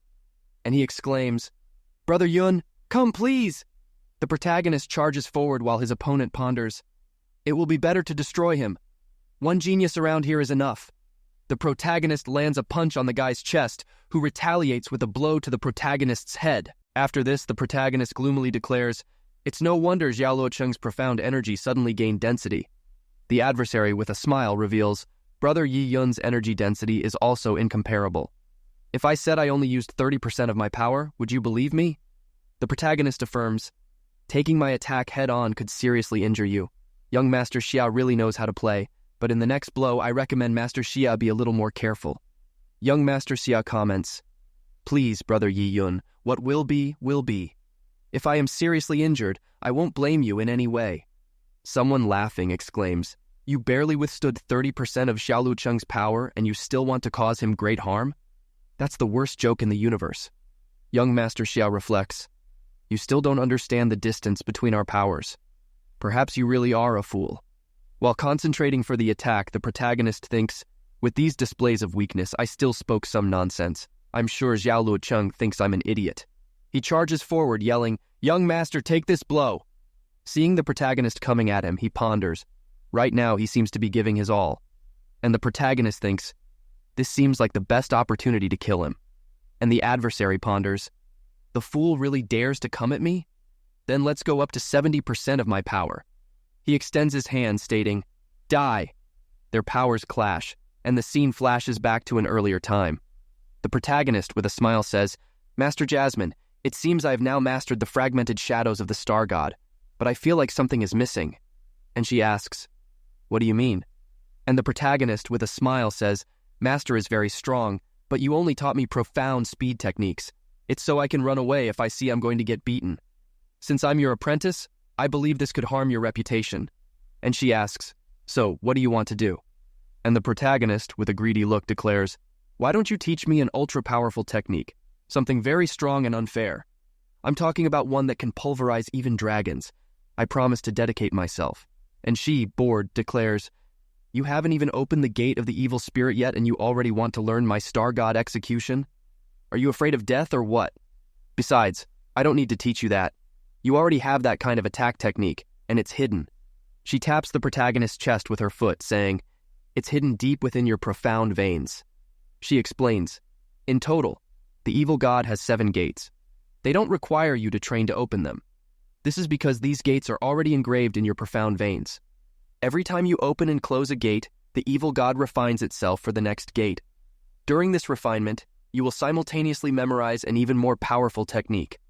And the protagonist inquires, "So you're saying that this profound and offensive technique is already in my veins?" And she replies, "Yes." And soon after opening and closing a few times instinctively, you'll realize you have it. And the technique awakened by the gate of the evil soul is called... An explosion occurs, and the protagonist exclaims, "The evil god's evil art, lunar comet." After this attack, blood trickles from the protagonist's mouth, and he observes, the young master of the Xia clan falls to his knees. The crowd watches this with their mouths agape, and the protagonist, with a smirk, thinks, "It's a little terrifying that you resisted even a fraction of this technique for a bit. If you hadn't underestimated me, perhaps even with the lunar comet, you could have defeated me. What a shame. You didn't take me seriously, and in the end, you didn't use all your strength. This is the price for your arrogance." A man exclaims, "Young master." A man checks his pulse and says, "This?" He attacks, yelling, "You freak, I'll kill you." The leader quickly intervenes with a dark look and says, "How dare you raise your hands against a disciple of the mystic house? You've crossed the line." A man roars, "Crossed the line? You said I crossed the line? Until the last moment, it was a normal fight. And this freak decided to seriously injure our young master. His right arm is shattered, he has severe bruises all over his body, and even his profound veins have been damaged." Someone exclaims, "What? Xiaoluo Cheng has been crippled. Crippled by just one blow from Yi Yunche?" Gloomily, the protagonist exclaims, "Before we faced each other, we made a mutual agreement. No matter how serious the injuries were, we wouldn't blame the other side. Now you want to retaliate? You Xia sect people don't know how to keep your word?" The irritated man roars, "Shut up! Not even 100 times your life is worth more than the thumb of a young master of the family. If I, Xia Zairin, don't kill you today, I will dishonor my family." The leader looks at him with a serious expression and says, "Xia Zairin, if you continue to threaten and attack my disciple, I cannot be so courteous." The man releases an aura, shouting, "Host Qin, to protect a mere disciple? Do you really want to risk it with the Xia sect?" Leader Qin releases an aura, roaring, "Indeed, the Xia sect dominates New Moon City, but even the mystic house of New Moon City will not submit to your whims. If you persist, I, Qin, will make sure that every member of your sect present here will not leave this place alive." The man observes this with a serious look. The two continue to stare each other down. The man grits his teeth and growls, "Fine, so be it. Xia Zairin will not forget what happened today." They carry away the young master's body, shouting, "What has been done, the Xia sect will return 100-fold. The leader states, "Regarding the fight between Yi Yunche and Xiao Luocheng, you all served as witnesses. If the Xia sect returns seeking retaliation, I hope those present here can speak up and deliver justice. If I'm not mistaken, one of the first to offer himself as a witness was Elder Ye. At an opportune moment, I must ask you to take a stand and give your judgment." The man looks incredulous, says, "Oh, that," and leaves quickly, exclaiming, "Wow, looks like I have some business back at the sect to attend to." Another affirms, "Host Qin will be more than welcome, except sun on a cloudy day." Another announces, "I also have something to do, so I'll have to go." Another one replies, "Host Qin, your visit will be welcome." A man approaches the protagonist and says, "Brother Yi Yun, this is our profound recovery pill, a specialty of the Iron Spear sect. It will allow you to recover very quickly." The protagonist takes it, thanking him. "Thank you, Brother T." T adds, "Brother Yi Yun, Xiao Luocheng was seen in this branch of the sect as a great prospect, which was only destroyed by you. The Xia sect will not forget this. Although it is only one branch among many others of the Xia sect, their influence is greater than Brother Yi Yun imagines. They are definitely not someone Brother Yi Yun can fight. I would tell you to leave New Moon City as soon as possible. If that will save your life, there's no way to be frank." The protagonist thanks him. "Thank you for the warning, Brother T." Someone shouts, "Brother Yi Yun! Brother Yi Yun! This is medicine for wounds from our sect. You can take it without worry." Another yells, "Brother Yi Yun, you are very, very powerful." People crowd around the protagonist shouting, "My idol, Brother Yi Yun, are you really married?" Yuanba grabs the protagonist asking, "Brother-in-law, you've become so powerful. Before I idolized my sister, now you are my new idol." Shueru comments, "Junior Yi Yun, now that you've destroyed Xiao Luocheng, the Xia sect will certainly have their revenge. What do you plan to do?" The protagonist, with a smile, replies, "Sir, you don't need to worry. I already know how I'm going to deal with them." The other man, observing, thinks, "Funny, the way you ruined Xiao Luocheng. I already know how you're going to die." She worriedly asks, "Brother Yi Yun, you'd better be a little more careful." Another agrees, "That's right, it's better to be smart." And the leader looks at the protagonist, saying, "As for what happened with the Xia sect, you don't need to be so worried. As the leader of this sect, I will protect my disciples. Some elders have also returned home with their disciples. Yi Yunche, stay for a bit. I want to talk to you." The place empties, and the leader inquires, I never imagined that I, Qin Wu Yue, with all my authority, would be made to reflect by a child like you." And the protagonist greets him, replying, "This disciple does not know how to behave and has become a joke to Leader Qin." The leader makes a noise of disgust and argues, "In an affront to the 7 great sects, you imposed yourself as a member of this house. What leader would hesitate to protect the life of such a loyal disciple? During the battles, you, without fear, reiterated to him your identity as a disciple of the mystic house. To me, it's a little obvious that—" And the protagonist interrupts him, claiming, "It's impossible for this disciple to hide his intention from our leader." Gloomily, the leader makes a noise of disgust and retorts, "From the beginning, you weren't thinking of hiding anything from me. Now that you have my attention, tell me, what is your objective here after all?" And the protagonist raises 3 fingers, stating, "I need 3 items." And the leader questions, "3 items?" And the protagonist lists, "First, I need someone, a place that allows me to cultivate profound energy as quickly as possible. Second, enough pressure and enemies so that I can train a lot. Third, someone who gives me the conditions to face those of the second item, and naturally, who can provide me with the person of the first item." And the leader observes, "I fear your objective doesn't end there." And he thinks, from the beginning, he'll be after support for his own schemes. And the protagonist blurts out, "Within 3 years, I will reach the earthly profound realm." And the leader is startled and questions, 3 years? Earthly profound realm? Are you kidding me? Do you know that even I only managed to reach the earthly profound realm around the age of 40? And throughout the Blue Wind Empire, I was considered a genius. I haven't heard of anyone who has done it in just 3 years. The protagonist shakes his head and, spreading his arms, challenges, "Just because others haven't succeeded doesn't mean I can't. Everyone there thought I was going to lose, and then I go and crush Xiao Luocheng."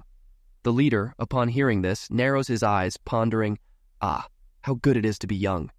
"Well, in light of what happened today, I will provide you with protection.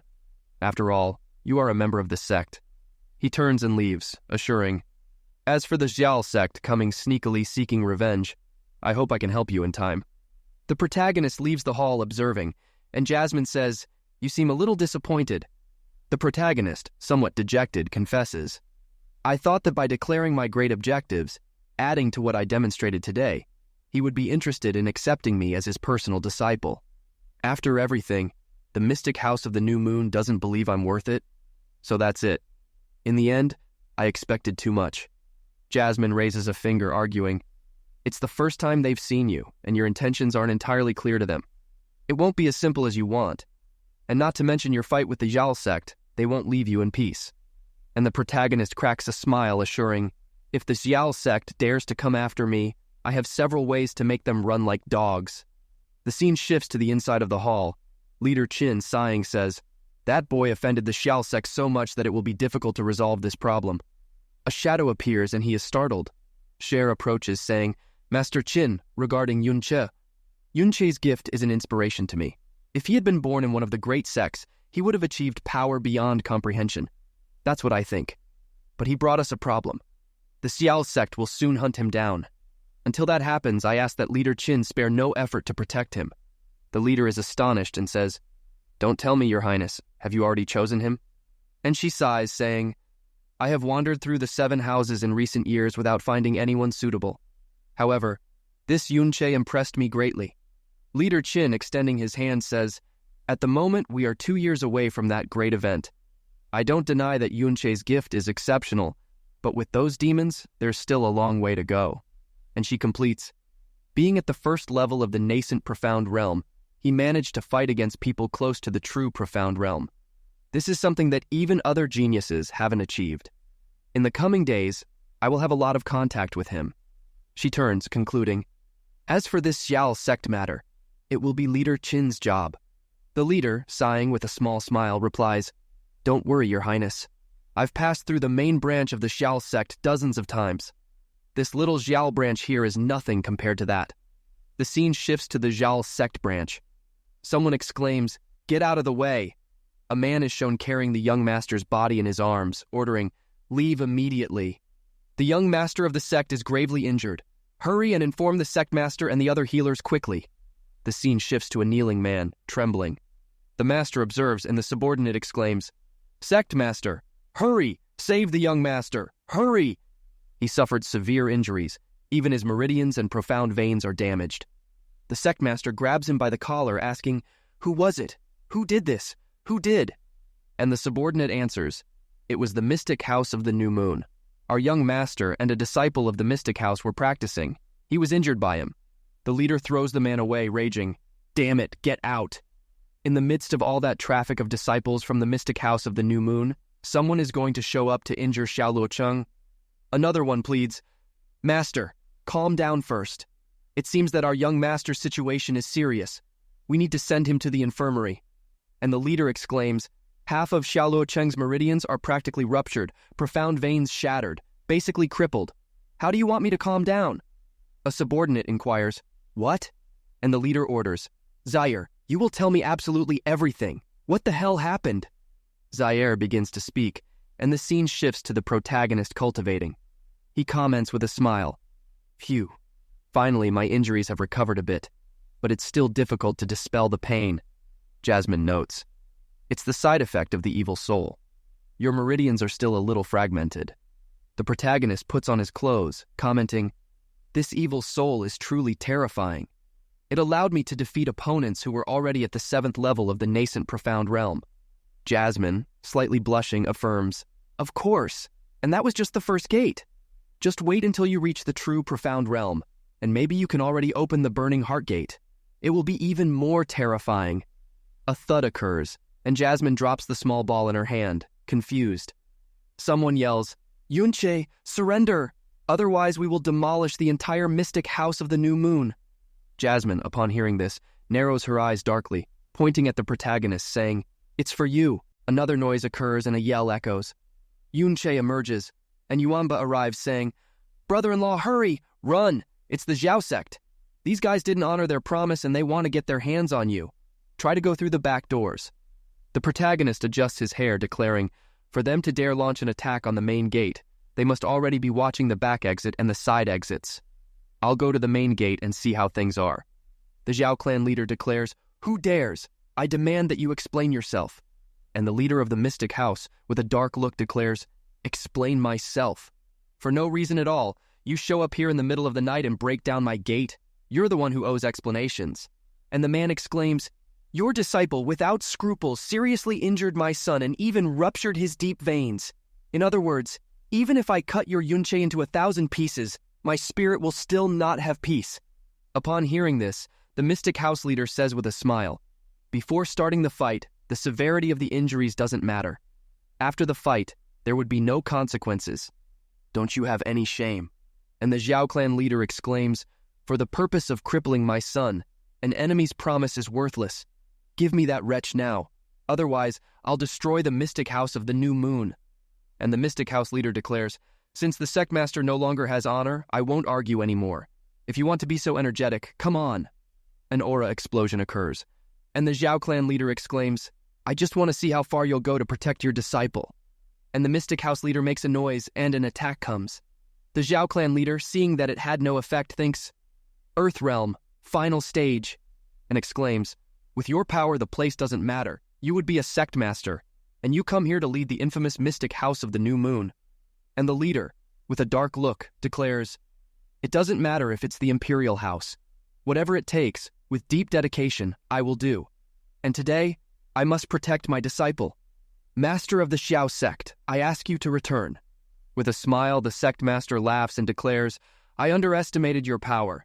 Today it seems it won't be possible to have my revenge, but tomorrow, your mystic house will be demolished. He releases a powerful aura and declares, Demolish the mystic house of the new moon? What audacity! The mystic house was established by the imperial house. Is this also a revolt? And the man from the Zhao sect declares, indeed, I wouldn't dare. But listen carefully. One of the reasons my son was so formidable is because he consumed the precious Tianlin pill, a gift from an elder of the main branch of the Xiao sect. The leader of the mystic house is shocked by this, and the man continues, exclaiming, as soon as you crippled him, this was the beginning of your end.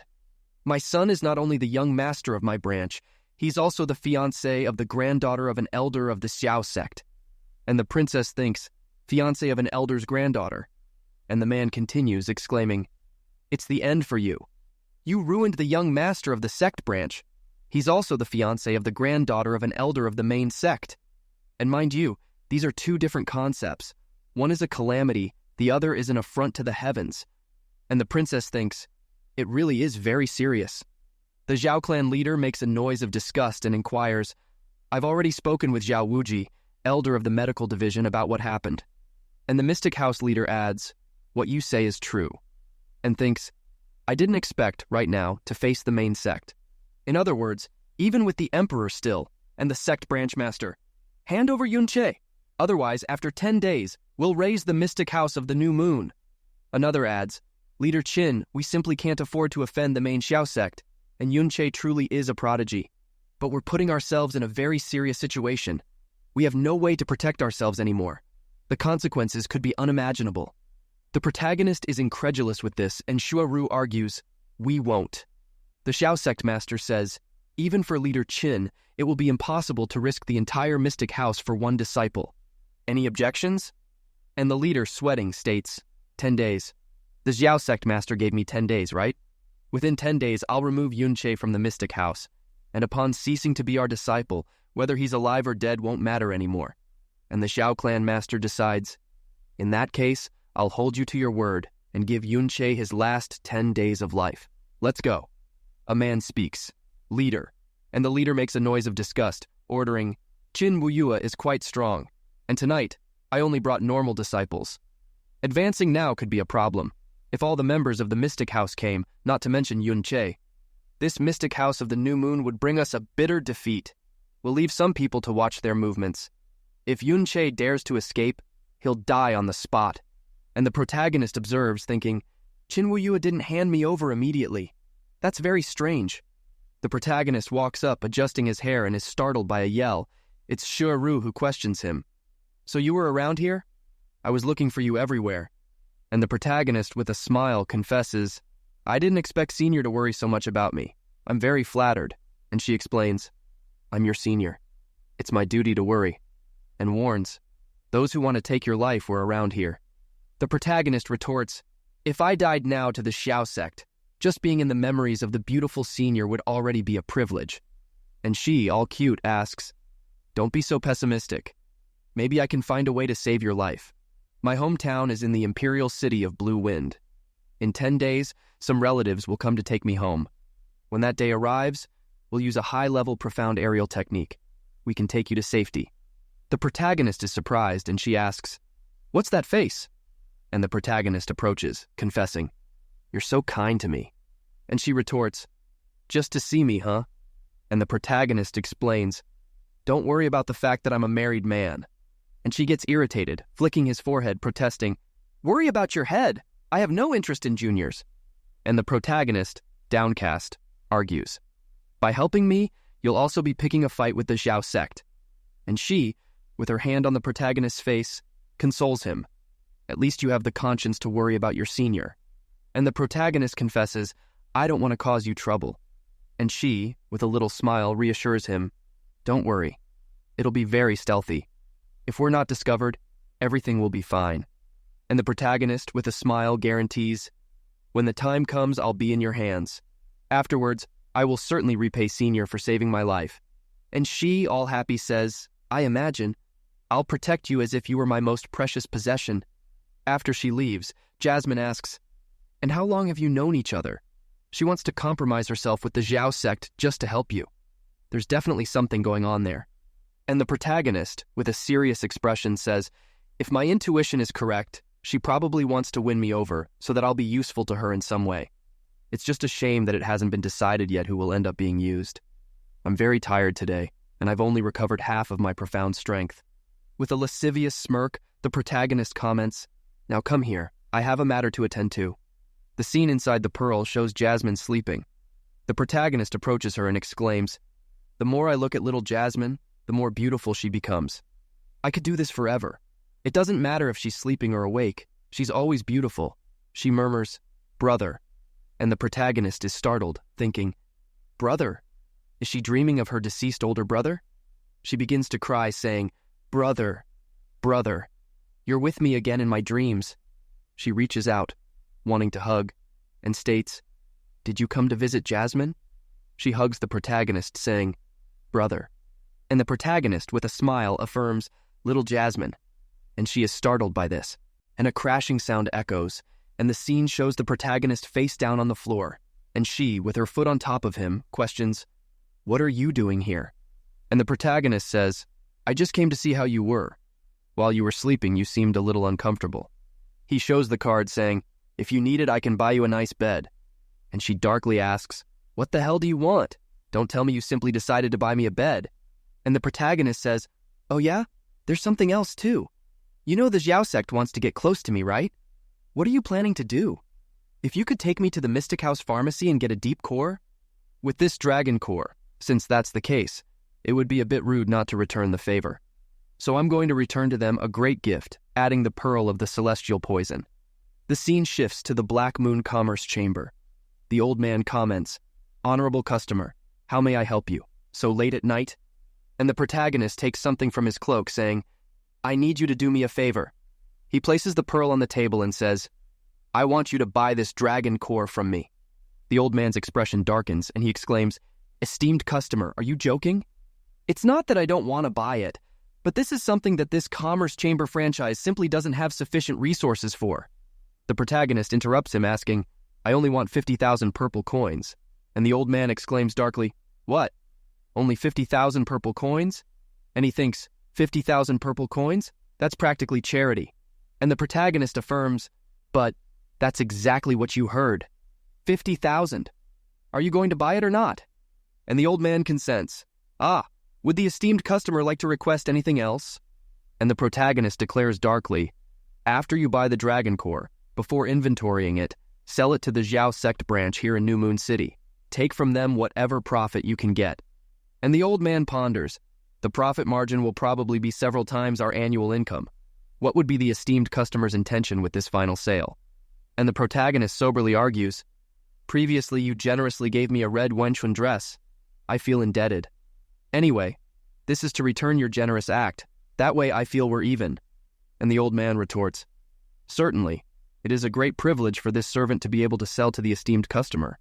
As for the selling price, does the esteemed customer have any requirements?" And the protagonist turns, stating, "The price is up to you, as long as the Xiao sect can afford to buy it. And if you dare to cheat me, you won't like our next meeting." With his soul practically leaving his body, the protagonist thinks, "Holy crap, that's the dragon core. I'm almost having a heart attack." And the protagonist is startled, saying, "Oh, right." He returns with a dark aura and asks, "Would you happen to have a bed for my daughter?" And the old man replies, "Ah, yes. Yes, we do." He quickly pulls out a bed, saying, "We have a royal white jade bed. Is it to the esteemed customer's liking?" The protagonist observes, thinking, "My goodness, the frame made of Yuanshuan white jade, decorated with brilliant jade powder. All this just to make a bed. Jasmine, do you want this bed or not? It must be very comfortable to sleep in." And she crosses her arms, saying, "That's your problem, the princess doesn't care." And the protagonist affirms, 50,000 purple stones. Deduct the price of the bed." And the old man declares, "What a blessed young lady to have such a caring and attentive father." Jasmine lies down on the bed, turning from side to side, and the scene cuts back to the protagonist disguised with a sign that reads, "Genius doctor who renews all. If I don't cure you, I'll cut your balls off." Someone observes, saying, "And what is he trying to sell? He comes with this active posture, but he seems like a..." Another says, "Nowadays there seem to be more and more charlatans, even betting castration. It's likely he doesn't have anything left down there." Someone exclaims, "Hey, what does cutting off the balls mean anyway?" And the protagonist narrows his eyes, saying, "You've asked me that about 8 times now. It's nothing special. It's just to complete the rhyme." And she, irritated, retorts, The princess doesn't believe that. Tell me what cutting the balls off means. And the protagonist raises a finger saying, if you don't believe it, just connect the phrases. Genius doctor who renews all. If I don't cure you, I'll cut your balls off. If it were cut off your fists, throat, or meridian, it would sound very strange when read. And she confirms, that's true. I still feel like there's something wrong with this. A group of injured men is shown, and one of them asks, we've already invited the most renowned doctors in the city. No one has been able to solve it. Should we look again? Another says, we can only go back if we find one. I reckon the two of us might come back tonight. One of them points, exclaiming, by the heavens, a genius doctor. They look at each other, and one exclaims, a traveling doctor who insists on calling himself a genius. You can tell just by looking at him that he's a con man. The other hits him on the head and states, he's all we have right now. So what if he might be a fraud? They approach the protagonist and inform him, genius doctor, the young master of our sect suffered a serious injury yesterday and urgently needs a doctor for treatment. Since you're claiming to be a genius doctor who can renew anything, then you can treat the young master's injury. Please, accompany us back to our sect. The protagonist observes this thoughtfully, and with a smile affirms, saving lives is one of the principles of medicine. This old man will accompany you. Excuse the question, but which sect are you from? The protagonist thinks, a young master of a sect seriously injured. Could it be a coincidence? And the man states, you'll be startled when you hear. And the other declares, we are none other than a branch of the #1 sect in New Moon City, the Celestial Sect. If you can heal our young master's injuries, our sect will surely hold you in high esteem. The protagonist, with a smile on his face, thinks, wow, I was hoping to have at least 3 days to become a little more notorious, so that eventually the Celestial Sect would be interested in inviting me. I had no idea that the Celestial Sect itself would be going door to door looking for someone. And the protagonist states, this old man has been healing for many years, and I have yet to encounter an injury that I can't possibly heal. Let's go. Take this old man to your sect. The scene shows a purple crystal. The Celestial Sect Master observes thoughtfully, I fear that Luo Cheng's injuries can now only be treated with this celestial purple vein crystal. But this is a very precious object, and even at the size of a fingernail, it holds immeasurable value. Ordinary doctors haven't even been able to see it, let alone... And a man exclaims, Sect Master, we have another doctor. The protagonist enters laughing and says, what a nice place. A man observes and states, genius doctor. And the clan master declares, from what hole did these con men crawl out of? How dare they come to the Zhao sect and try to deceive us? Teach him a lesson and throw him out. And the protagonist states, calm down, Master Zhao. Wouldn't you happen to have a celestial purple vein crystal in your possession? I didn't expect to see such an object in such a small city like New Moon City. It's just a shame that the purity isn't of the highest quality. And the clan master turns, exclaiming, you can identify celestial purple vein crystals? And he thinks, just by looking, he's already estimated the purity? He approaches the protagonist, laughing, and the protagonist affirms, of course, not only do I recognize it, but I also know how to use it. But even the injuries of the esteemed sect's young master might be too much for this crystal. And a man stomps his foot, exclaiming, what a load of nonsense! You have no idea the extent of our young master's injuries. There's no better option than this crystal. Master, this old man claims to have practiced medicine in New Moon City for several years. A healer who already knows everything without having examined anything, completely against medical principles. Another exclaims, it's best to get this liar out of here to avoid getting caught up in his tricks. The protagonist, scratching his beard, states, I'm already somewhat familiar with the young master's case after a brief glance. Almost half of the meridians ruptured, deep veins destroyed. Last night, his body was invaded by the cold, infecting his wounds. Since then, he hasn't regained consciousness. And the man points, exclaiming, rumors of the young master's pain are already circulating throughout the city.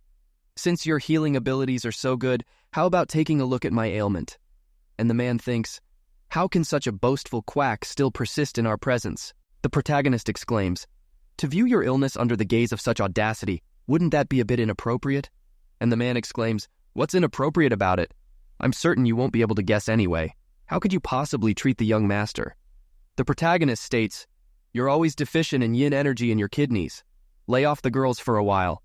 The man coughs up blood and the protagonist looks at him stating, and you, it seems you have something serious.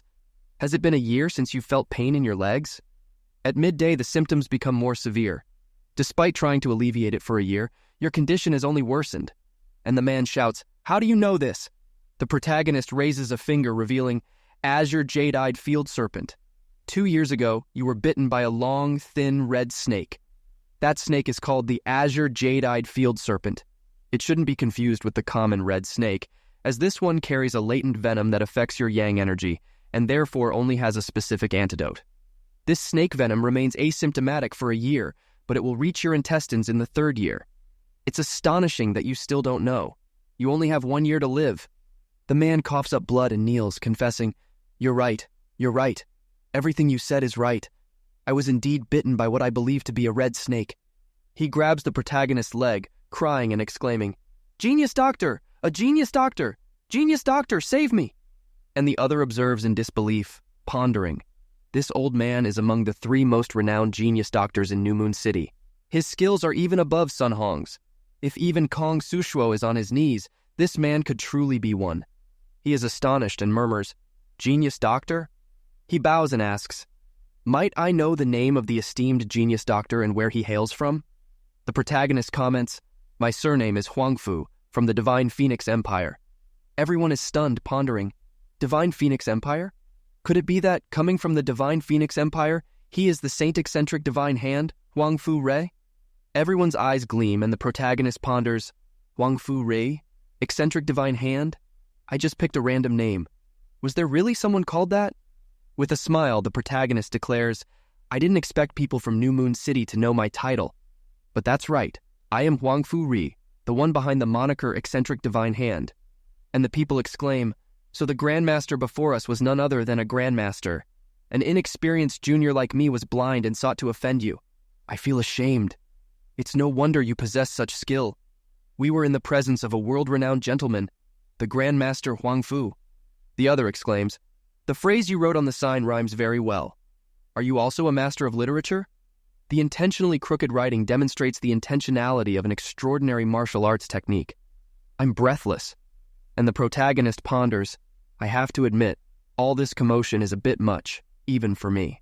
Another, approaching the master, declares, "Our Xiao sect has been blessed by the heavens. This time, the young master has salvation.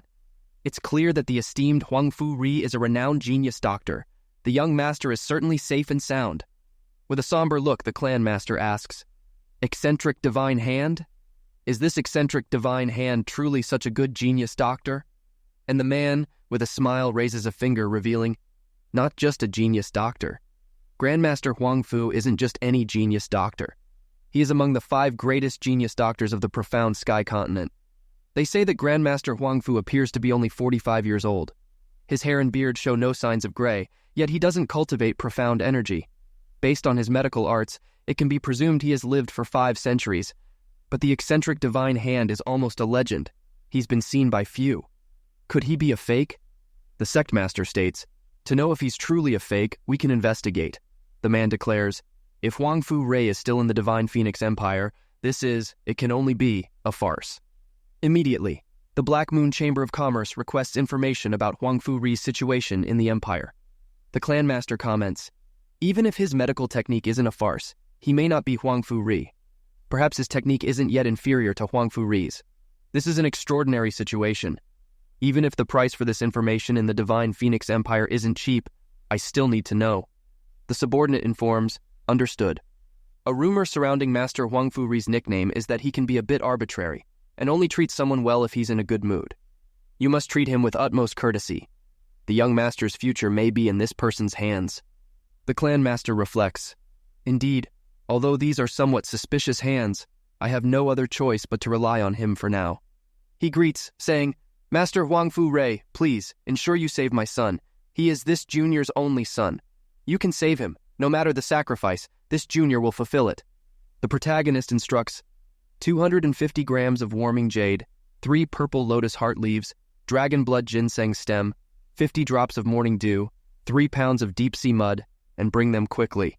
And I don't like to be disturbed by others during the treatment process. The clan master assures, "Very well." After a while, the clan master is shown pacing, thinking. It's been 4 hours and there's no news on how the treatment is going. A subordinate announces, Sect master, I'm back." The sect master grabs the man's face, saying, Speak softly. Let's talk outside. Outside, the subordinate reveals Huang Fu Rei, eccentric divine hand, left the Divine Phoenix Empire a year ago. During the last year, no one has witnessed his presence. They say he may have traveled to various countries. This person can only be Huang Fu Rei. Someone exclaims, "Perfect! So that means Luo Zheng is in good hands." Someone calls out, "Enter!" The man inquires, "Master, what about my son's injuries?" The protagonist affirms, "The young master is awake. You can go see the injuries yourself. His body is quite weak, but don't give him anything to eat without my permission. I'll rest a bit first." He approaches his son, asking, "Luo Zheng, how are you feeling? Is there any improvement?" Luo Zheng reports, "Father, my left arm hurts a lot." His father exclaims, "He can feel pain! This can only mean that the damage to the nerves and meridians has been repaired. The operation must have been successful. This is truly worthy of being the work of eccentric divine hand." Luo Zheng's broken bones have also been repaired. The ruptured meridians are also showing vitality. This is certainly the result of a medical technique comparable to a god's. Luo Zheng asks, "Eccentric divine hand?" The clan master clarifies, "He is a renowned genius doctor, the very one who saved your life. When you see him, you must respectfully address him as Master Huang Fu Rei. Given the success of the treatment, he must be in excellent spirits, and that is a great blessing. Your future is now limitless. Don't forget to thank that Yunche, otherwise you wouldn't have had this opportunity." His son states, "Yunche?" With a dark look, he speaks, "Ah, yes. I will use the cruelest method I can find to thank him for this opportunity." The scene shifts to Jasmine, who questions, "Generally, the transformation technique requires you to vaporize your profound energy in order to alter your form. If you were unlucky enough to encounter someone stronger, you would have been immediately discovered. Despite this, you fooled an entire sect. Where did you learn this technique?" The protagonist, feeling smug, replies, "This particular technique has no relation to profound energy. If you don't possess medical arts superior to mine, no matter how strong your profound energy is, you won't be able to discover me. It's all based on what my last master taught me." The protagonist concludes ominously, "Xiao Tianen, Xiao Luocheng, I'll let you have a few days of joy, but in the end, you will end in despair." The scene shifts to the following day, and the clan master speaks. "Luo Cheng, esteemed senior who saved your life, Senior Huang Fu of the Divine Phoenix Empire." Luo Cheng replies, "I am Junior Xiao Luo Cheng. I thank the genius doctor for giving me a new lease on life." The protagonist approaches, stating, "Saving lives is my mission. Let me see how your deep arteries are." The protagonist looks serious, and the clan master asks, "Senior, your face has become so pale. What could it be?" And the protagonist declares, "I made it very clear to you that you shouldn't give him anything to eat without my permission. Did what I said go in one ear and out the other?" And the frightened man justifies, "It's just a mother's concern for her son. So she prepared him some chicken soup with lots of love." And the protagonist exclaims, "Love, my foot! What a disgrace! You want to kill the boy?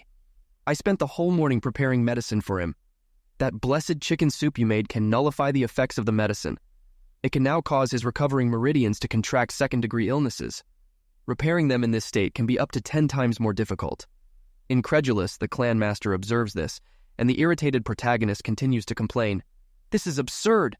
Simply absurd! Enough! I won't treat this anymore. You people like to waste time looking for any healer you can find." And the clan master pleads, "Senior, please calm down. Due to my ignorance, I failed to instruct my wife. I am willing to accept any punishment." The man clings to the protagonist's leg, imploring, "A mother's gesture cannot be a crime." The young master was helpless. "I beg the senior to calm down and save the young master's life." Luo Cheng intervenes, "Senior!" And the protagonist narrows his eyes and turns to him, saying, "This boy and a certain grandson of mine bear many resemblances. My grandson's name ended with Cheng. His name was Huang Fu Cheng.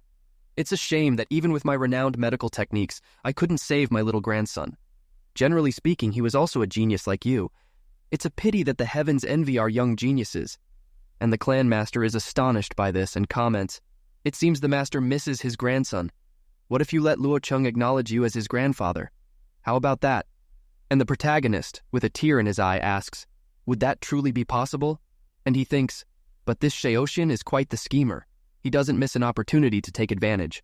All he needs is an opening, a good lie." Luo Cheng calls out, "Grandpa!" And the protagonist exclaims, "What did you call me?" and Luo Cheng, with a happy little face, affirms, "Grandpa, if Grandpa doesn't mind, from now on, I will be your grandson." And the protagonist hugs Luo Cheng, patting him on the back and exclaiming, "Good, good grandson, my little grandson. Don't worry, your injuries. Grandpa will definitely heal you." And the subordinate congratulates, "Congratulations, sect master. Congratulations, Master Huang Fu. Congratulations on your new grandson.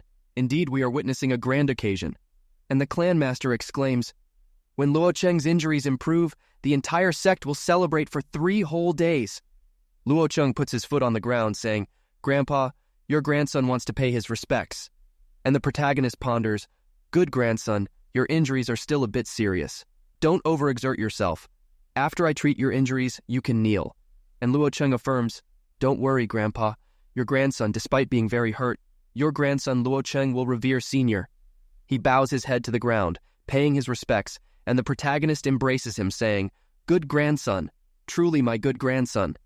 The protagonist observes Luo Cheng in bed and says, "After all we've done to hinder things, continuing with the recovery will be a bit complicated. I need to go back to manipulating the medicines." And the subordinate adds, "Master, I am the head of the medicine division, Zhao Baikan. There are no ingredients stored in this sect that I am not already familiar with. We are at your command." And the protagonist replies, "Flowers, 40-year-old purple heart, 150 grams. A portion of 36-year-old ruby sunflower essence. 3 12-year-old flaming orchids. Try to bring everything at once. Remember that the age of the ingredients is important." The subordinate is startled, sweat dripping down his face, and argues, "Of course we can get all these ingredients, but we need to know the exact age of each ingredient. It could be a problem." And the clan master intervenes. "Well, a decade or 2 of age, more or less, shouldn't make much of a difference." And the protagonist, with a serious look, questions, "Didn't you claim to be the chief elder of the medicinal division? How can you have difficulties even with such a basic concept of medicine?" And the subordinate justifies, "The master's medical trajectory is incomparable. In your eyes, there's no way common medicine wouldn't appear as something merely basic. I can recognize the difference between decades, but needing precision down to a few years is beyond my capabilities." And the protagonist concludes, "Well, I'll go myself then." The protagonist turns and orders, "Never mind. It's not appropriate for an outsider like me to enter the medicine department, which must be one of the most important places in the sect." And the clan master exclaims, "And how could you be considered an outsider? You recently became Luo Cheng's grandfather. There's no problem with a member of our family having access to our treasures. Go ahead, don't worry." And the protagonist, releasing an aura, exclaims, "Fool! How can you let someone you just acknowledged on the same day go wherever they please? Don't let your guard down, not even for a second. Do I have to teach you even this?" He points, saying, "Baikal, we'll go together. You will closely monitor the entire process." And the master consents. "You are of invaluable character and integrity. A role model for everyone. Baikal, take the master to our treasure hall and make him feel at home." The protagonist follows the servant who points, saying, "Master Huang Fu, come whenever you like." The protagonist wears a dark smile and arrives in front of the medicine courtyard. The man inserts a token into a pearl, and the door opens.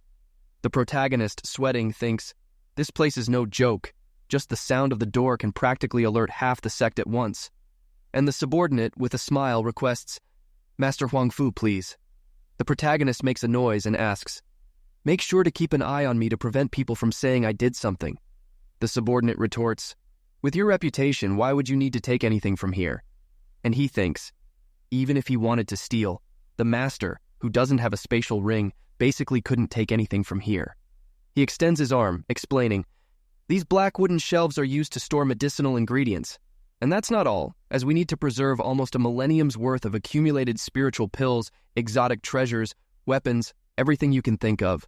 The protagonist affirms, "Oh, really?" And with a smirk, he thinks, "Although between heaven and earth, there's almost nothing in medicinal refinement that I don't know. It's painful not having materials to work with. But now I do."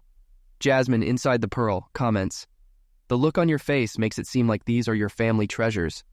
And the protagonist licks his lips, replying, "Just saying, you wouldn't believe it. But in the next few days, they will be." And she thinks, "Oh, really? I'd like to see that." The protagonist is startled and thinks, "What must be stored in there is enough to make one's eyes pop out." The protagonist asks, "That light, Where is it coming from? And the subordinate replies, I'll show you. He reveals the sword, and the protagonist is amazed, and the man states, this is the Tiger Soul Sword. This is the #1 treasure that the main sect has granted us over the years. It is also the only profound earth artifact within this New Moon City. Its name is Tiger Soul. The sect master considers this item the sect's greatest treasure. He's only waiting for the young master to get married to gift it to him. And the protagonist, stroking his beard, affirms, it's indeed a good sword, not bad at all. The scene cuts to 3 days later. The protagonist removes Luo Cheng's bandages, who exclaims, am I dreaming? 3 days? In just 3 days, my meridians are connected again. The clan master, with a smile, replies, thank your grandfather. Luo Cheng throws himself to his knees, exclaiming, Grandfather, you are incredible. Thank you, grandfather, for giving me a new chance at life. The protagonist comments, you are my grandson. Of course I would do anything to save you. The meridians are almost there. Now we need to see the deep veins. Restoring your deep veins is easy. This means that Luo Cheng could return to cultivating. I know a method that would allow Luo Cheng, at the same time that he recovers his deep veins, to go directly to the Earth Profound Realm. They are astonished, and Luo Cheng speaks. Earth Profound Realm? Grandfather, is there really a way? And the clan master exclaims, how is that possible? In the Blue Wind Empire, no one has ever heard of someone, only at 17 years old, reaching the Earth Profound Realm.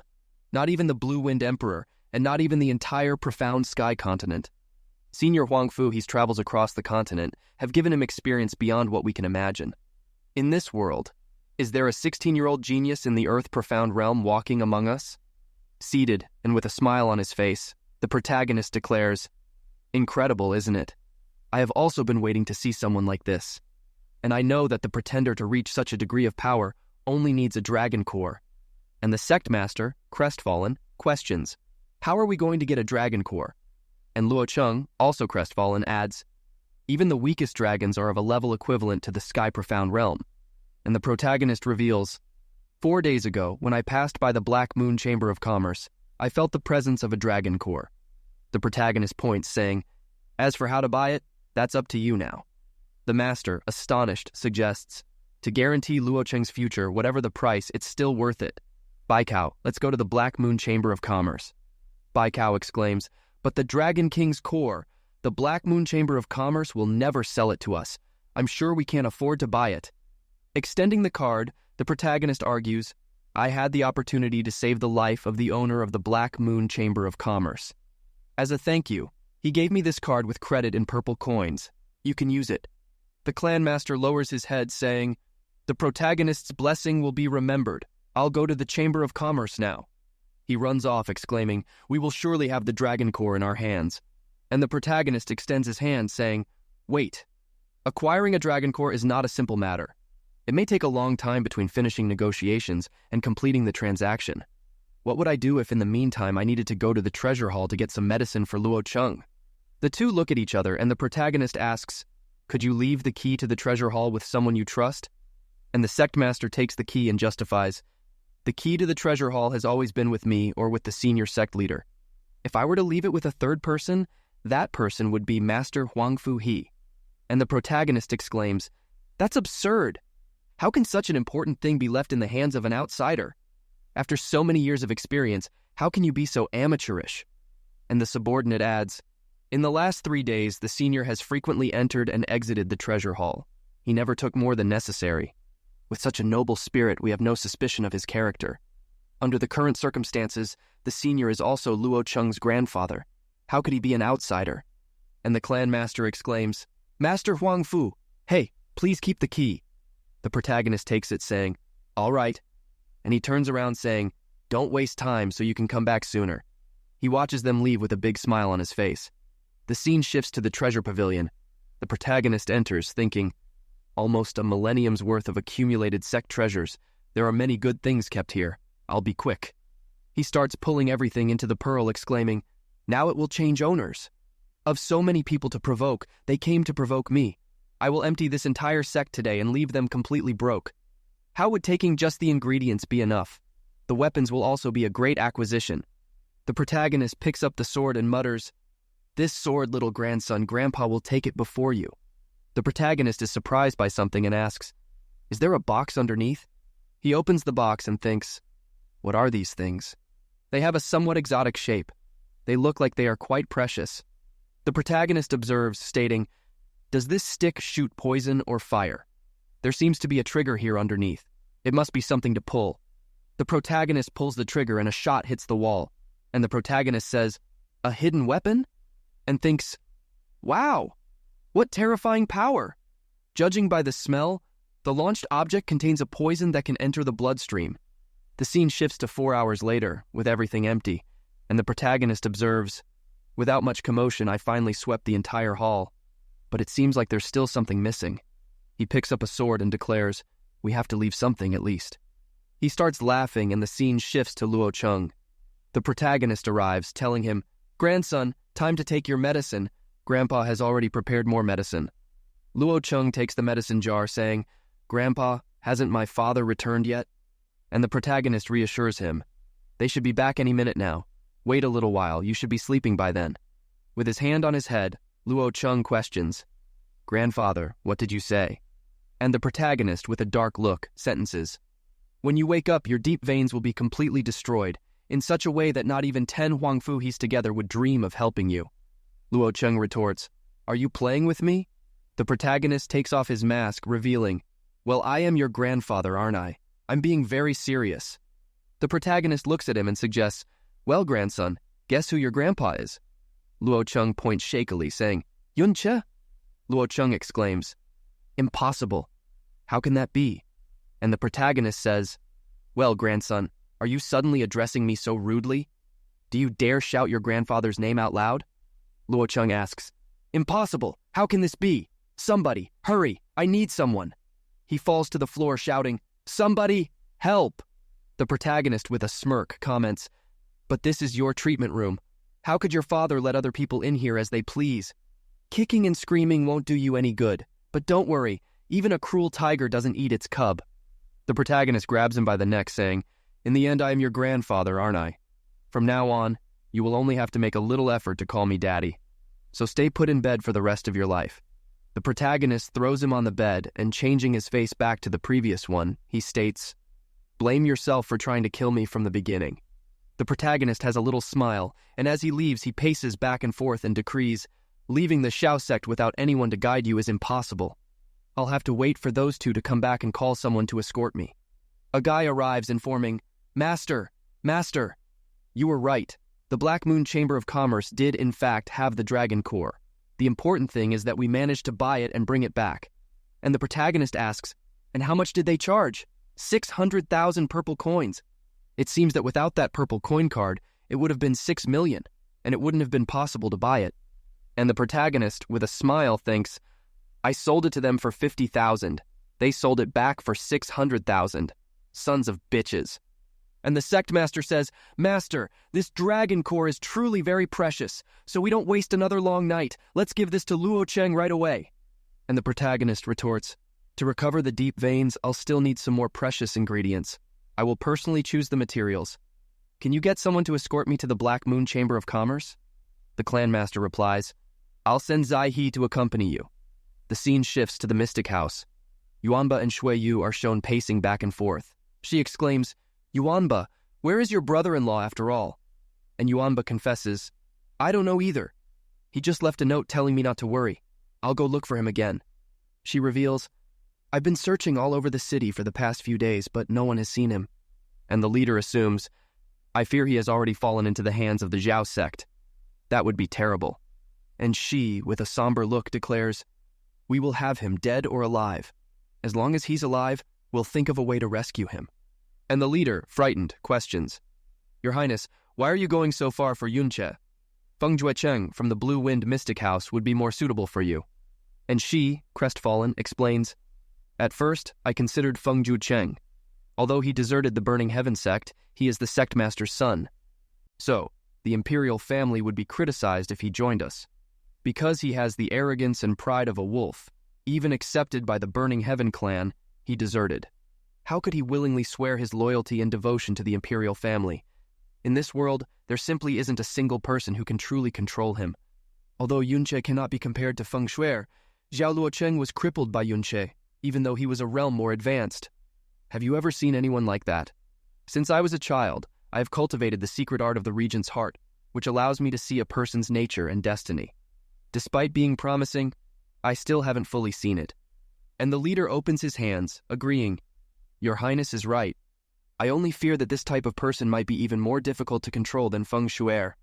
And she, with a little smile, says, I don't need to control him, but rather do him a good deed. She blushes as she speaks, so that at the right moment, he can help me in the name of the imperial family. That being the case, I would already be satisfied. And the leader, with a smile, inquires, So this means that you and I want him, don't we? And she affirms, Me alone is enough, even if I have to reveal my true identity. The scene shifts to the treasure hall. The clanmaster speaks, Baikal, open this door quickly. Let's get this inside as fast as possible. Upon entering, the leader exclaims, With this, there will be no force comparable to my son's. Baikal, completely trembling, is startled and points, saying, Sectmaster, this is serious, very serious. The sectmaster asks, What? He is astonished to see everything empty and exclaims, The treasure hall has been emptied. He looks around and says, What happened? How the devil did this happen? Where are the things? The sect's millennial stockpile is gone. And releasing an aura, he yells, Where did everything go? Where? The subordinate is startled, and the sectmaster exclaims, Sectmaster, look over there. There seems to be something written on the wall. The sectmaster looks, and there it is written, Xiao Tianan, you old man, I will accept the gifts that you and my little grandson kept for me. In the name of the 2 days you took me in, I will also tell you 2 secrets.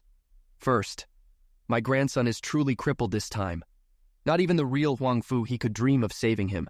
Second, that Dragon King's core is fake. The sectmaster faints while the subordinate exclaims, Sectmaster! Even if this Huang Fu he is Yunche in disguise, it's certain that he hasn't had enough time to go far. Right now, Xander must still be with him. We need to notify him immediately. As soon as we get there and Yunche, we can bring everything back. The protagonist takes a breath and then points, saying, You don't need to lead me all the way. Now wait right here and I'll be right back. The guy says, But the sectmaster ordered, and the protagonist interrupts him. I still have a personal matter to resolve. You can stay here.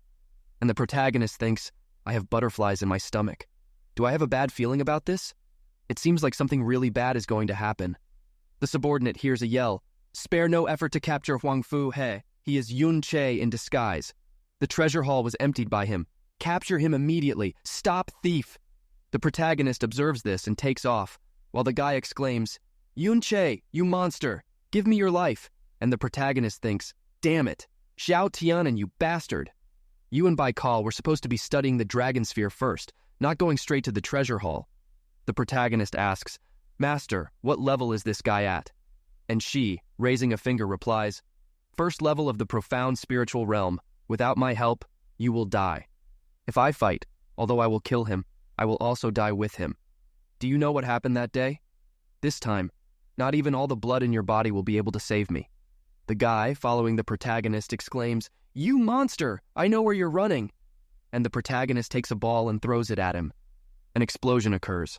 Someone exclaims, That way! And the guy is startled, looking at the hole and thinking, Bomb? Heaven-shaking bomb? The subordinate observes, reasoning, That bastard stole everything we had in the hall. If he hadn't been fast enough, he would have been destroyed by the heaven-shaking bomb. The protagonist roars, Die, you bastard! He throws another small ball. Another explosion occurs. The guy looks at the other hole and thinks with relief, Finally, he missed me. By a hair. I just wanted to buy more time. The protagonist jumps, warning him, Careful!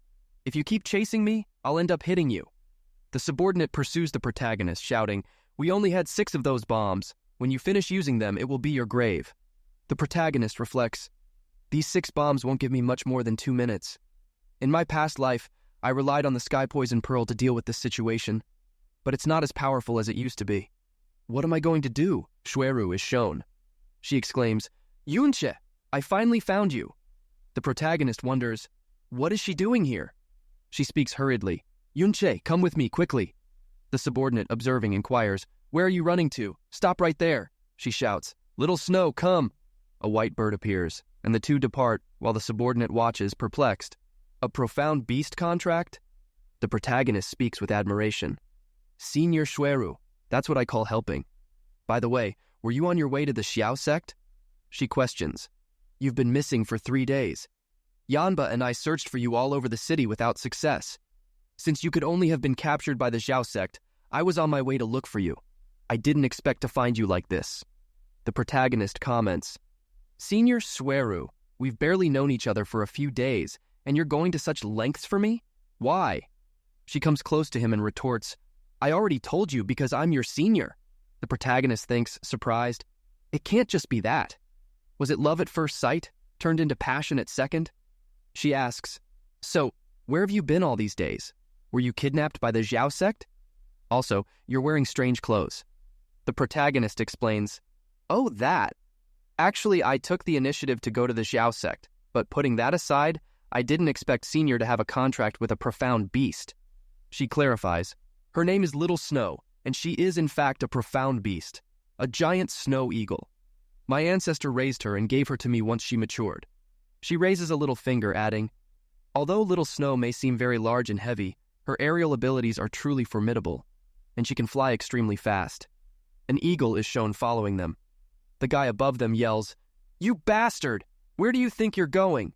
She exclaims, this is the highest level beast ever raised by the Xiao sect, the fierce Tempest Falcon.